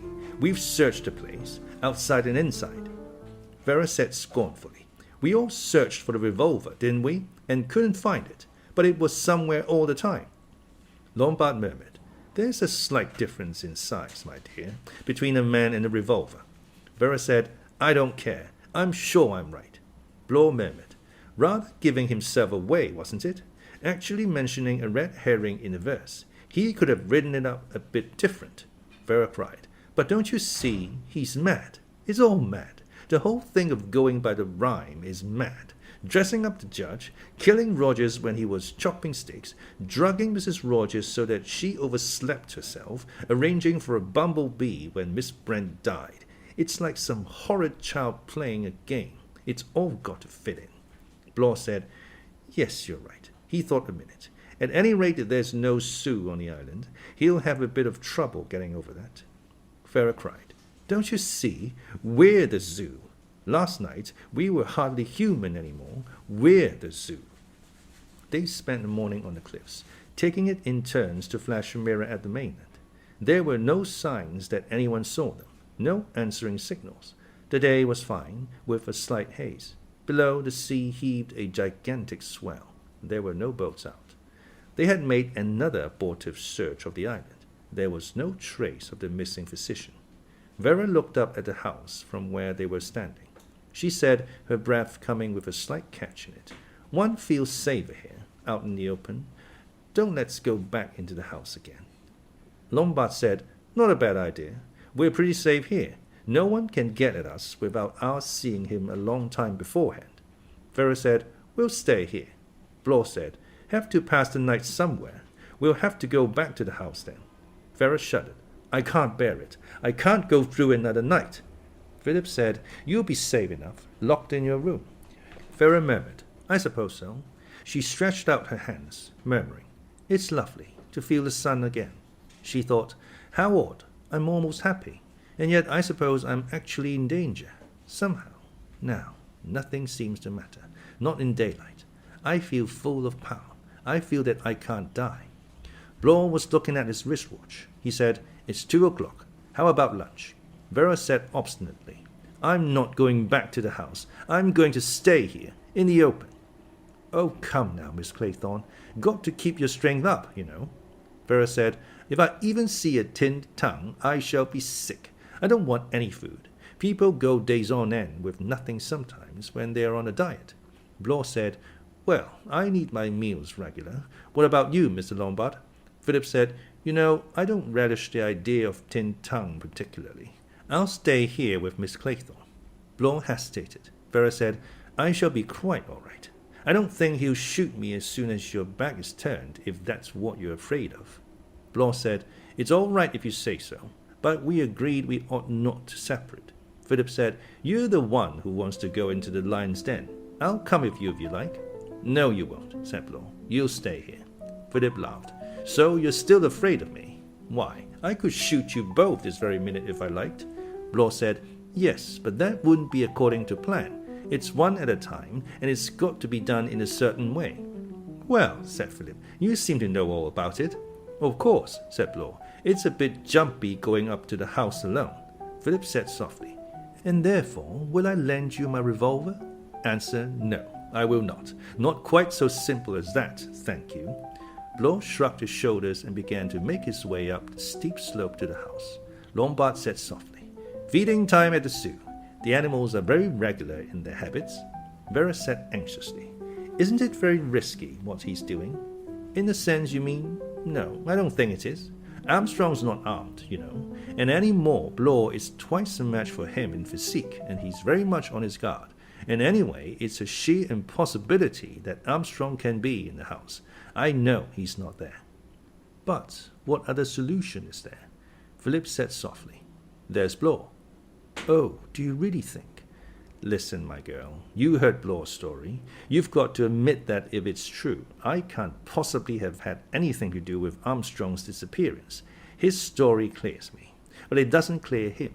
We've only his word for it that he heard footsteps and saw a man going downstairs and out at the front door. The whole thing may be a lie. He may have got rid of Armstrong a couple of hours before that. How? Lombard shrugged his shoulders. That we don't know.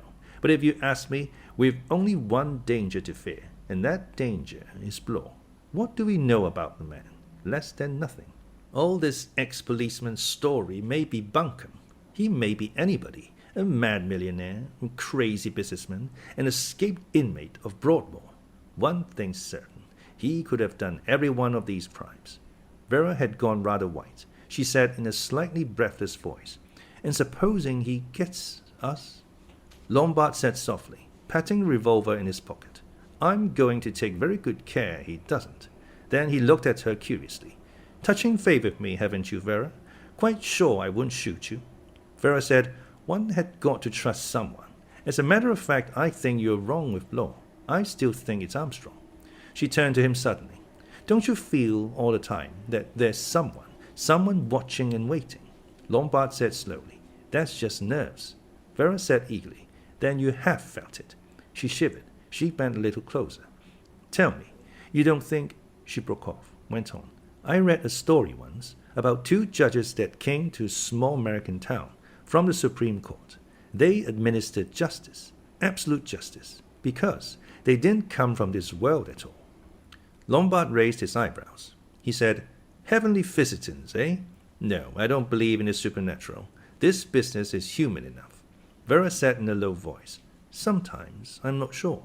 Lombard looked at her. He said, That's conscience.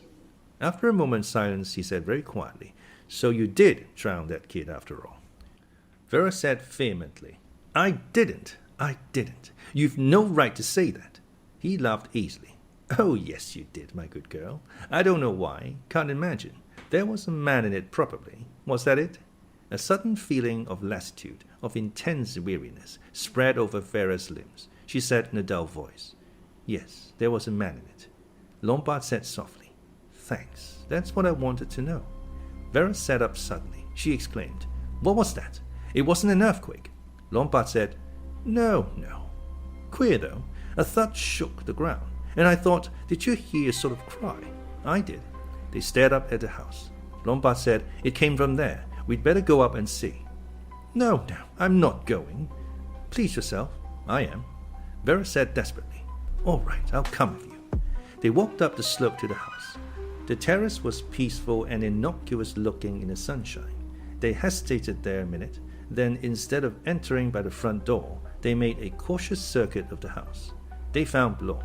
He was spread-eagled on the stone terrace on the east side, his head crushed and mangled by a great block of white marble. Philip looked up. He said, Whose is that window just above? Vera said in a low, shuddering voice, It's mine, and that's the clock from my mantelpiece. I remember now. It was shaped like a bear. She repeated, and her voice shook and quavered. It was shaped like a bear. Philip grasped her shoulder. He said, and his voice was urgent and grim, This settles it. Armstrong is in hiding somewhere in that house. I'm going to get him.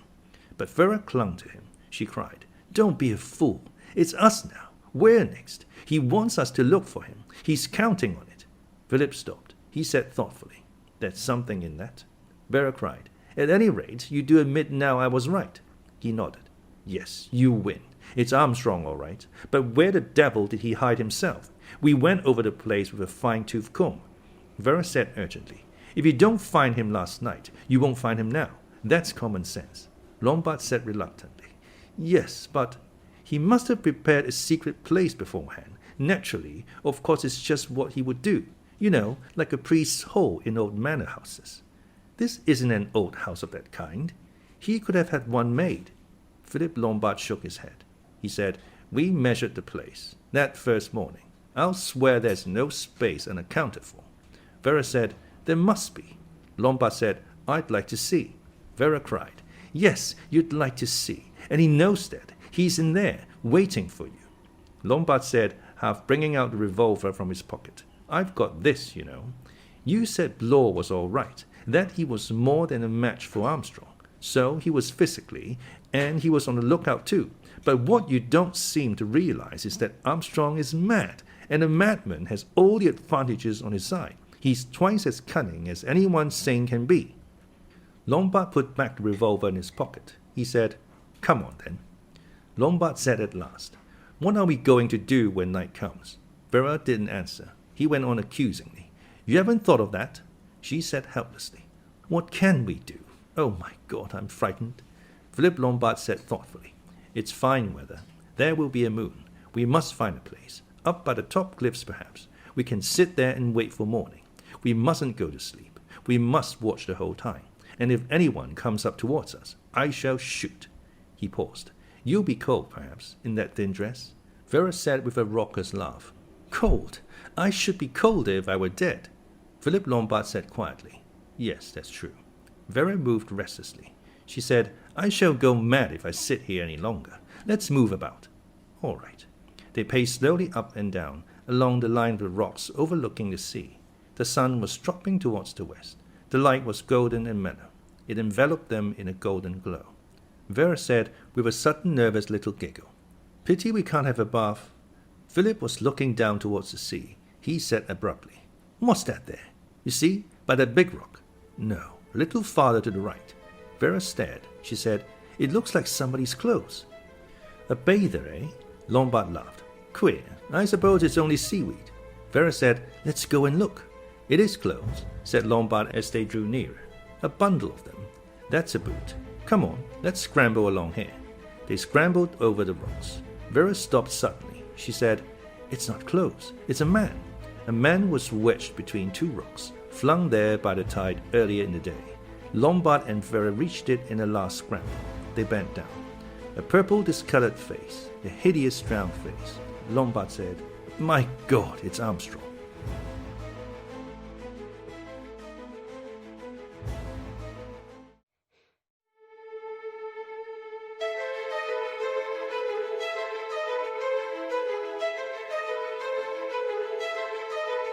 and then there were none. By Agatha Christie. Chapter 16.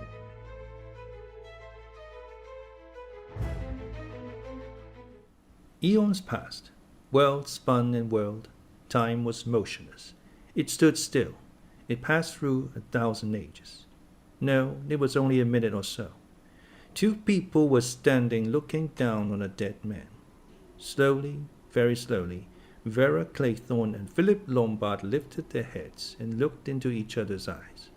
Lombard laughed. He said, "So that's it, is it, Vera?" Vera said, "There's no one on the island, no one at all, except us two." Her voice was a whisper, nothing more. Lombard said, "Precisely. So we know where we are, don't we?" Vera said, "How was it worked, that trick with the marble bear?" He shrugged his shoulders. "A conjuring trick, my dear, a very good one." Their eyes met again. Vera thought, why did I never see his face properly before? A wolf, that's what it is, a wolf's face, those horrible teeth. Lombard said, and his voice was a snarl, dangerous, menacing. "This is the end, you understand. We've come to the truth now, and it's the end." Vera said quietly, "I understand." She stared out to sea. General MacArthur had stared out to sea. When? Only yesterday. Or was it the day before? He too had said, "This is the end." He had said it with acceptance, almost with welcome. But to Vera the words, the thought, brought rebellion. No, it should not be the end. She looked down at the dead man. She said, "Poor Dr. Armstrong." Lombard sneered. He said, "What's this? Womanly pity?" Vera said, "Why not? Haven't you any pity?" He said, "I've no pity for you. Don't expect it." Vera looked down again at the body. She said, "We must move him. Carry him up to the house. To join the other victims, I suppose. All neat and tidy. As far as I'm concerned, he can stay where he is." Vera said, "At any rate, let's get him out of the reach of the sea." Lombard laughed. He said, "If you like." He bent, tugging at the body. Vera leaned against him, helping him. She pulled and tugged with all her might. Lombard panted. Not such an easy job. They managed it, however, drawing the body clear of high water mark. Lombard said as he straightened up, "Satisfied?" Vera said, "Quite." Her tone warned him. He spun round. Even as he clapped his hand to his pocket, he knew that he would find it empty. She had moved a yard or two away and was facing him, revolver in hand. Lombard said, "So that's the reason for your womanly solicitude. You wanted to pick my pocket." She nodded. She held it steadily and unwaveringly. Death was very near to Philip Lombard now. It had never, he knew, been nearer. Nevertheless, he was not beaten yet. He said authoritatively, "Give that revolver to me." Vera laughed. Lombard said, "Come on, hand it over." His quick brain was working. Which way, which method? Talk her over, lull her into security, or a swift dash? All his life, Lombard had taken the risky way. He took it now. He spoke slowly, argumentatively. "Now look here, my dear girl, you just listen." And then he sprang, quick as a panther, as any other feline creature. Automatically, Vera pressed the trigger. Lombard's leaping body stayed poised in mid-spring, then crashed heavily to the ground. Vera came warily forward, the revolver ready in her hand. But there was no need of caution. Philip Lombard was dead, shot through the heart. Relief possessed Vera. Enormous, exquisite relief. At last it was over. There was no more fear, no more steeling of her nerves. She was alone on the island, alone with 9 dead bodies. But what did that matter? She was alive. She sat there, exquisitely happy, exquisitely at peace. No more fear. The sun was setting when Vera moved at last. Sheer reaction had kept her immobile. There had been no room in her for anything but the glorious sense of safety. She realized now that she was hungry and sleepy, principally sleepy. She wanted to throw herself on bed and sleep and sleep and sleep. Tomorrow, perhaps, they would come and rescue her. But she didn't really mind. She didn't mind staying here, not now that she was alone. Oh, blessed peace. She got to her feet and glanced up at the house. Nothing to be afraid of any longer. No terrors waiting for her, just an ordinary well-built modern house. And yet, a little earlier in the day, she had not been able to look at it without shivering. Fear. What a strange thing fear was. Well, it was over now.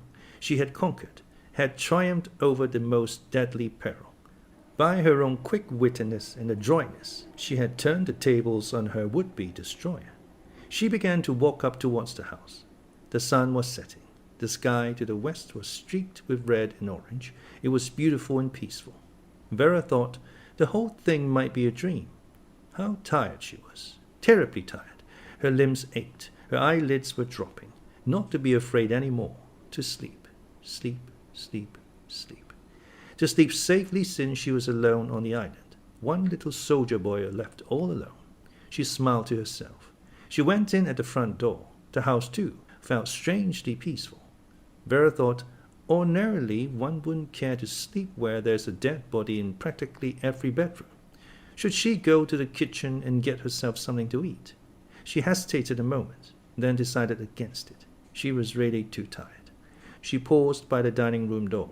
There were still 3 little china figures in the middle of the table. Vera laughed. She said, "You're behind the times, my dears." She picked up 2 of them and tossed them out through the window. She heard them crash on the stone of the terrace. The 3rd little figure she picked up and held in her hand. She said, "You can come with me. With one, my dear, with one." The hall was dim in the dying light.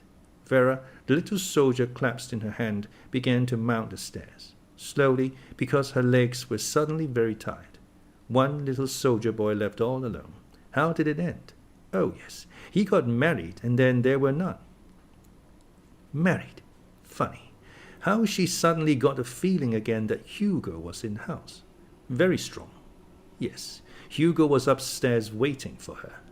Vera said to herself, "Don't be a fool. You're so tired that you're imagining the most fantastic things." Slowly up the stairs. At the top of them, something fell from her hand, making hardly any noise on the soft piled carpet. She did not notice that she had dropped the revolver. She was only conscious of clasping a little china figure. How very quiet the house was, and yet it didn't seem like an empty house. Hugo, upstairs, waiting for her. One little soldier boy left all alone. What was the last line again? Something about being married, or was it something else? She had come now to the door of her room. Hugo was waiting for her inside. She was quite sure of it. She opened the door. She gave a gasp. What was that? Hanging from the hook in the ceiling. A rope with a noose already. And a chair to stand upon. A chair that could be kicked away. That was what Hugo wanted. And of course, that was the last line of the rhyme. He went and hanged himself, and then there were none. The little china figure fell from her hand. It rolled unheeded and broke against the fender. Like an automaton, Vera moved forward. This was the end. Here where the cold, wet hand had touched her throat. You can go to the rock, Cyril. That was what murder was, as easy as that. But afterwards you went on remembering. She climbed up on a chair, her eyes staring in front of her like a sleepwalker's. She adjusted the noose round her neck. Hugo was there to see she did what she had to do. She kicked away the chair.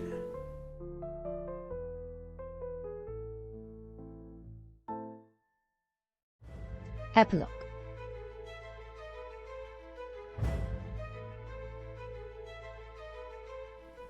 Sir Thomas Legge, Assistant Commissioner at Scotland Yard, said irritably, "But the whole thing's incredible." Inspector Mayne said respectfully, "I know, sir." The AC went on. 10 people dead on an island and not a living soul on it. It doesn't make sense.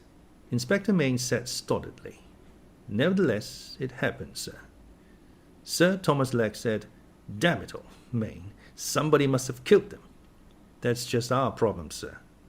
"Nothing helpful in the doctor's report?" "No, sir. Wargrave and Lombard were shot. The first through the head, the second through the heart. Miss Brent and Marston died of cyanide poisoning. Mrs. Rogers died of an overdose of chloral. Rogers' head was split open. Blore's head was crushed in. Armstrong died of drowning. Macarthur's skull was fractured by a blow on the back of the head, and Vera Claythorne was hanged. The AC winced. He said, "Nasty business, all of it." He considered for a minute or two. He said irritably, "Do you mean to say that you haven't been able to get anything helpful out of the Sticklehaven people? Dash it, they must know something." Inspector Mayne shrugged his shoulders. "They're ordinary decent seafaring folk. They know that the island was sported by a man called Owen, and that's about all they do know." "Who provisioned the island and made all the necessary arrangements?" "Man called Morris, Isaac Morris." "And what does he say about it all?" "He can't say anything, sir. He's dead." The AC frowned. "Do we know anything about this Morris?" "Oh, yes, sir. We know about him. He wasn't a very savory gentleman, Mr. Morris. He was implicated in that share-pushing fraud of Benito's 3 years ago. We're sure of that, though we can't prove it. And he was mixed up in the dope business. And again, we can't prove it. He was a very careful man, Morris." "And he was behind his island business?" "Yes, sir. He put through the sale, though he made it clear that he was buying Soldier Island for a third party, unnamed. Surely there's something to be found out on the financial angle there." Inspector Mayne smiled. "Not if you knew Morris. He can wangle figures until the best chartered accountant in the country wouldn't know if he was on his head or his heels. We've had a taste of that in the Benito business. No, he covered his employer's tracks all right." The other man sighed. Inspector Mayne went on. "It was Morris who made all the arrangements down at Sticklehaven, represented himself as acting for Mr. Owen, and it was he who explained to the people down there that there was some experiment on, some bet about living on a desert island for a week, and that no notice was to be taken of any appeal for help from out there." Sir Thomas Legge stirred uneasily. He said, "And you're telling me that those people didn't smell a rat, not even then?" Mayne shrugged his shoulders. He said, "You're forgetting, sir, that Soldier Island previously belonged to young Elmer Robson, the American. He had the most extraordinary parties down there. I've no doubt the local people's eyes fairly popped out over them, but they got used to it, and they'd begun to feel that anything to do with Soldier Island would necessarily be incredible. It's natural that, sir, when you come to think of it." The assistant commissioner admitted gloomily that he supposed it was. Mayne said, "Fred Narracott, that's the man who took the party out there, did say one thing that was illuminating. He said he was surprised to see what sort of people these were. Not at all like Mr. Robson's parties. I think it was the fact that they were all so normal and so quiet that made him override Morris's orders and take out a boat to the island after he'd heard about the SOS signals. When did he and the other men go? The signals were seen by a party of Boy Scouts on the morning of the 11th. There was no possibility of getting out there that day. The men got there on the afternoon of the 12th at the first moment possible to run a boat ashore there. They're all quite positive that nobody could have left the island before they got there. There was a big sea on after the storm. Couldn't someone have swum ashore? It's over a mile to the coast, and there were heavy seas and big breakers inshore, and there were a lot of people, Boy Scouts and others on the cliffs looking out towards the island and watching." The AC sighed. He said, "What about the gramophone record you found in the house? Couldn't you get hold of anything there that might help?" Inspector Mayne said, "I've been into that. It was supplied by a firm that do a lot of theatrical stuff and film effects. It was sent to U.N.Owen, Esquire, in care of Isaac Morris, and was understood to be required for the amateur performance of a hitherto enacted play. The typescript of it was returned with the record." Legge said, "And what about the subject matter, eh?" Inspector Mayne said gravely, "I'm coming to that, sir." He cleared his throat. "I've investigated those accusations as thoroughly as I can, starting with the Rogerses, who were the first to arrive on the island. They were in service with a Miss Brady who died suddenly. Can't get anything definite out of the doctor who attended her. He says they certainly didn't poison her, or anything like that, but his personal belief is that there was some funny business, that she died as the result of neglect on their part. Says it's a sort of thing that's quite impossible to prove. Then there is Mr. Justice Wargrave. That's okay. He was the judge who sentenced Seaton. By the way, Seaton was guilty, unmistakably guilty. Evidence turned up later, after he was hanged, which proved that beyond any shadow of doubt. But there was a good deal of comment at the time. 9 people out of 10 thought Seaton was innocent, and that the judge's summing up had been vindictive. The Claythorne girl, I find, was governess in a family where a death occurred by drowning. However, she doesn't seem to have had anything to do with it, and as a matter of fact she behaved very well, swam out to the rescue, and was actually carried out to sea and only just rescued in time. Go on, said the AC with a sigh. Mayne took a deep breath.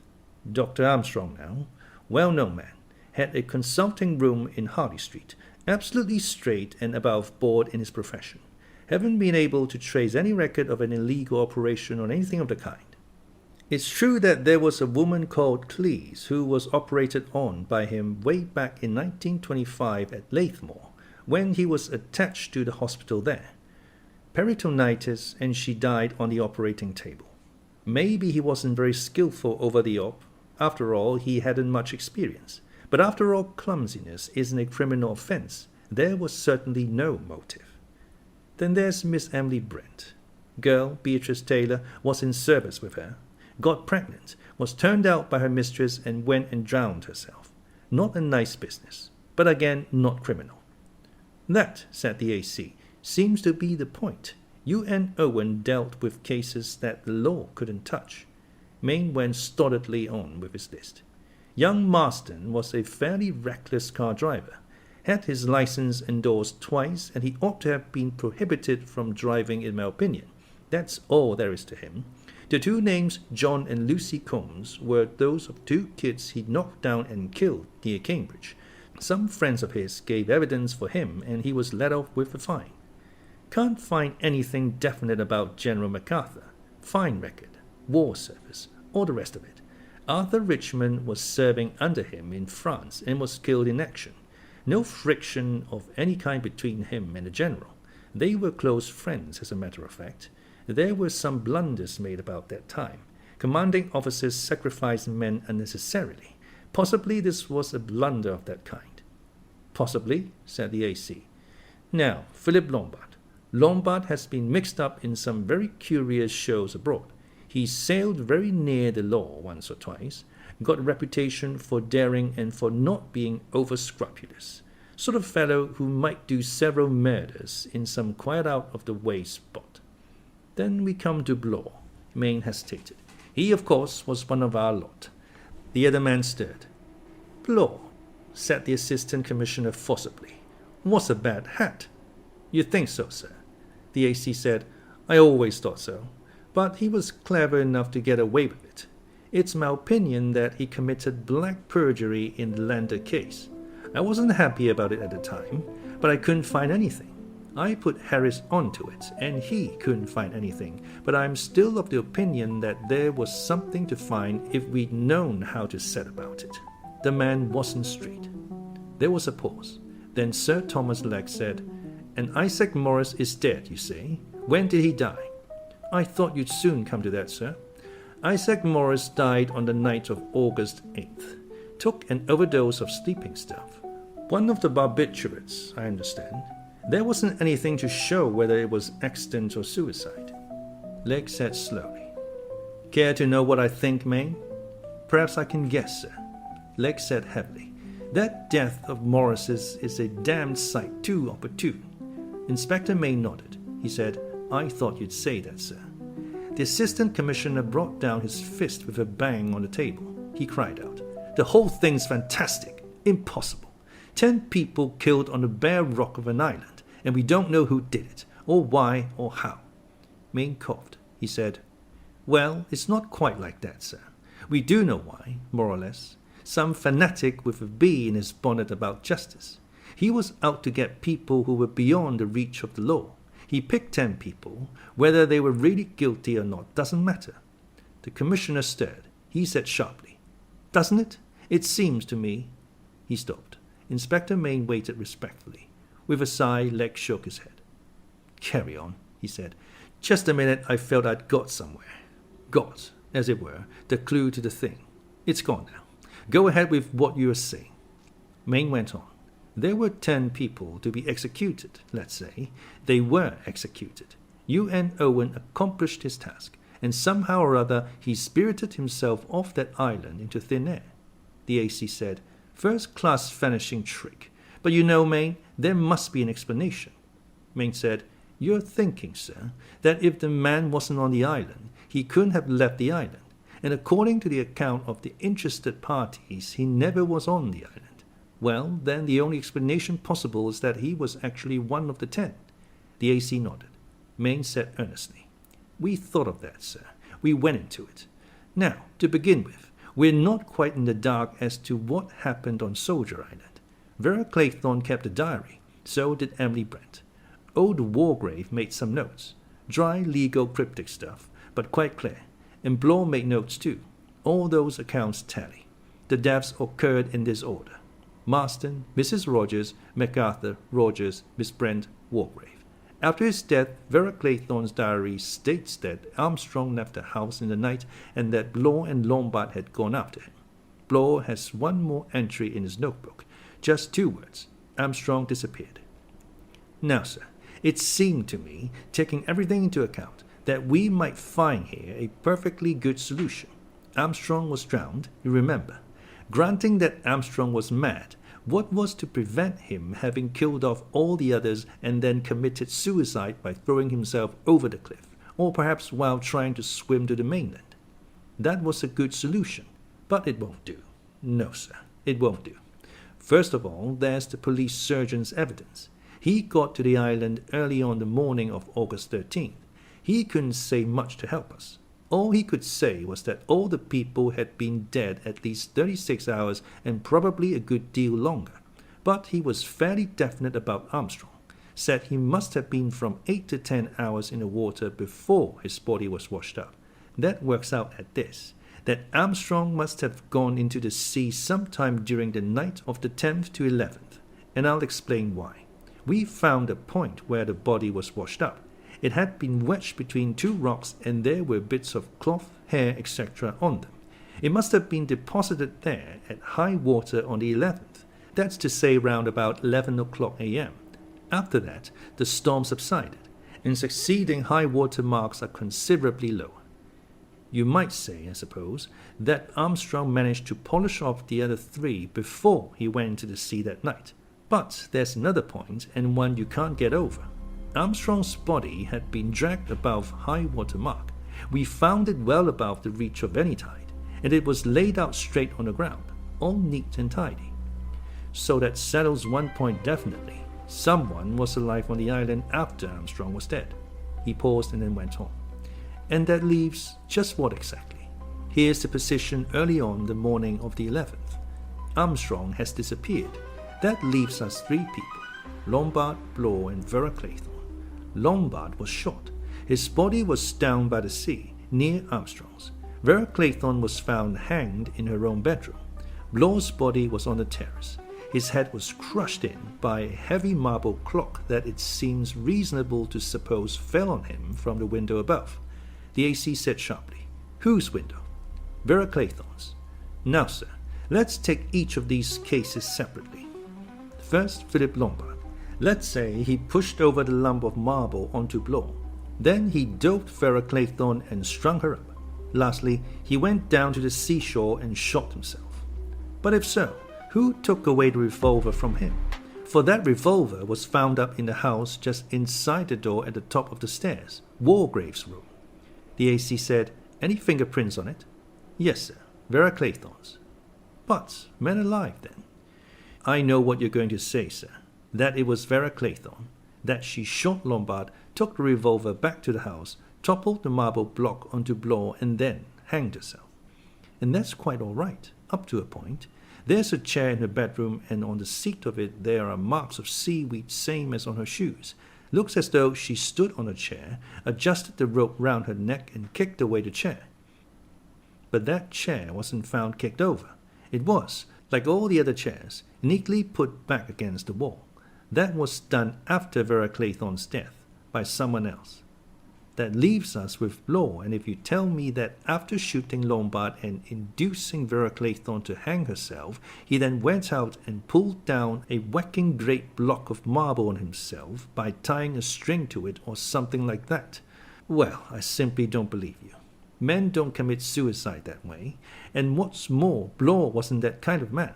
We knew Blore, and he was not the man that you've ever accused of a desire for abstract justice.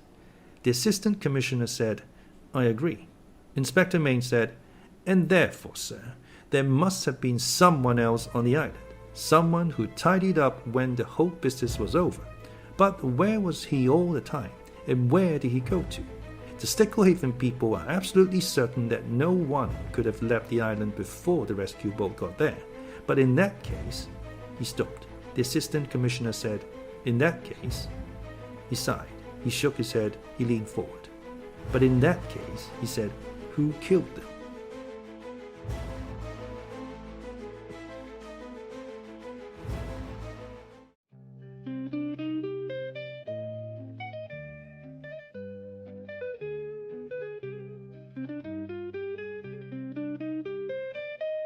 A manuscript document sent to Scotland Yard by the master of the Emma Jane fishing trawler.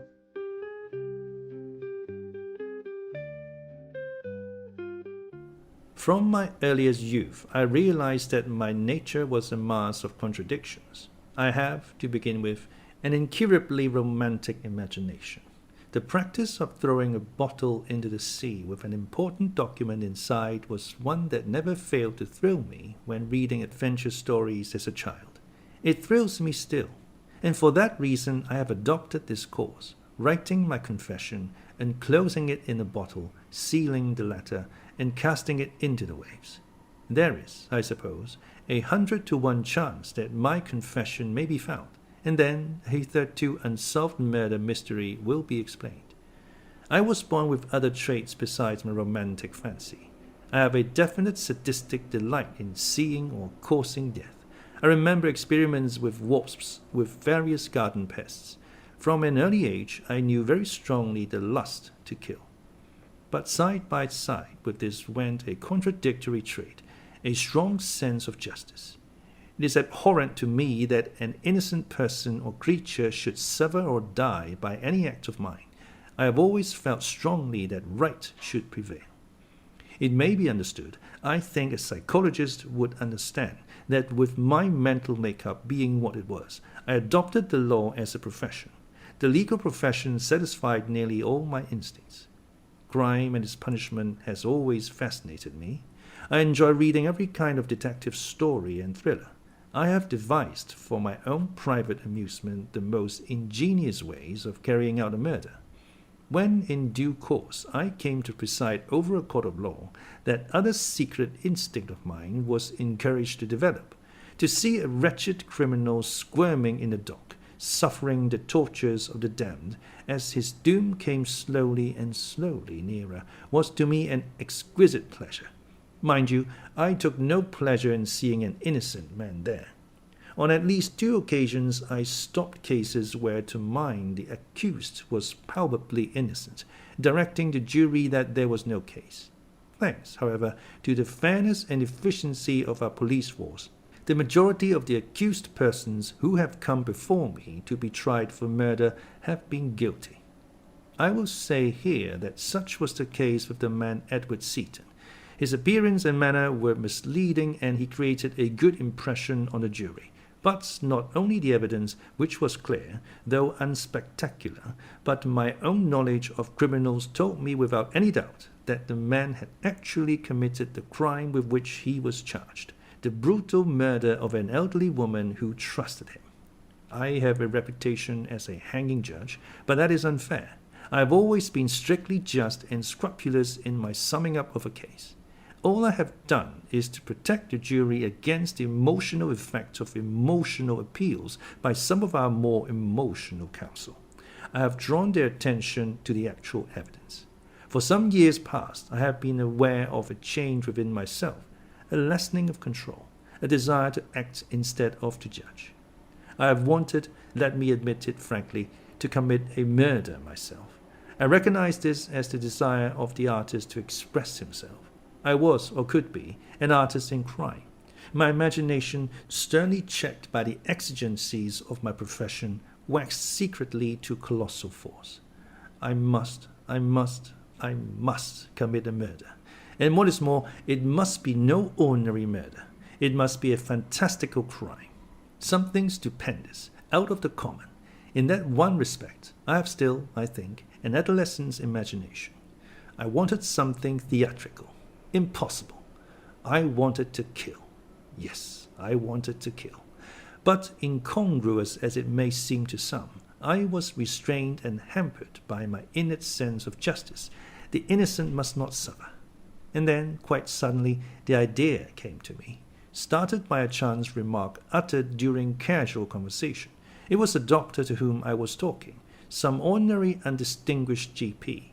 He mentioned casually how often murder must be committed which the law was unable to touch. And he instanced a particular case, that of an old lady, a patient of his who had recently died.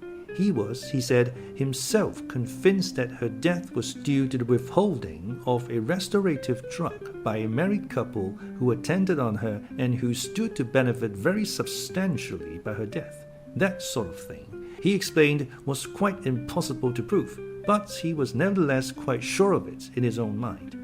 He added that there were many cases of a similar nature going on all the time, cases of deliberate murder, and all quite untouchable by the law. That was the beginning of the whole thing. I suddenly saw my way clear, and I determined to commit not one murder, but murder on a grand scale. The childish rhyme of my infancy came back into my mind, the rhyme of the 10 little soldier boys. It had fascinated me as a child of 2, the inexorable diminishment, the sense of inevitability. I began secretly to collect victims. I will not take up space here by going to details of how this was accomplished. I had a certain routine line of conversation which I employed with nearly everyone I met, and the results I got were really surprising. During the time I was in the nursing home, I collected the case of Dr. Armstrong, a violently teetotal sister who attended on me, being anxious to prove to me the evils of drink by recounting to me a case many years ago in hospital when a doctor under the influence of alcohol had killed a patient on whom he was operating. A careless question as to where the sister in question had trained, etc., soon gave me the necessary data. I tracked down the doctor and the patient mentioned without difficulty. A conversation between 2 military gossips in my club put me on the track of General Macarthur. A man who had recently returned from the Amazon gave me a devastating resume of the activities of one Philip Lombard. An indignant memsahib in Mallorca recounted the tale of the Puritan Emily Brent and her wretched servant girl. Anthony Marston I selected from a large group of people who had committed similar offences. His complete callousness and his inability to feel any responsibility for the lives he had taken made him, I considered, a type dangerous to the community and unfit to live. Ex-Inspector Blore came my way quite naturally, some of my professional brethren discussing the Lander case with freedom and vigour. I took a serious view of his offence. The police, as servants of the law, must be of a high order of integrity, for their word is perforce believed by virtue of their profession. Finally, there was the case of Vera Claythorne. It was when I was crossing the Atlantic. At a late hour one night, the sole occupants of the smoking room were myself and a good-looking young man called Hugo Hamilton.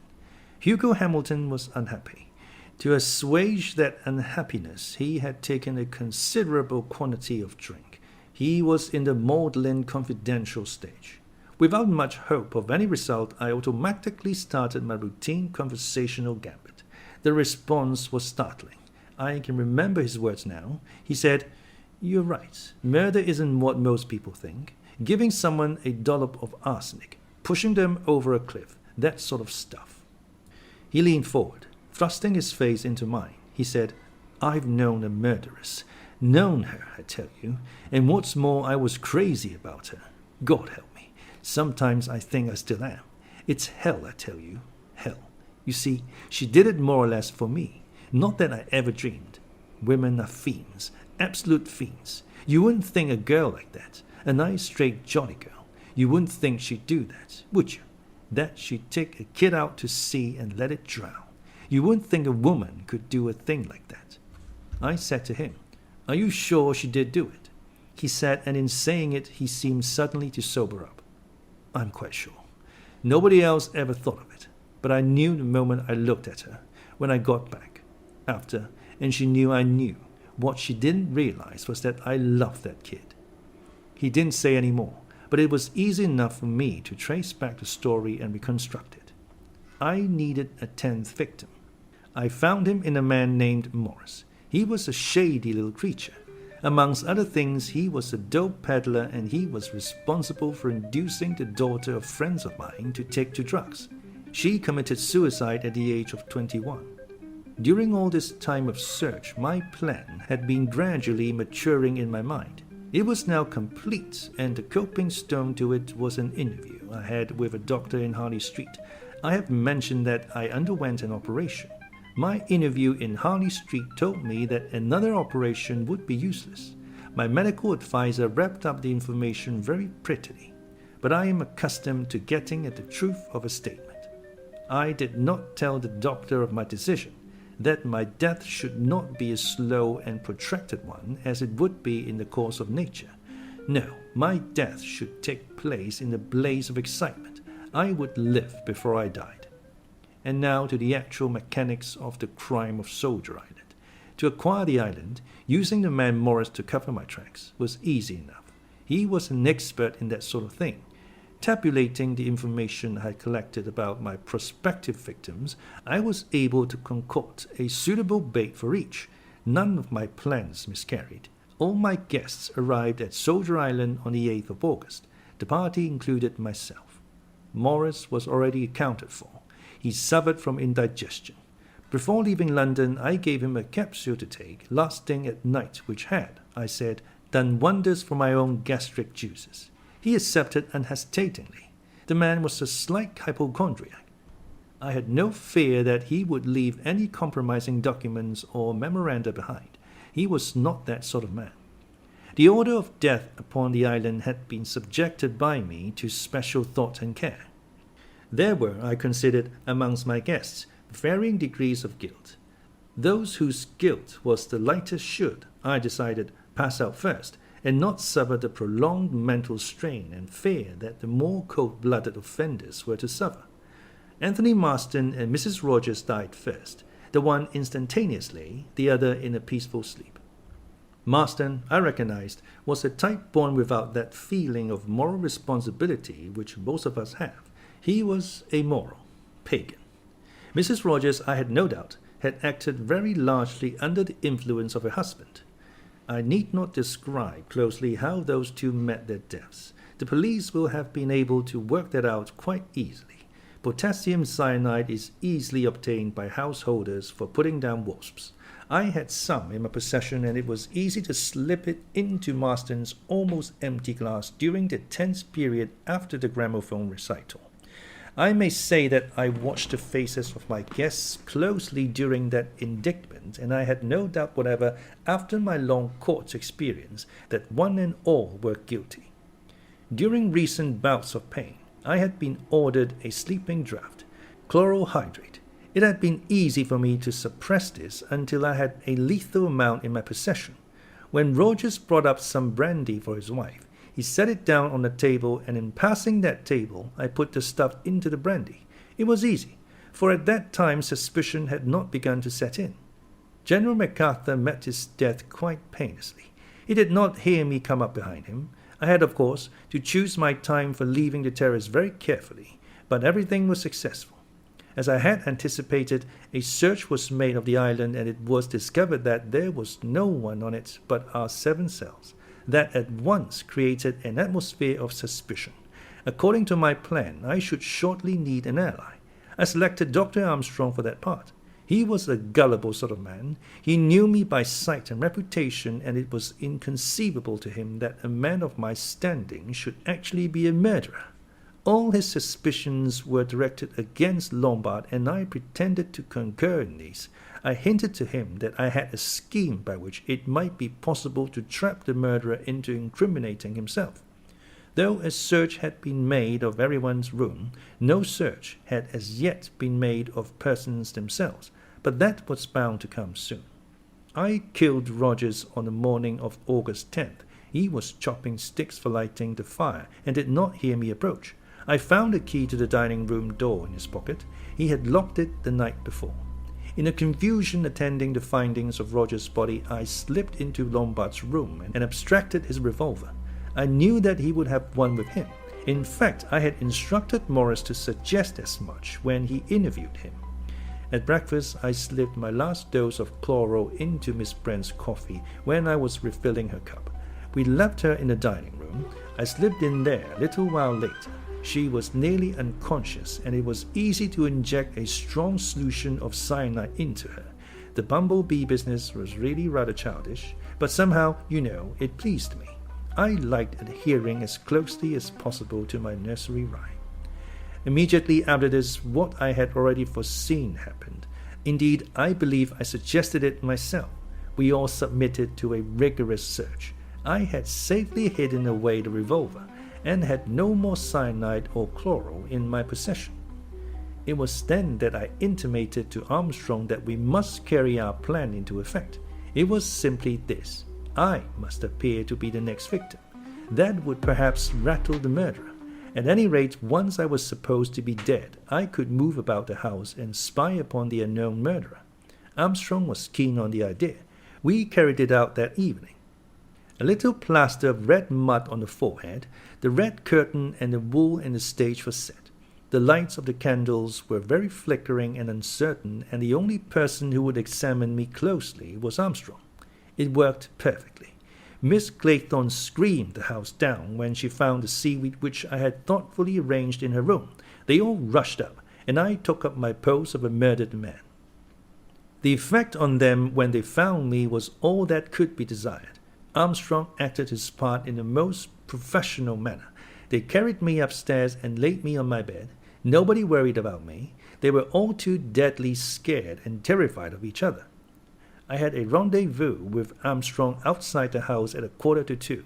I took him up a little way behind the house on the edge of the cliff. I said that here we could see if anyone else approached us, and we should not be seen from the house as the bedrooms faced the other way. He was still quite unsuspicious, and yet he ought to have been warned. If he had only remembered the words of the nursery rhyme, a red herring swallowed one. He took the red herring all right. It was quite easy. I uttered an exclamation, leaned over the cliff, told him to look. Wasn't that the mouth of a cave? He leaned right over. A quick, vigorous push sent him off his balance and splashed into the heaving sea below. I returned to the house. It must have been my footfall that Blore heard. A few minutes after I had returned to Armstrong's room, I left it, this time making a certain amount of noise so that someone should hear me. I heard a door open as I got to the bottom of the stairs. They must have just glimpsed my figure as I went out of the front door. It was a minute or two before they followed me. I had gone straight round the house and in at the dining room window which I had left open. I shut the window and later I broke the glass. Then I went upstairs and laid myself out again on my bed. I calculated that they would search the house again, but I did not think that they would look closely at any of the corpses. A mere twitch aside of the sheet to satisfy themselves that it was not Armstrong masquerading as a body. This is exactly what occurred. I forgot to say that I returned the revolver to Lombard's room. It may be of interest to someone to know where it was hidden during the search. There was a big pile of tinned food in the larder. I opened the bottommost of the tins, biscuits I think it contained, bedded in the revolver and replaced a strip of adhesive tape. I calculated, and rightly, that no one would think of working their way through a pile of apparently untouched foodstuffs, especially as all the top tins were soldered. The red curtain I had concealed by laying it flat on the seat of one of the drawing-room chairs under the chintz cover and the wool in the seat cushion, cutting a small hole. And now came the moment that I had anticipated. 3 people who were so frightened of each other that anything might happen, and one of them had a revolver. I watched them from the windows of the house.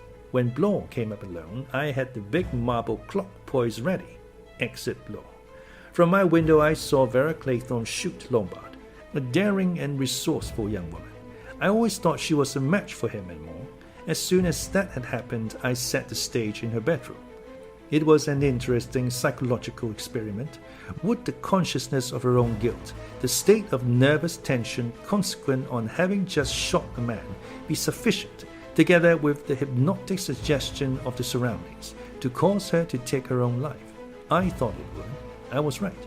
Vera Claythorne hanged herself before my eyes, where I stood in the shadow of the wardrobe. And now for the last stage. I came forward, picked up the chair and set it against the wall. I looked for the revolver and found it at the top of the stairs where the girl had dropped it. I was careful to preserve her fingerprints on it. And now I shall finish writing this. I shall enclose it and seal it in a bottle, and I shall throw the bottle into the sea. Why? Yes, why? It was my ambition to invent a murder mystery that no one could solve. But no artist, I now realize, can be satisfied with art alone. There is a natural craving for recognition which cannot be gainsaid. I have, let me confess it in all humility, a pitiful human wish that someone should know just how clever I have been. In all this, I have assumed that the mystery of Soldier Island will remain unsolved. It may be, of course, that the police will be cleverer than I think. There are, after all, 3 clues. 1. The police are perfectly aware that Edward Seaton was guilty. They know, therefore, that one of the 10 people on the island was not a murderer in any sense of the word, and it follows, paradoxically, that that person must logically be the murderer. The second clue lies in the 7th verse of the nursery rhyme. Armstrong's death is associated with a red herring which he swallowed, or rather which resulted in swallowing him.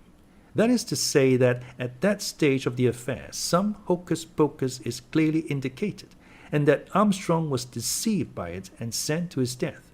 That might start a promising line of inquiry. For that period there are only 4 persons, and of those 4 I am clearly the only one likely to inspire him with confidence. The third is symbolical. The manner of my death marking me on the forehead, the brand of Cain. There is, I think, little more to say. After entrusting my bottle and its message to the sea, I shall go to my room and lay myself down on the bed. To my eyeglasses is attached what seems a length of fine black cord, but it is elastic cord. I shall lay the weight of my body on the glasses. The cord I shall loop round the door handle and attach it, not too solidly, to the revolver. What I think will happen is this. My hand, protected with a handkerchief, will press the trigger. My hand will fall to my side. The revolver, pulled by the elastic, will recoil to the door. Jarred by the door handle, it will detach itself from the elastic and fall. The elastic, released, will hang down innocently from the eyeglasses on which my body is lying. A handkerchief lying on the floor will cause no comment whatever. I shall be found laid neatly on my bed, shot through the forehead in accordance with the record kept by my fellow victims. Times of death cannot be stated with any accuracy by the time our bodies are examined. When the sea goes down, there will come from the mainland boats and men, and they will find 10 dead bodies and an unsolved problem on Soldier Island. Signed, Lawrence Wargrave.